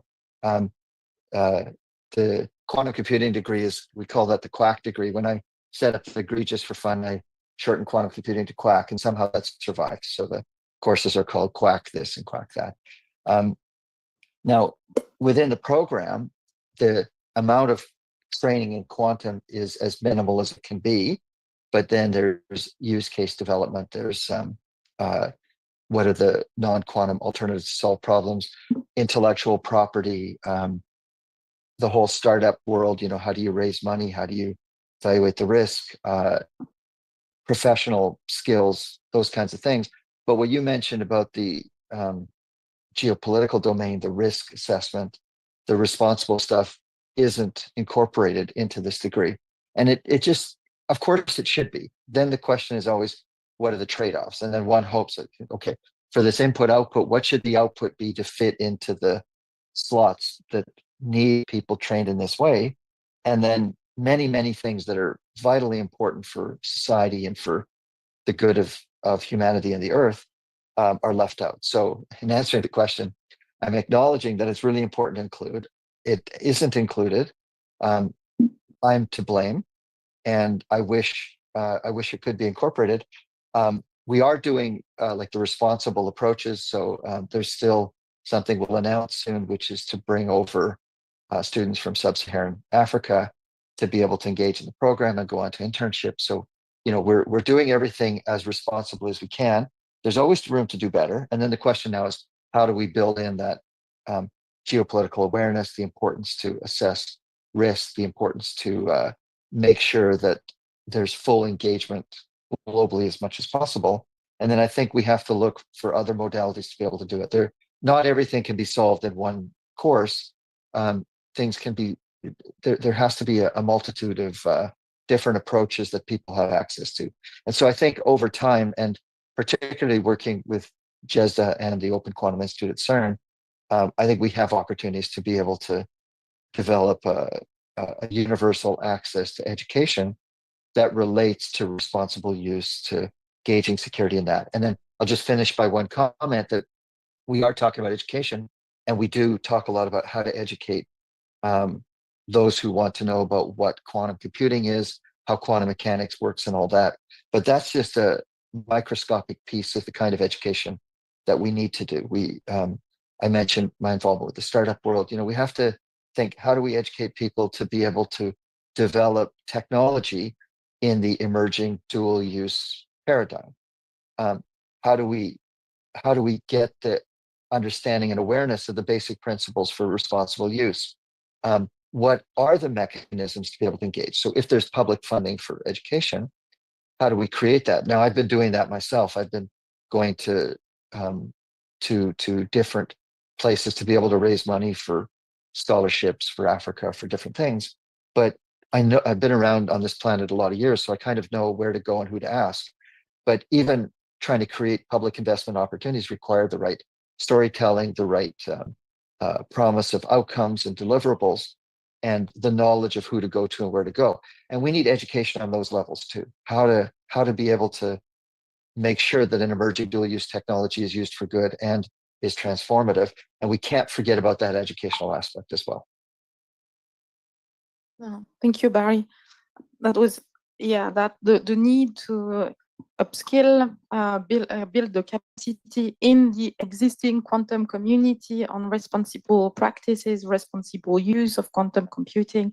That's a point very well taken. It's also being addressed a little bit this morning by Kelly Richdale, who mentioned the work you have co-authored, Mira, with her at WEF.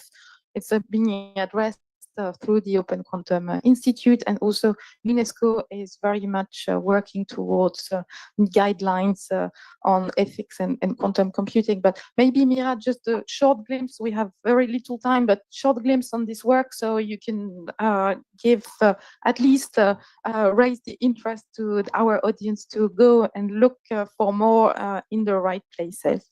Yeah, so maybe to say the report that was mentioned this morning is the World Economic Forum's governing principles. If you don't want to read the entire report, go to I think it's the 4th page or so. there's a wheel that has values at the middle, and I should listen out values. Actual sort of ethicists were involved in writing the report, so there's values at the middle, and then there's the 9 themes. And these the 7 values, I think they become interesting, not if you look at what the values are in itself, but more if you consider the values in the quantum context that we're discussing about. So that they are values of non-maleficence, of inclusivity, of open access, and so forth. And so the fact that a multi-stakeholder group that wasn't necessarily, I mean, as open as one would wish, but could still agree on these values gives me hope that as a real multi-stakeholder community, we can agree on maybe not exactly the same set of values, but similar values for the development of that technology. And so that being said, I think that was an early effort and has continued. I think really in practice is really lived by the Open Quantum Institute, and the Open Quantum Institute, while and it might not be necessary, there's not a kind of clear declaration of sort of values. It's very much putting these values into practice. And then with UNESCO, and if again, just what I know about it, and then you can elaborate on it. The work is to also look into what are the sort of particular ethical challenges. And I think that's an interesting question, because even myself, I'm not sure that quantum necessarily has different and normative challenges than other technologies. However, it appears that the fact that we treat it as a separate technology, we can't treat it without the normative challenges. So kind of, I know that also, especially kind of from the more technical perspective, there's a resistance, and there's also an over-reliance on the classical world where, well, we've solved these questions for the classical. Oh, we know how to do AI ethics, we know how to HPC ethics and so forth, can't we just copy-paste from there? And that is not the case. And again, there needs to be kind of like, and that's part of the work in sort of responsible quantum and awareness raising, that I ask questions about kind of what happens with malicious use of cloud infrastructure. I ask it to cloud providers, HPC providers, I ask it to CERN, I ask it to kind of a lot of HPC providers, and the answers are underwhelming, to say the least. And I ask it through quantum, but I find out that actually we have a problem classically. So I think sort of almost the questions about difference almost doesn't matter as much, but it's important that we kind of also realize that we ask this question through quantum, but we actually have a lot of current challenges that we haven't addressed. So, yeah. Amal, maybe just a short reaction on that, and if I can expand also on the role of UNESCO and other UN organizations like ITU, for example, in ensuring that low and middle income countries have a voice in shaping the tech policies. That would be really interesting to hear. Thank you. So yes, UNESCO, as you know, issued the recommendations on the ethics of AI 3 years ago in 2021, and this was based on 3 major principles, of course, transparency, inclusivity, and accountability. And if the same principles, of course, it can also be used when investigating the ethics on the quantum science and technology. But here I want to share something very interesting that I came across recently, and I think this will need some more expert opinions, more expert in the field, because there are 2 major differences. I think it's also important to understand the main differences between AI and the quantum technologies before talking about the ethics, because there are fundamental differences between both. And the interesting things I came across recently is that there are 2 major things which seem maybe in conflict to each other, but it's really interesting. The first, that on a technical level or really scientific level, of course, we know AI is data driven. So you have to provide the data. And that means that at some point it cannot function its own without human interference. However, in case of quantum technology, because it's based on, it can really track the error at the fundamental level. It can correct itself somehow. But this is really very technical. However, if we talk about the ethics aspect and the normative instrument, if we want to develop one, the AI can really advance and can get out of control of humans. So at some point it can work on its own, and this can go beyond what humans want, which can be really dangerous. While the quantum technology this is not the case in case of quantum, because it will be always controlled. So this means that quantum is maybe not as disruptive as the AI. I don't know if I can say that, but it is something that not easy to get out of control like AI. I think this is really a very interesting debate that requires perhaps experts in the field to work more into this and really define the differences before we go and say we want to define this ethics of AI, because if the results are very different, as I just said, then this means if even the ethical guidance will be not slightly, might be different. But communicating the ethics of AI is extremely, quantum is extremely important, and we need to keep doing this, but we also need to combine it or make sure it goes hand in hand with the capacity building in order to answer your question, in order to involve, to make sure that everyone in the less developed countries have also access, that we don't lose the voices. And I think one of the mechanisms we use to achieve that is the decentralization. We always follow this strategy in the implementation of these big initiatives, either the decade or the International Year of Quantum. We established a platform where everyone can access and provide a suggestion or a proposal to implement to achieve this. And the achievement can be many different in a very different level. Can be a small activity, can be a big program, can be a project. Depends on what they have there. Because if it's a small activity, training activity in a school, for example, this will already help in raising the awareness or sharing the knowledge with a certain group of people, but in the end it will contribute to. And through this platform, by collecting all these ideas, we will try to get kind of a database of what's happening. And then we make sure, and the reason we do this is that we might want to reach the same ultimate goal everywhere, but we do understand that the way to do this is will be very different. It's very different to build a certain capacity or achieve a certain goal in a country in Europe and in a country in Africa. You want to achieve the same in both, but definitely the mechanisms will have to be very different. And there's nothing wrong about that. This is absolutely fine. We live in a world with very diverse,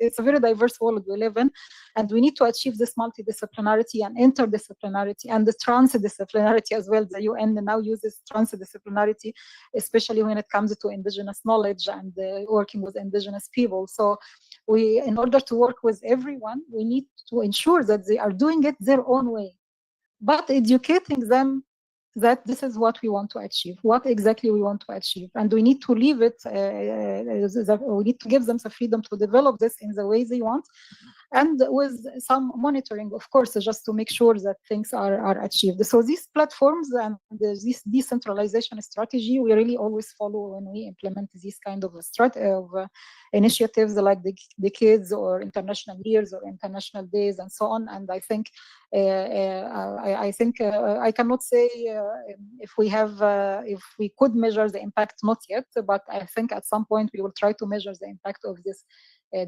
decentralization strategy. Thank you. Thank you. So it's a call for everyone to actually contribute to the UNIDIR, and there's mechanisms for that. They can reach out to the portal, propose their initiatives, and this way we should make sure that it's whatever is deployed, it will be adapted to the local both platforms are online, they are accessible. Please feel free, share with your networks, please, and feel free to go and check and share your networks, share your proposals or ideas. There is one for the International Decade and there is one for the International Year of Quantum Science and Technology. They are both accessible to everyone. Great, thank you. So that's very inspiring thoughts to conclude.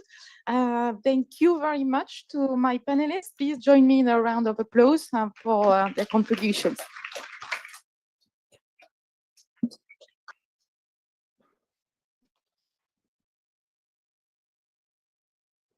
Thank you very much, Marieke, and dear panelists, and Barry also for connecting so late for you. Have a good night. I think well deserved. Good night of sleep. And we're now going to have a quick break, a coffee break. We'll reconvene at 3:30 Geneva time for the last panel of the day. Thank you.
All right, welcome and to the last panel of the day, and congratulations for making it this far. It's been a long day, I understand, and but also a day that's been filled with very insightful exchanges throughout the day.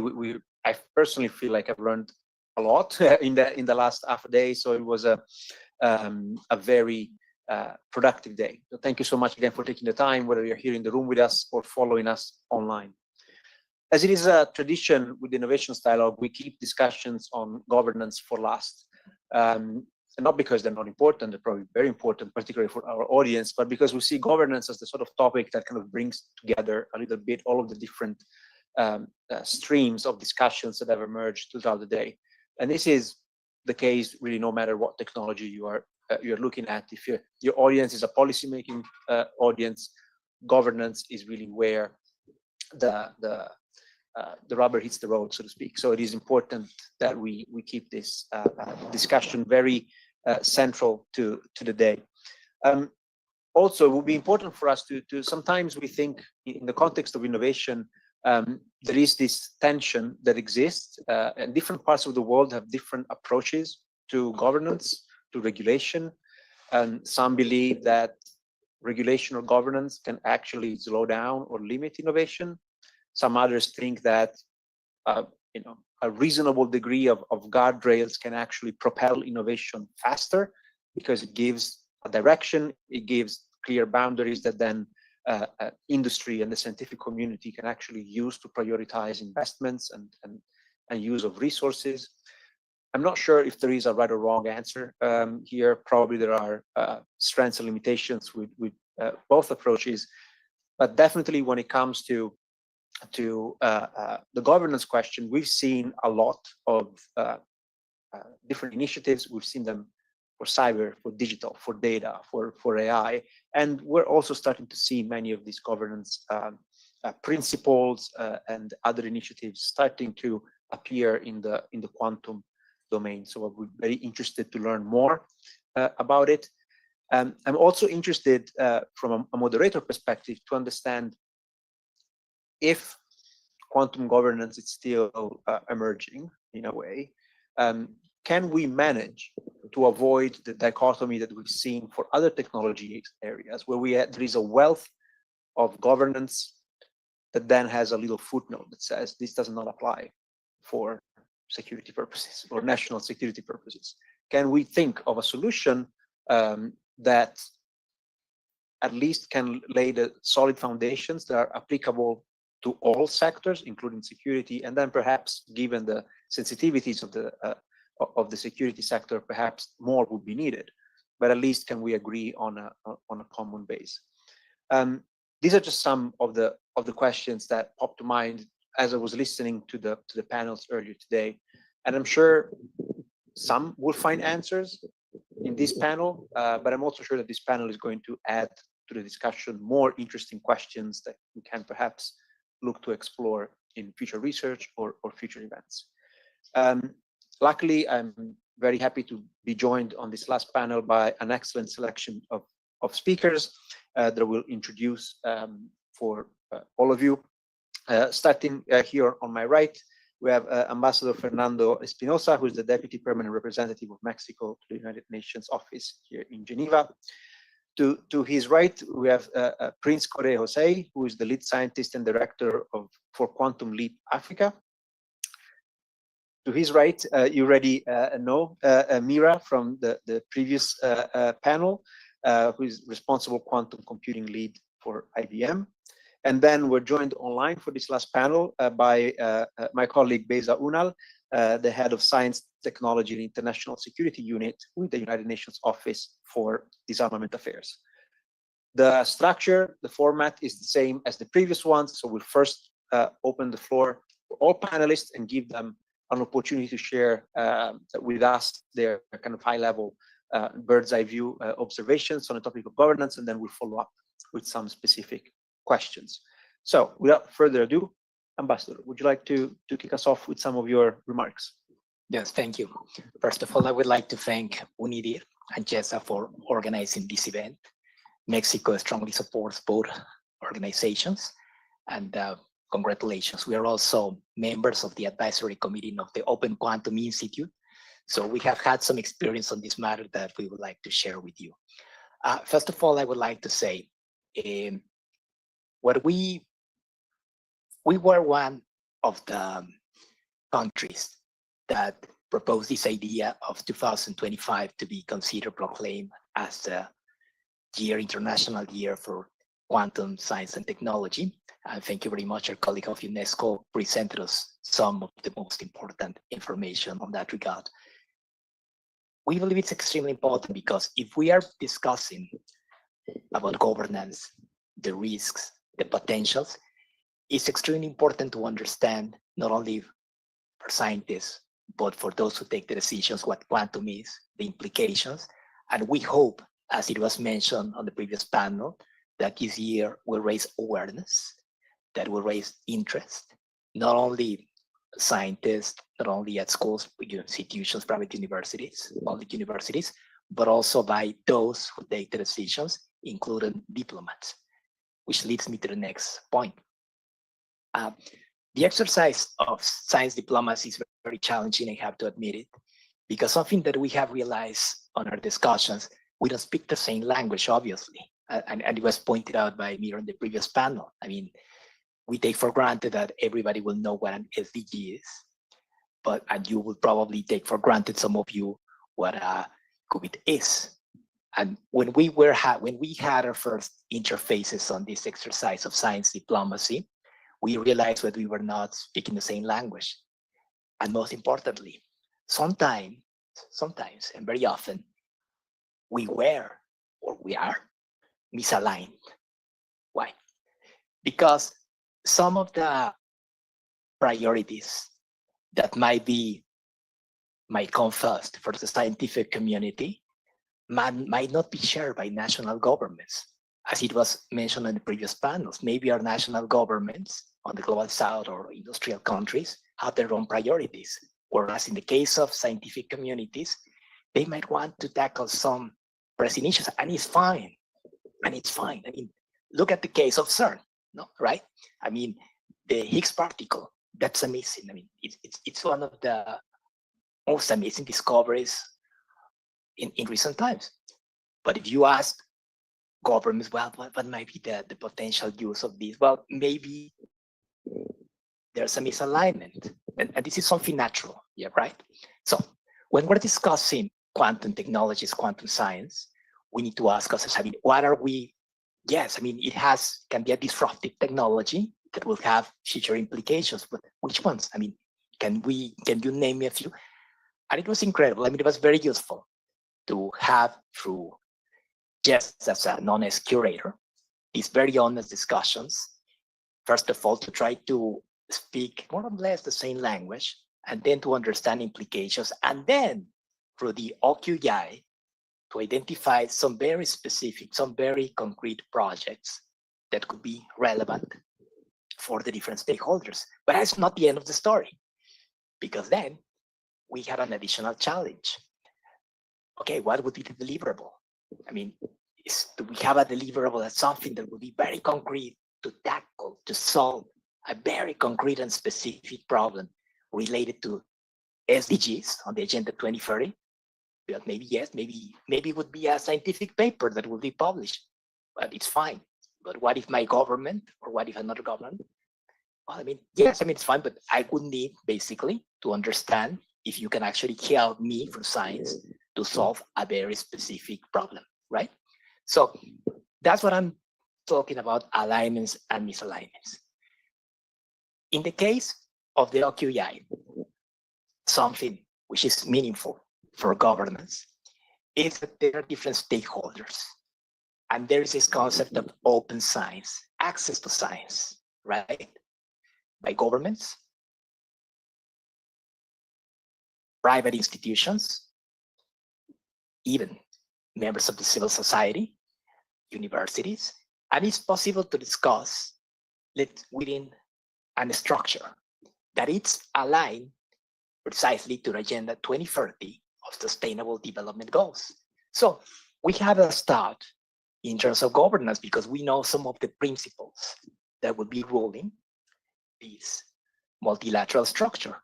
And it's not a coincidence that this happened here in Geneva, because we have approximately 39 international organizations, all of them aligned to the SDGs.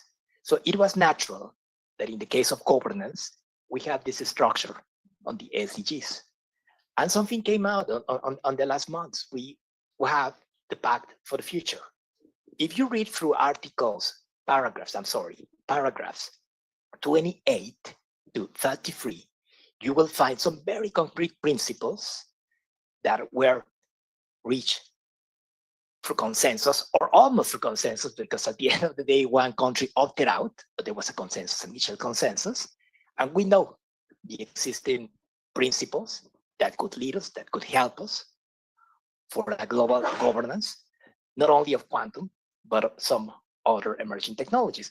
I'm aware of the fact that this morning, there was a different position in the case that, are we too early? Are we too late? Well, what if in the case of the Back of the Future, there's no reference to artificial intelligence? And I have to admit, probably I don't agree. I think that in the case of the Back for the Future, there are some principles. If you analyze, for instance, those principles, if you compare them with the European Act of Artificial Intelligence, they are more or less very similar. I even read this week, I read once again the report of the WEF that was, I think you crafted it alongside with your colleague who was here this morning. And there is an alignment. I mean, there is this sense that we know more or less what the principles of global governance should be.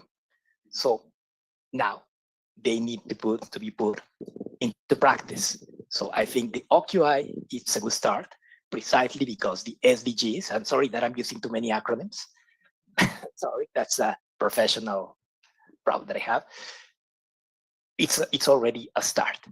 Now, we will have challenges, and we experience some challenges. One of them is intellectual property, to foster innovation, or to try at least not to hamper innovation in case we need a new framework. And we already have some very concrete examples. I can give you one because I don't want to take more of the time, because I'm aware that we have a limit. If you think of artificial intelligence in the case of an algorithm, yeah, right? And if you think that an artificial, if you think that through new computers, through new technologies, we will have a machine able, through an algorithm, to create a new algorithm, then in case of registering intellectual property, we will have, and we are already experiencing some challenges. Is it possible to register the algorithm as a content creator, or should be actually the one who created the initial algorithm, the person or the entity that has the protection of the international property law? What if somebody else uses the same algorithm to create something original that was not conceived by the first algorithm? Well, it should be something that it's a shared intellectual right. So there are many challenges. And probably some of you who like the music, who like the Beatles, you probably remember there's a song of John, I think, from the Beatles that was presented this year, in 2024. But it's not the Beatles yet, but it's because they use, it's already credited to them. But what would happen if the algorithm, produces something very similar on the same style? Would it be actually given to whom? To the creator, to the one who made the algorithm, share, and so on. So this is a challenge that we have with artificial intelligence, and we don't know what's going to happen with quantum technology. What we suspect is that the existing legal framework of intellectual property that it's already built by the WIPO will still be enforced, because those are general principles of intellectual property, and that national domestic legislations will be basically subject to some amendments in order to specify the new domains that will pose the upcoming challenges. But I would leave it there because I'm aware of the time. Thank you very much. Thank you. Thank you, Ambassador. I have a few follow-ups, but we're going to wait until the Q&A. Please, Prince. Yes, I think that we need to understand the impact of quantum technologies for society. And throughout this session since morning, we've heard a lot. I think that, in my opinion, quantum technology promises the most disruptive technology ever. And but on the other hand, when it comes to regulations, like you highlighted in the beginning, one cannot introduce regulations in a way that will stifle innovation, because we are still a long way away from developing the technology. But on the other hand, from the developers of the technology and the development of the quantum programs should be based on some core values, which has been highlighted at the World Economic Forum Global Council for the Future of Quantum Economy, which I am part of. We published this blueprint last year.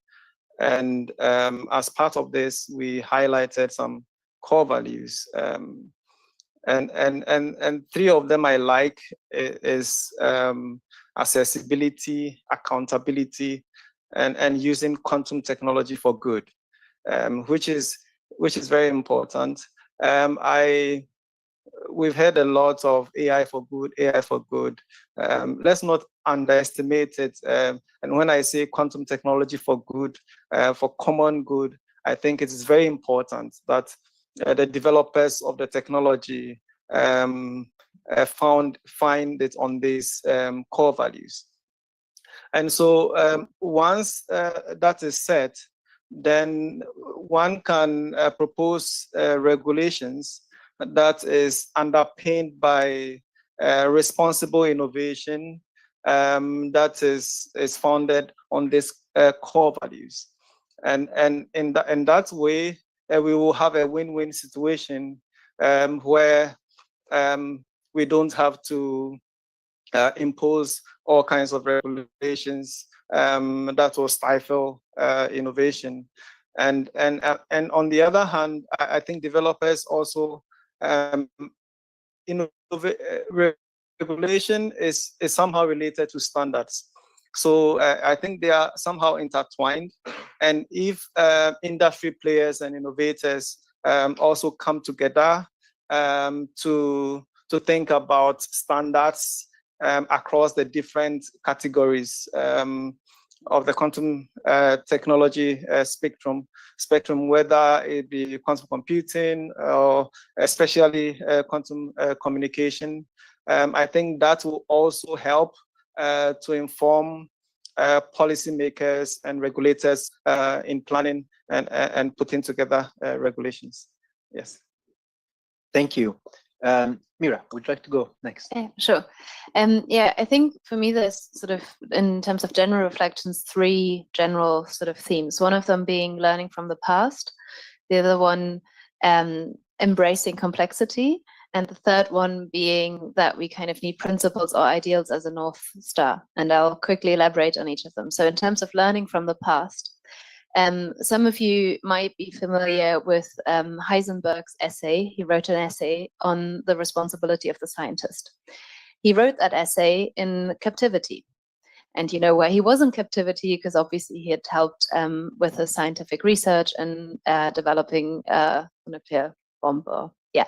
So he wrote that essay and he reflected on what was my part in that scientific achievement. What was my doing? Am I responsible? What's my part in this?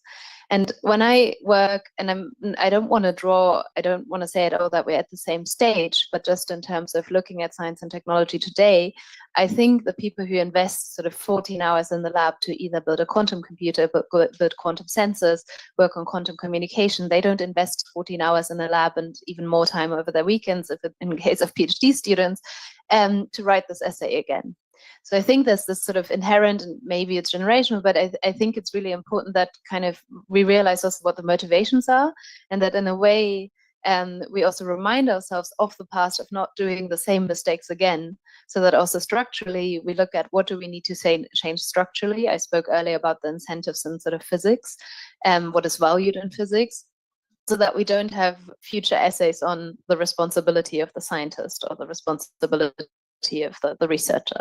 So I think, and that for me holds true for policy making and regulation as well. So one is, for me, learning from the past is to not equate governance with regulation.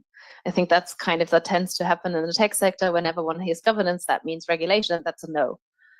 And I mean, you all know, like, sort of from the policies, like, that doesn't have to, there's soft regulation, there's kind of a spectrum of regulation. So that reflects, to kind of do away with that reflects, is for me one of the learnings of the past that we should take.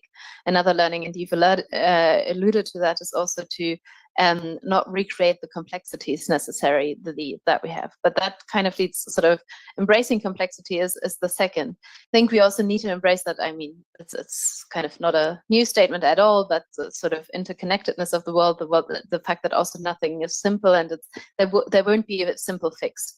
Also, there won't be a simple answer to, is it dual use, is it not dual use, when is it too early, when is it too late? I mean, all these kind of dichotomies, we won't have yes or no answers, we won't have kind of either or answers. So maybe there's a hidden quantum joke there, you know, either or both, whatever, you know.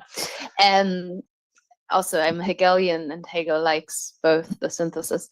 But so sort of, I think we need to embrace that, and also be a bit more what we can potentially learn from the startup sector. Sort of agile is an overused word, but also be a bit more procedural oriented, and kind of being aware along the process. So it doesn't mean that it's amazing that we have the discussion now. It's amazing that also actually a similar discussion on also peace and security is happening at the same time with different institutions in The Hague. Sort of very, very similar topic on sort of quantum and nuclear with the Stockholm Peace Research Institute.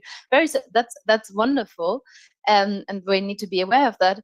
But also we need to then find the point where, without oversimplifying, but also where we come together, because that is sort of a little bit of a worry that I'm already seeing in the few years, that maybe the last 3 years or so that we started talking, or that I've seen sort of quantum governance discussions, is that each institution wants to do their sort of, have their stamp, have their report written, and redo things. So there's one institution that realized a gap, and they wrote something, and now there's the risk of kind of rewriting something similar.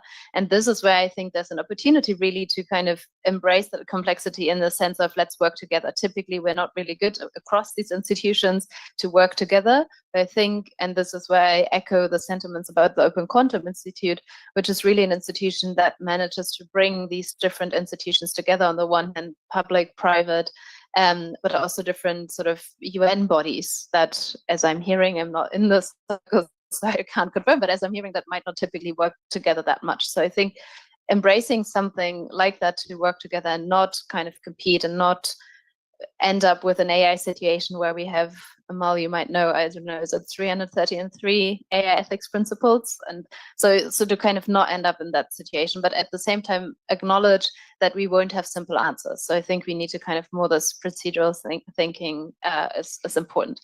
And finally, and that is mostly speaking kind of governance in the perspective, and kind of more speaking to the industry. In the industry, there's a thinking that is kind of consequentialist thinking. So that is typically, as you look at the consequences, and it typically ends up being utilitarian thinking. So you kind of look at the end results, and you try to maximize the benefits over the risks, or you maximize your return on investment.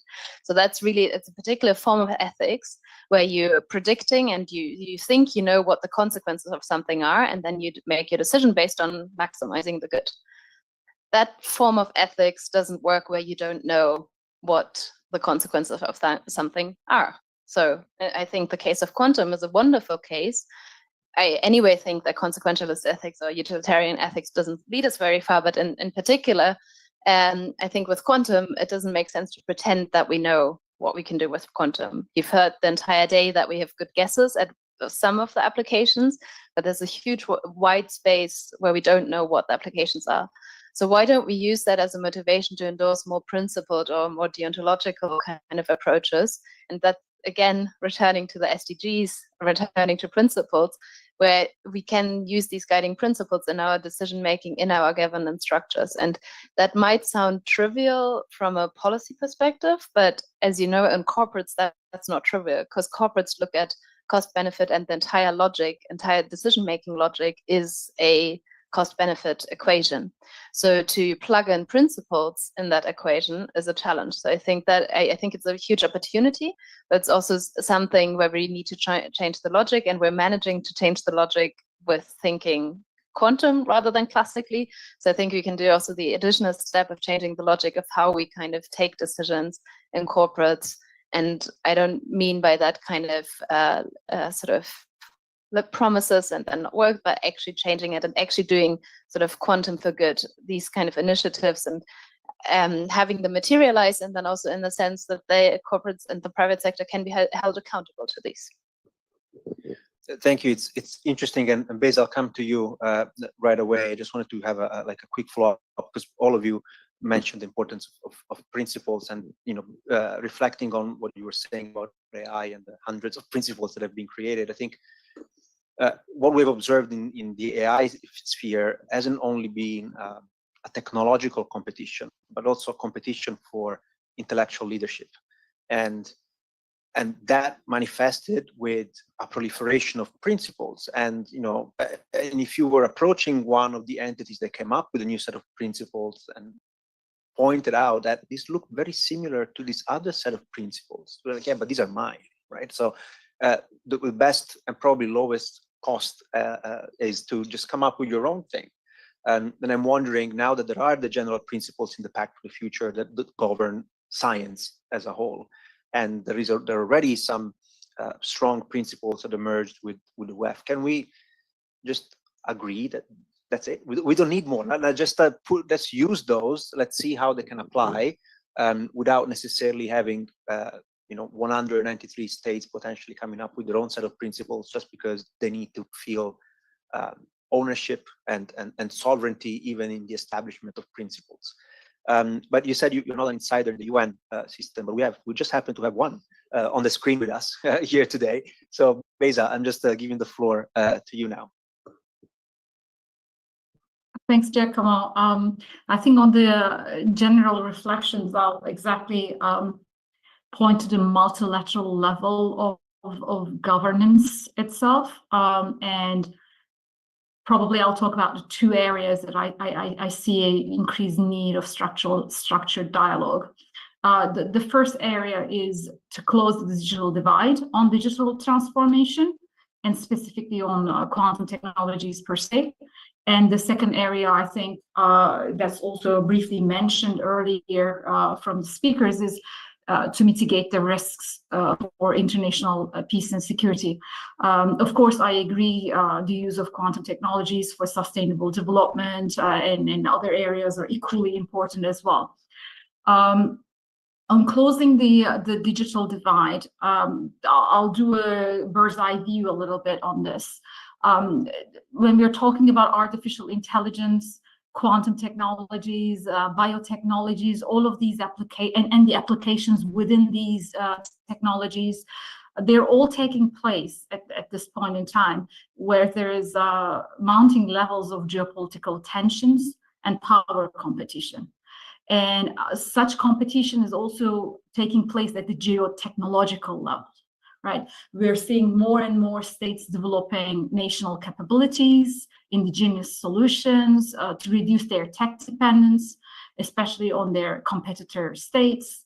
And while overall that might increase the perception of national security, that also reduces the opportunities for international cooperation and increases the competition. And I think that's a big risk.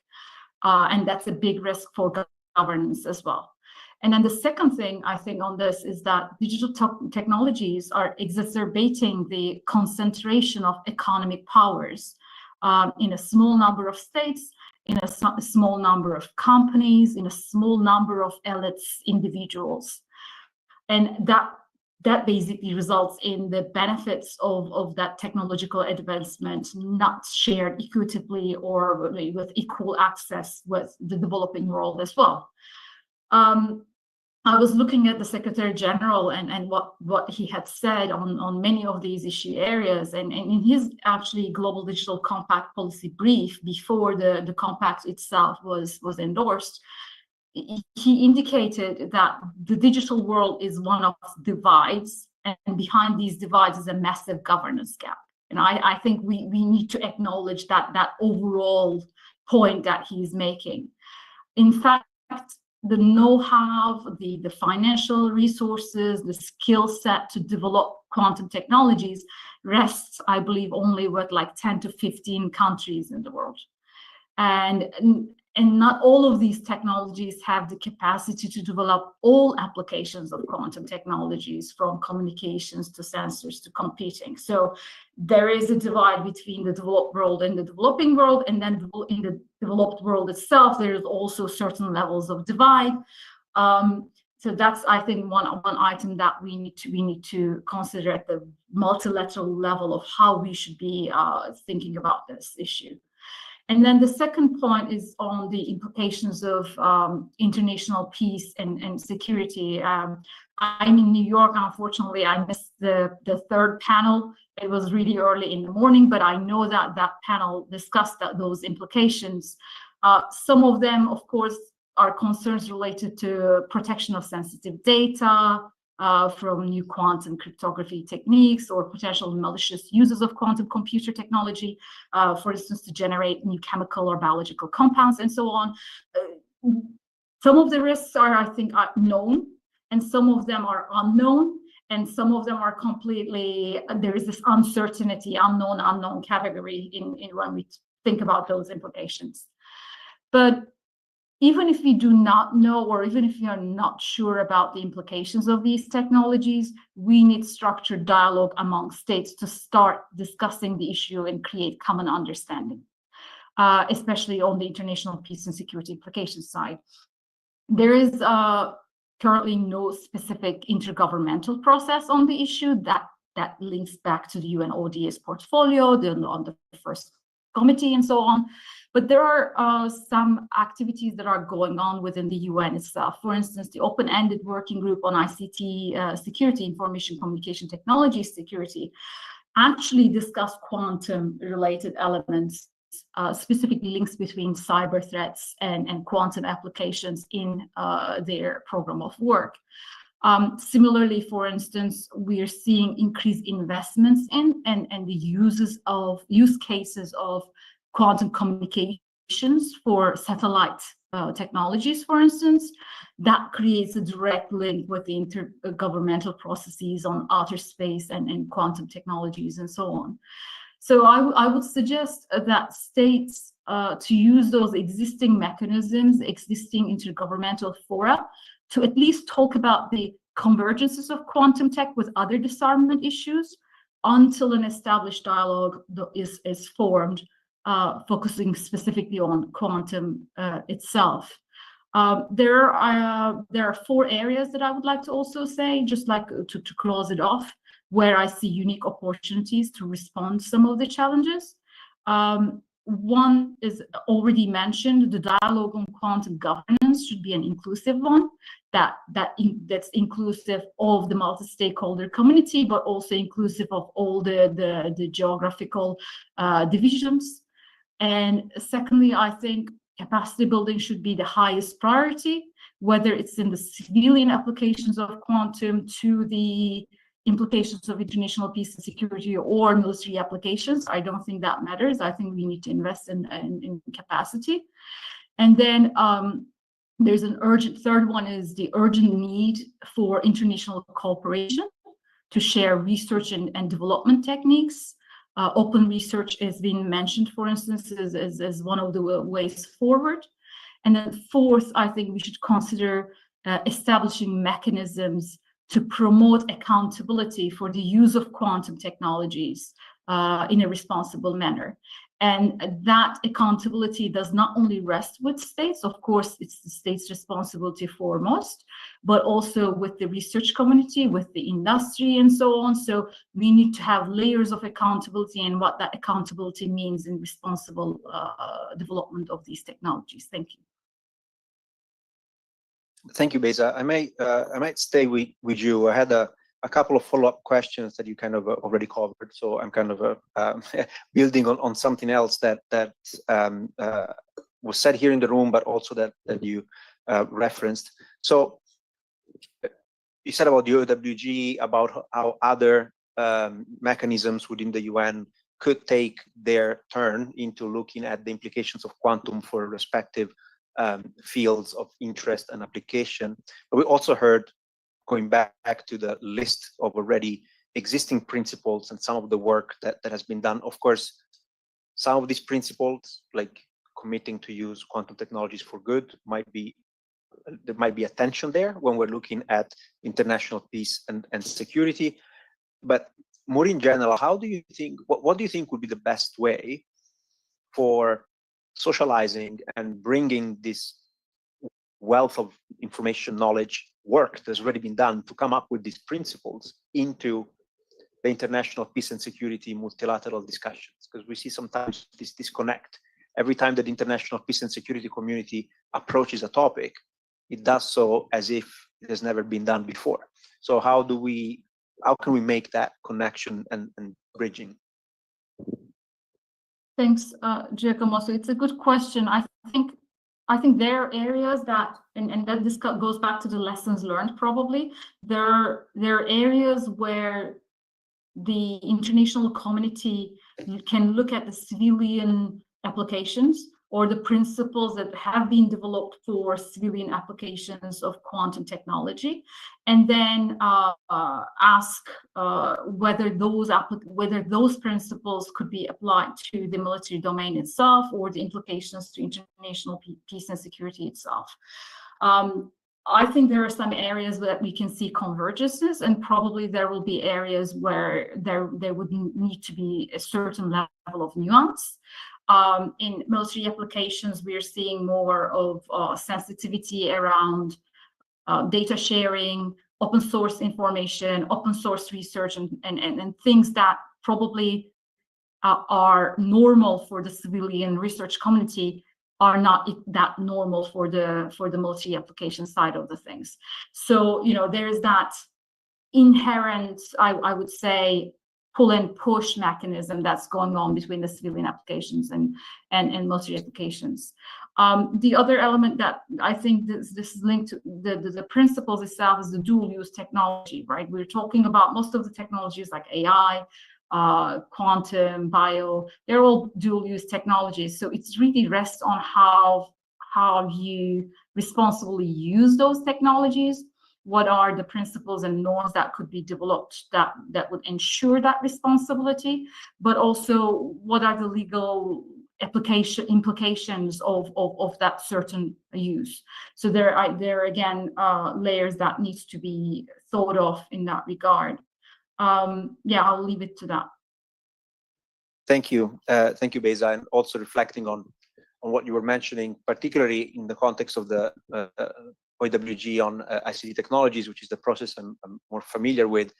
I think it's important to, and we touched upon this very briefly during the panel 3, if this topic has reached the agenda or is being discussed and is being picked up in that specific context, it's because of the key role that multiple representatives of civil society have played in making this topic known and in making states aware and care enough to actually start voicing this. So I think this is another point of reinforcement of the critical role that having a multi-stakeholder and inclusive approach can really bring to the discussion.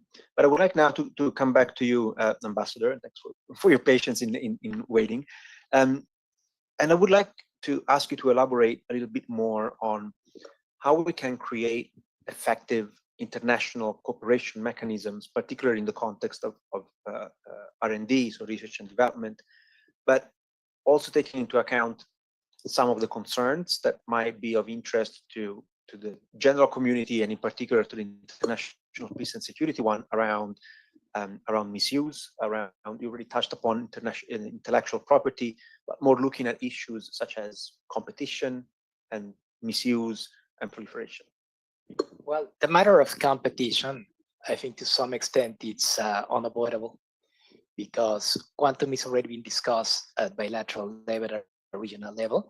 Just to give an example, I remember back, I think it was in 2023, if I remember correctly, in December, during the summit of the European Union, of the Council of the European Union, there was a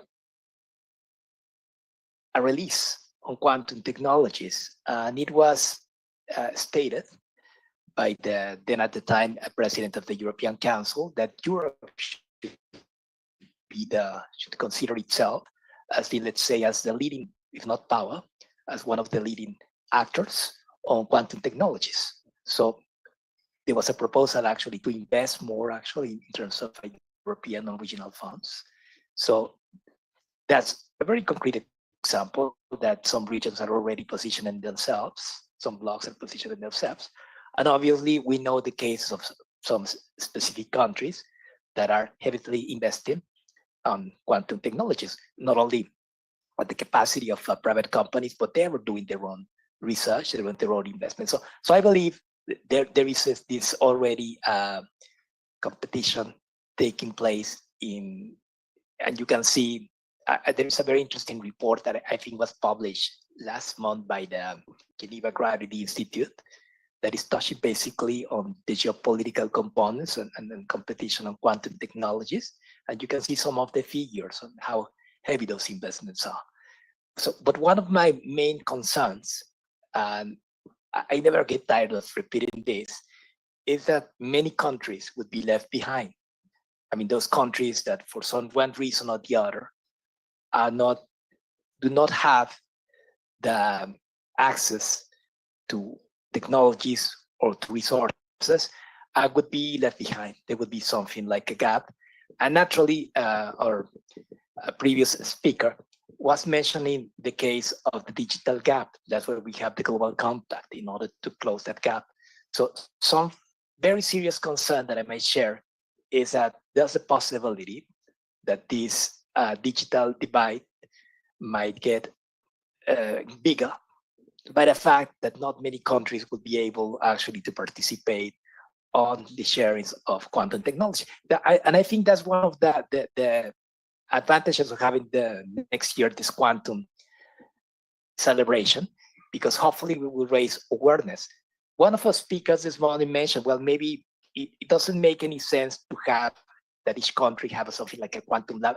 They might be right. I mean, it's a division of labor, but at least should have the possibility of having the possibility of, to have the possibility of going to a repository of resources.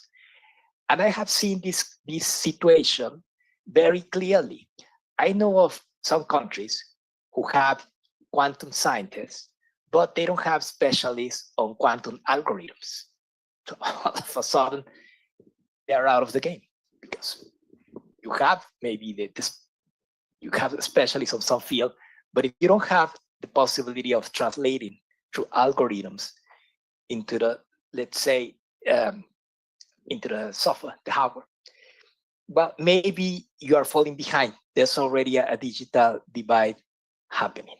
So I hope that by presenting very concrete examples, very specific cases, of use cases through OQI or some other institutions, we might actually foster this need of cooperation.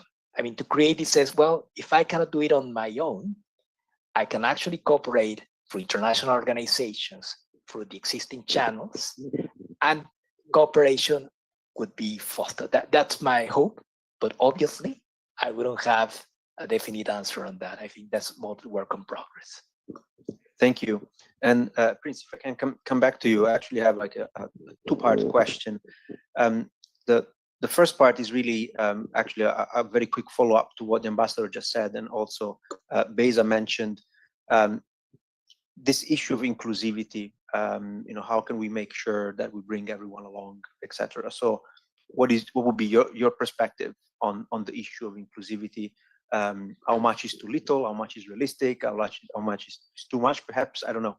But it would just be good to understand, different perspectives on the issue of inclusivity. And if we agree that we shouldn't leave anyone behind, does that mean that everyone should be taken at the same finishing line, or is there something different? I don't know. But then the other question that I had for you is really about how can the global international community try to identify and address what are some of the ethical, legal, and social or societal implications that relate to quantum technologies in different ways, and making sure that we often hear that governance and technology are not really progressing at the same pace. Can we perhaps improve this kind of relationship? Please. Okay, thank you. Maybe I start with an article which was published in the New York Times exactly a year ago about, the title was Old World, Young Africa. And it highlighted how within the next decade, Africa will become the world's largest workforce, surpassing India and China. And currently, the population of Africa is in the tens, but most of the rest of the world, apart from India, the median population is in the 30s and the 40s. So if within the next decade, we are going to have a lot of young people in Africa, and we are going to be the world's largest workforce. What percentage of the population understand or have the knowledge of some of the technologies we are discussing? So this is a very serious matter. And for me, I think it is very important that we take deliberate steps on the issue of capacity building to support the development of young scientists and engineers in the global south. So more concretely, we have models that work and that relies on strong international collaboration. For example, if we say in the next 10 years, we are going to train 1,000 young scientists in Africa, and we commit to this. So every year we bring 100 students together, and we can bring different lecturers and scientists from different parts of the world. And they don't have to come and stay for 1 year. We can build models where they come and stay for 2 weeks, maximum 3 weeks, within a very interactive environment, and then they go and another batch comes. So if I say in a typical quantum program, let's say at the master's level, that will get them to the right level, we can have like 10 courses. So we need 10 different lecturers to come, and then we can even double the number. It's fine, 10 per year. We can still find in different parts. It's just that someone needs to pay for this. Someone needs to cover the cost of the faculty who come to work with the students, and so on. And we also, as we cover the whole spectrum, not just at the level of quantum algorithms and software, but also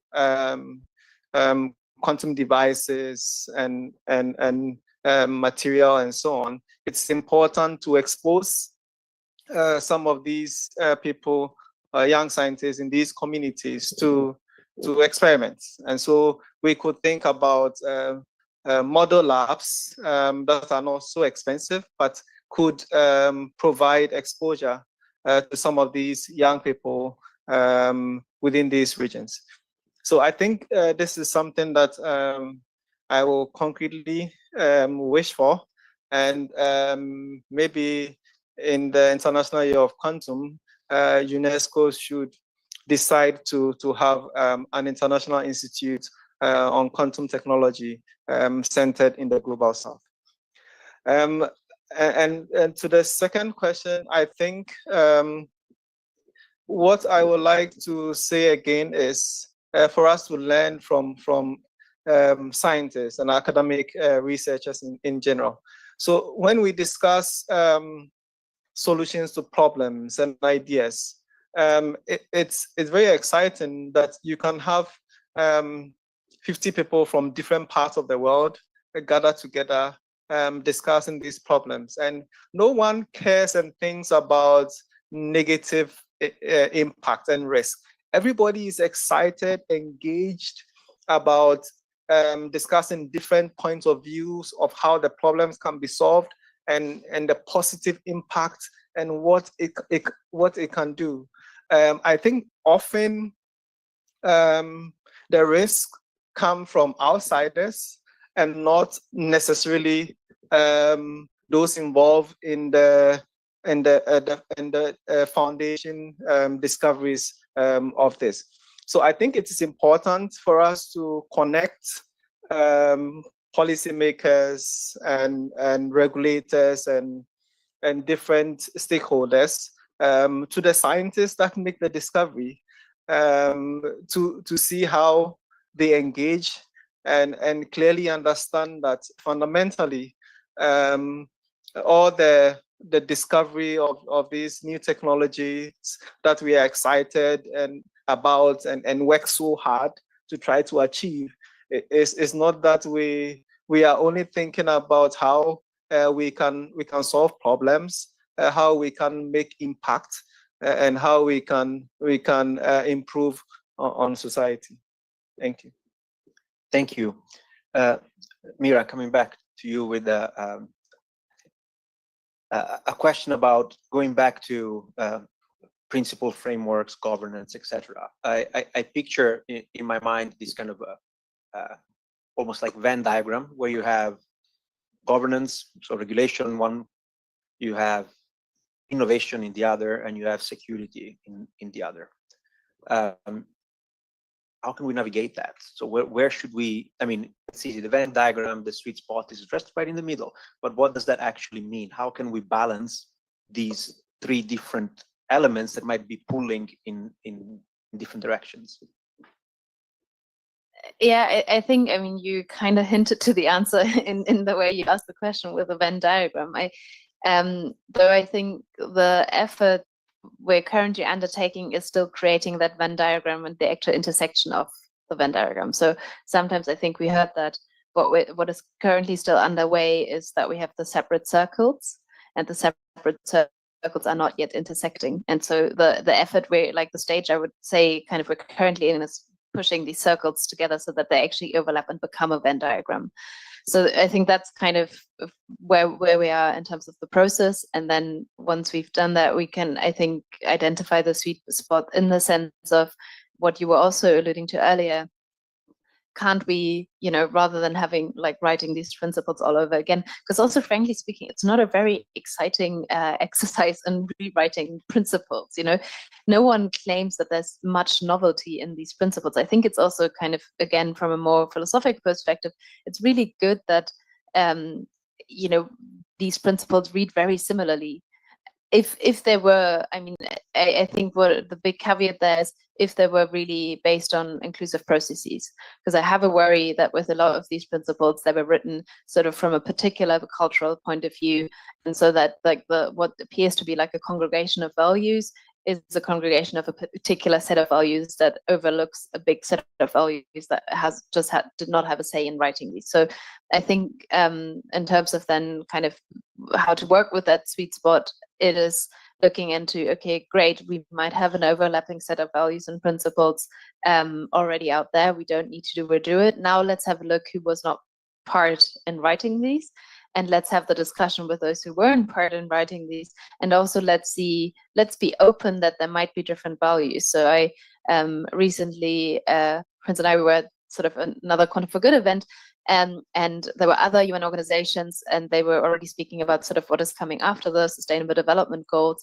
and they were alluding to also the shift in geopolitics and how other organizations from other sort of with other interests are taking place and how that is influencing the sort of next or beyond the SDGs, and how certain values will probably not be as present anymore in the next set or in as they currently are. And so I think we need to kind of embrace that openness, and that's kind of hard given also that these principles are been developed kind of in the same regions where the technology is developing. So I think that openness is not really there, but that's something we could be advocating for, whilst also making sure that we maintain the principles that are really dear and important, like open science, like sharing of knowledge, like peaceful development. So coming back to the question of peace, like the peaceful development of a technology.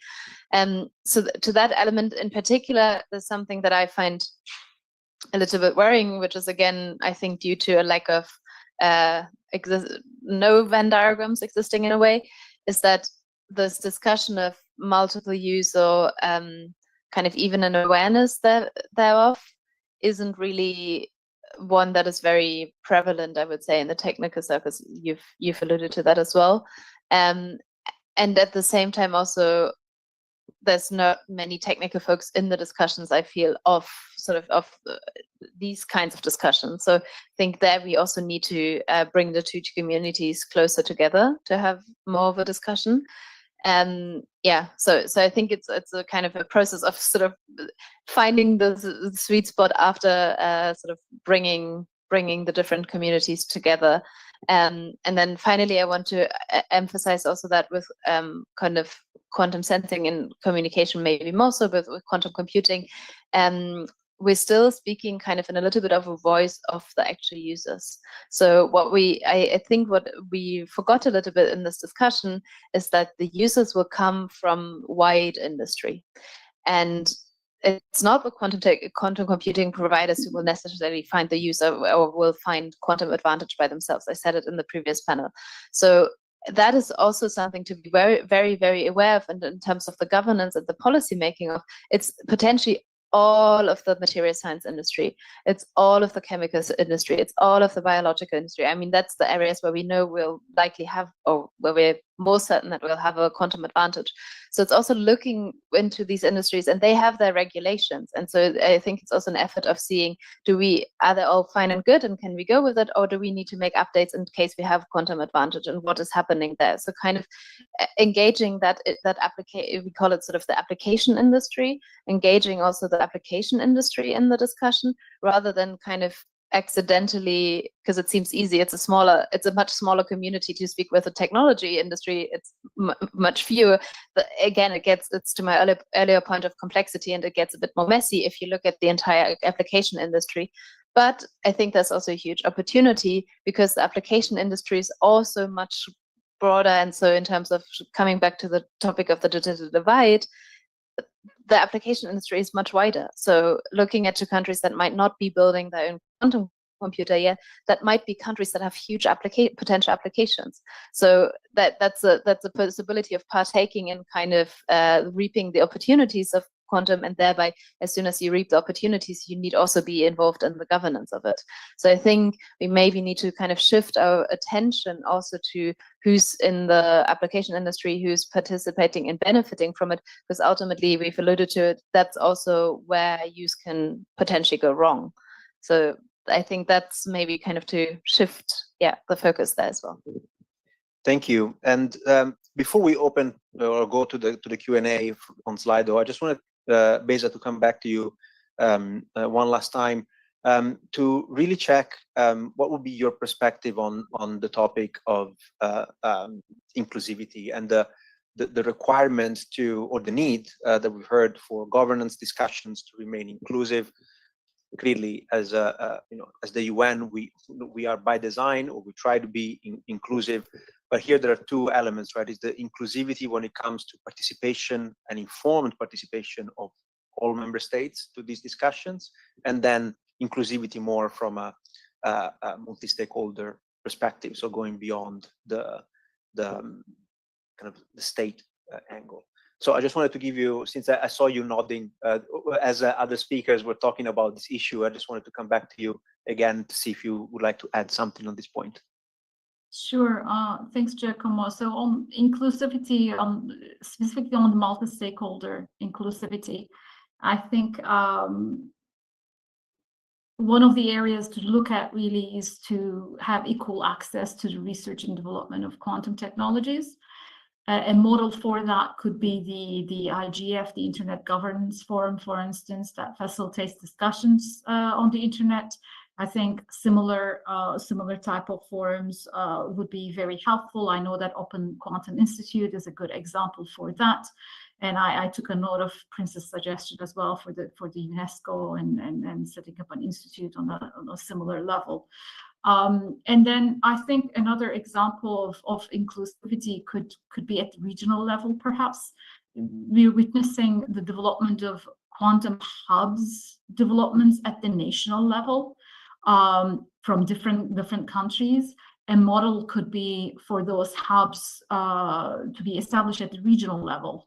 You can talk about regional quantum networks, for instance, and that will be more of pulling the resources and skill sets that exist across the region, so that no one just tries to go ahead on their own, try to solve everything. And I think a step further for that is countries to match up with countries in different regions to match up with regional organizations in different regions. So a little bit of a learning, awareness raising. How can we actually increase the knowledge in the regions in the developing world? So a bit of a matchmaking, I would say, that could be also considered. Also, I think developed countries should start investing more and more on the education and training of the developing countries on these issues. Partnerships with universities and research institutions would be needed. The private sector also has equal responsibility for that, not only focusing on the universities and institutes in their own countries or own regions, but also across the board. At the end, when these technologies are going to be developed in one place, they're going to have an impact on other regions, right? So that will have a circling impact to where you sit, where you live, and this is often a forgotten process. The other thing I think I would add, which we did not mention here, yes, there's huge competition that's happening on quantum technologies, but we need to step back a little bit and understand how the supply chain works in most of the technology areas. These technologies rely on rare earth materials, on minerals, on semiconductors, chips, lithium. You can name all those resources, and not all countries have these resources. So while the competition is happening, I think states need to also just step back and realize that in some of the commodities, they still need to require those commodities from other countries. And for the developing world and the African states per se, for instance, some of those rare earth materials or critical minerals are actually in those developing countries as well. So they should have a say on how those commodities are being used and utilized or mined and so on. So there's this larger discussion where we need to have what we need to have in terms of, and that goes back to the inclusivity question as well. Thanks.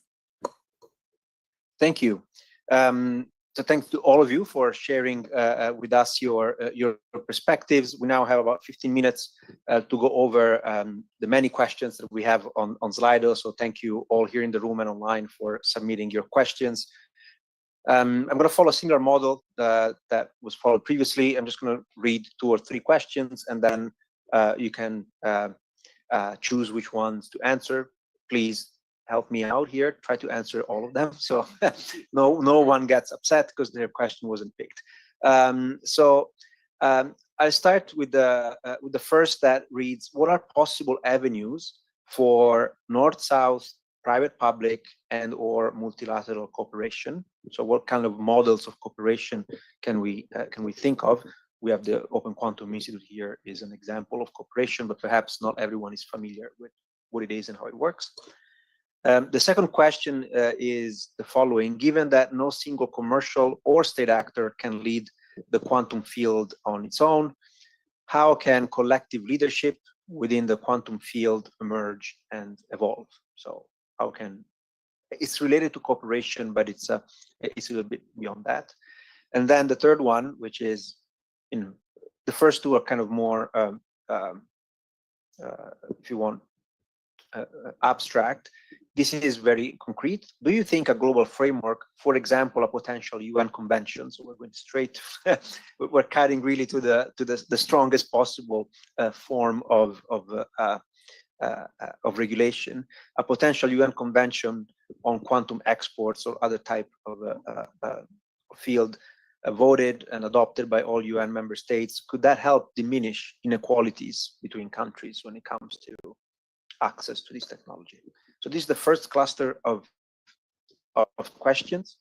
The floor is open. Feel free to pick not your favorite because they're all great, but the one you would like to tackle first. Very briefly, I think there are great questions, so thank you very much. First of all, on the third one, I think we are still, it's too early actually to think of a frame convention. I can offer you a very concrete example. We are currently negotiating these weeks the possible pandemic agreement here at the WHO in Geneva.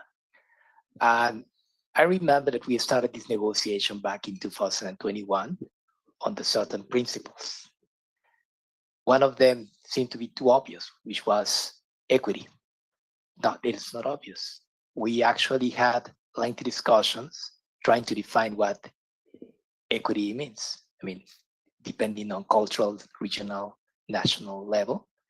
And at this particular point in time, there is even a group of equity, which has a very particular position on what the eventual pandemic treaty might mean, differently to some other regions which understand equity under a different perspective. I mean, some mean by equity sharing, whereas some others think of each according to its capacity and means. So you can see that they even principles there are different interpretations. So I think that since we don't know for sure the implications, it's an emerging economy, can be emerging technology can be disruptive. No, I think it's too early to have something like a framework.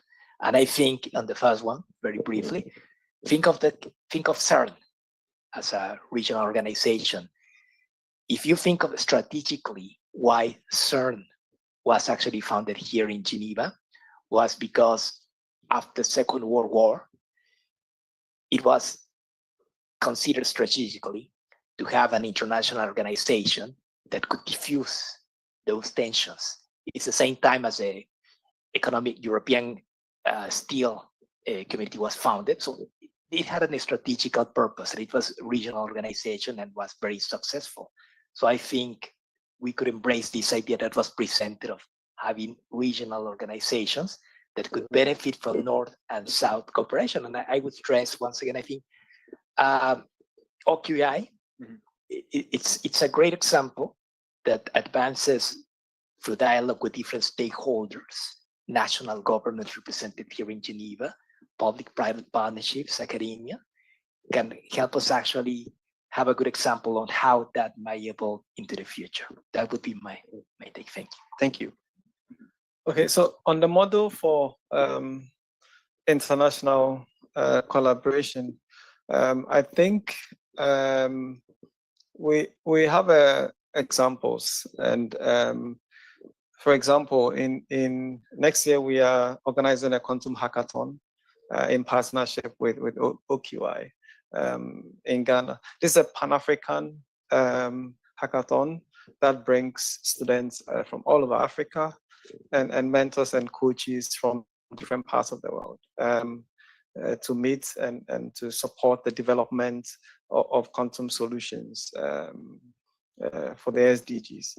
So this is having, and the OQI already launched a hackathon in a box, which so this is going to be going around in different countries, especially within the global south. So this is one model that is very nice, bringing people together. We heard about the quantum hubs, regional quantum hubs. I think that is also a very nice model where we have international researchers and students come together within this hub. So that is one model. And then some of the others I described earlier about bringing international faculty to one place to interact and work with students over a long period of time. That also generates a lot of impact and power. Thank you. Yeah, I also wanted to comment briefly on this cooperation idea, that maybe with concrete examples, and then I leave the evaluation of them open. So one of them that comes to mind that is the NATO hub, the NATO Diana hub for quantum technologies. It might not be the official name, but broadly speaking, that is based out of Copenhagen. That is also looking into quantum technologies and their uses, as I am told, is looking into the civilian uses of quantum technologies. I am no sort of peace and security expert. I find there is some sort of contradiction of a NATO quantum hub and then apparently only civilian uses. That's for UNIDIR to kind of comment on how that is going to play out. But that's, I mean, that's also an investment into quantum technologies. It's a kind of, I mean, a NATO quote unquote region, but like a NATO collaborative hub. And looking also into finding sort of applications. So that's one model. That is certainly having, some existing basis and is putting sort of that technology on top of it. Another model that is kind of different to the ones we've mentioned is at IBM, we call them quantum innovation centers. We had one of the earliest ones was in the state of Ohio in the United States, together with Cleveland Clinic. Cleveland Clinic, as you might know, is a very large hospital chain in the US. They also do a lot of research. And so they realized that actually they're in one of the industries, and I spoke about the applications industries, in one of the industries where there is a great potential for quantum advantages, the healthcare and life sciences resource. We heard that healthcare life sciences research, we heard that before. And so they actually invested into it's a public-private partnership. So it's the state of Ohio who has invested. It's Cleveland Clinic, I believe they're public-private as well. Private, only private. Anyway, let's say it's also, anyway, they've invested, they bought a quantum computer. The quantum computer is actually in the cafeteria. So if you look up images, it looks like a rendering, but it's really there. They have a quantum computer.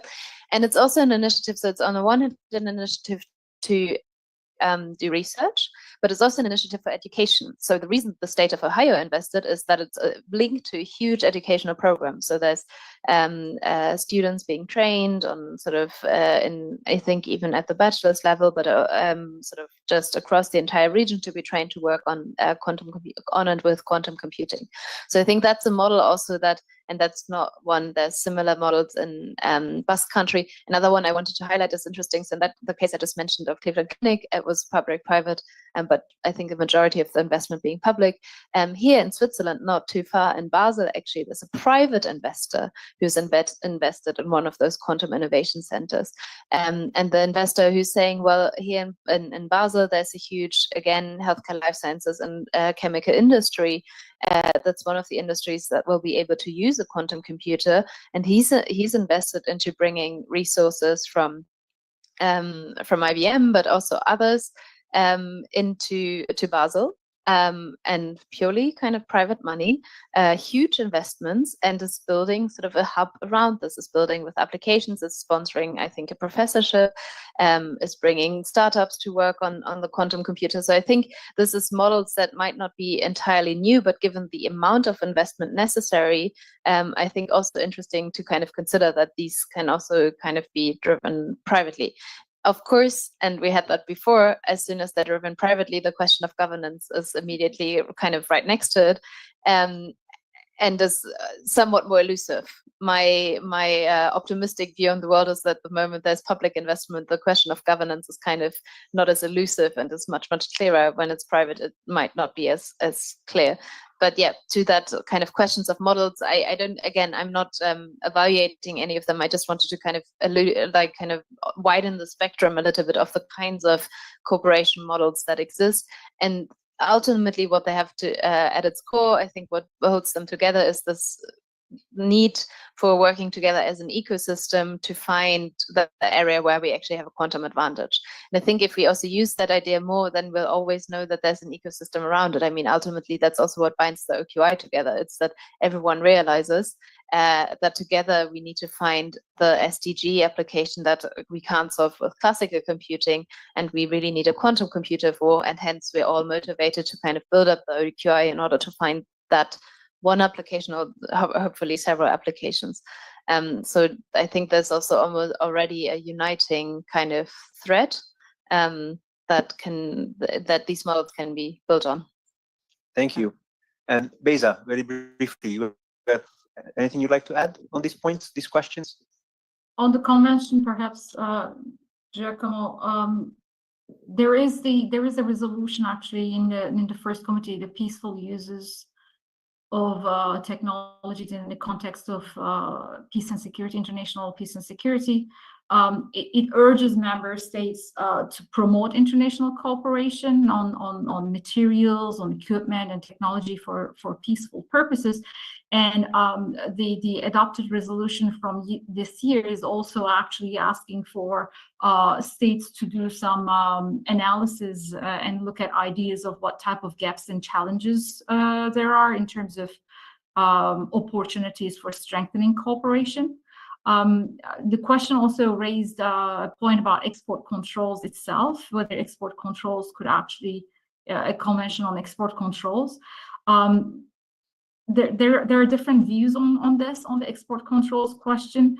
Some of the developing countries are saying that the export controls actually hinder global trade and so on, while Western countries, or European countries, I should say, indicate that export controls are actually there to advance technological advancements, to enhance that technological advancements take place, while also ensuring that there are no proliferation risks. There's no easy answer to that question, and it's being tackled within the UN. Yeah, thanks. Can I add a comment just on, I really like, I didn't say more, but I liked your reply to the UN convention question.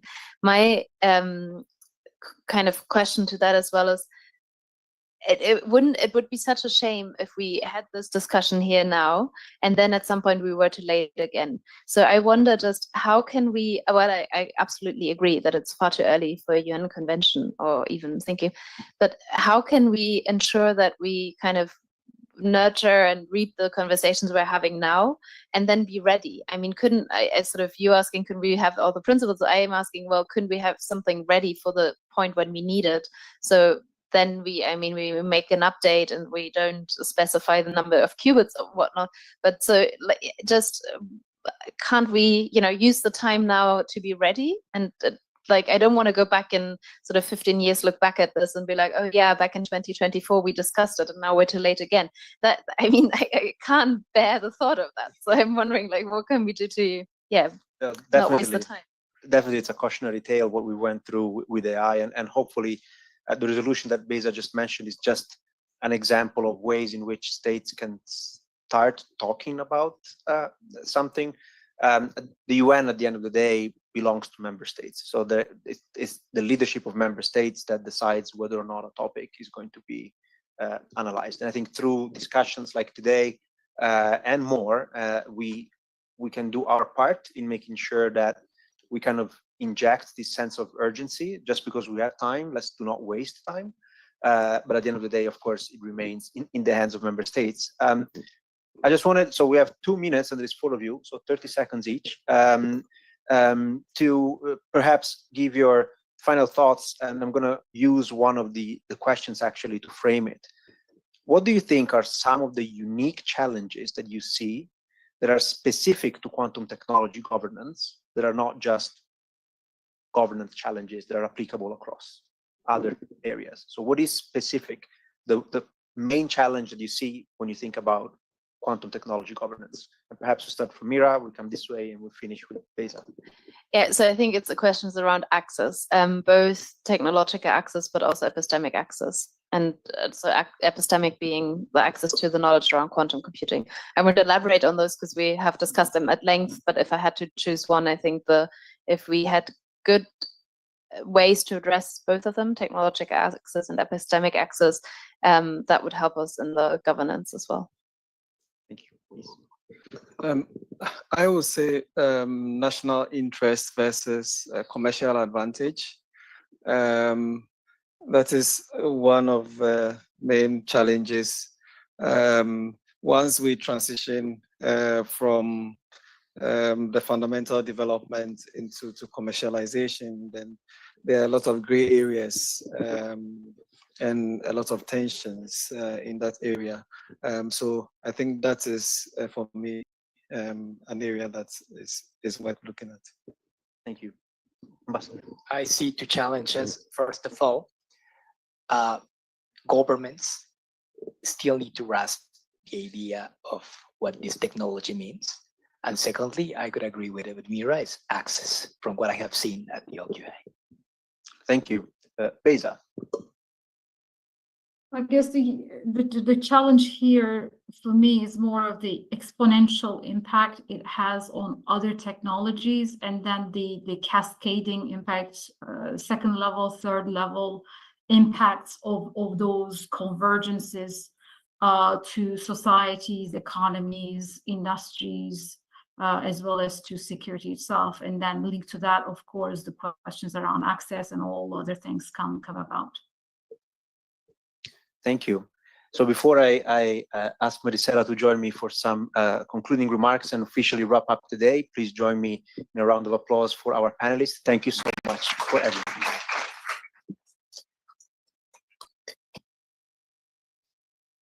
Okay, so we have officially reached the end of the official program, and I would like now to give the opportunity to Maricela to share with us some reflections to close the day, and then I will officially wrap up the meeting with some final remarks. Please.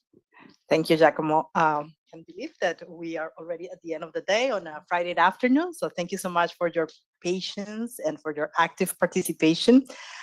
Before I offer a few reflections, and I promise I'm going to be super brief, I just want to give a heartfelt, huge thank you to all of you participants online and on site, to the speakers, to the teams from both organizations who have worked so hard to organize, produce, and curate this event. I think is apparent how relevant this conversation is and how important it is for us to continue looking at these issues.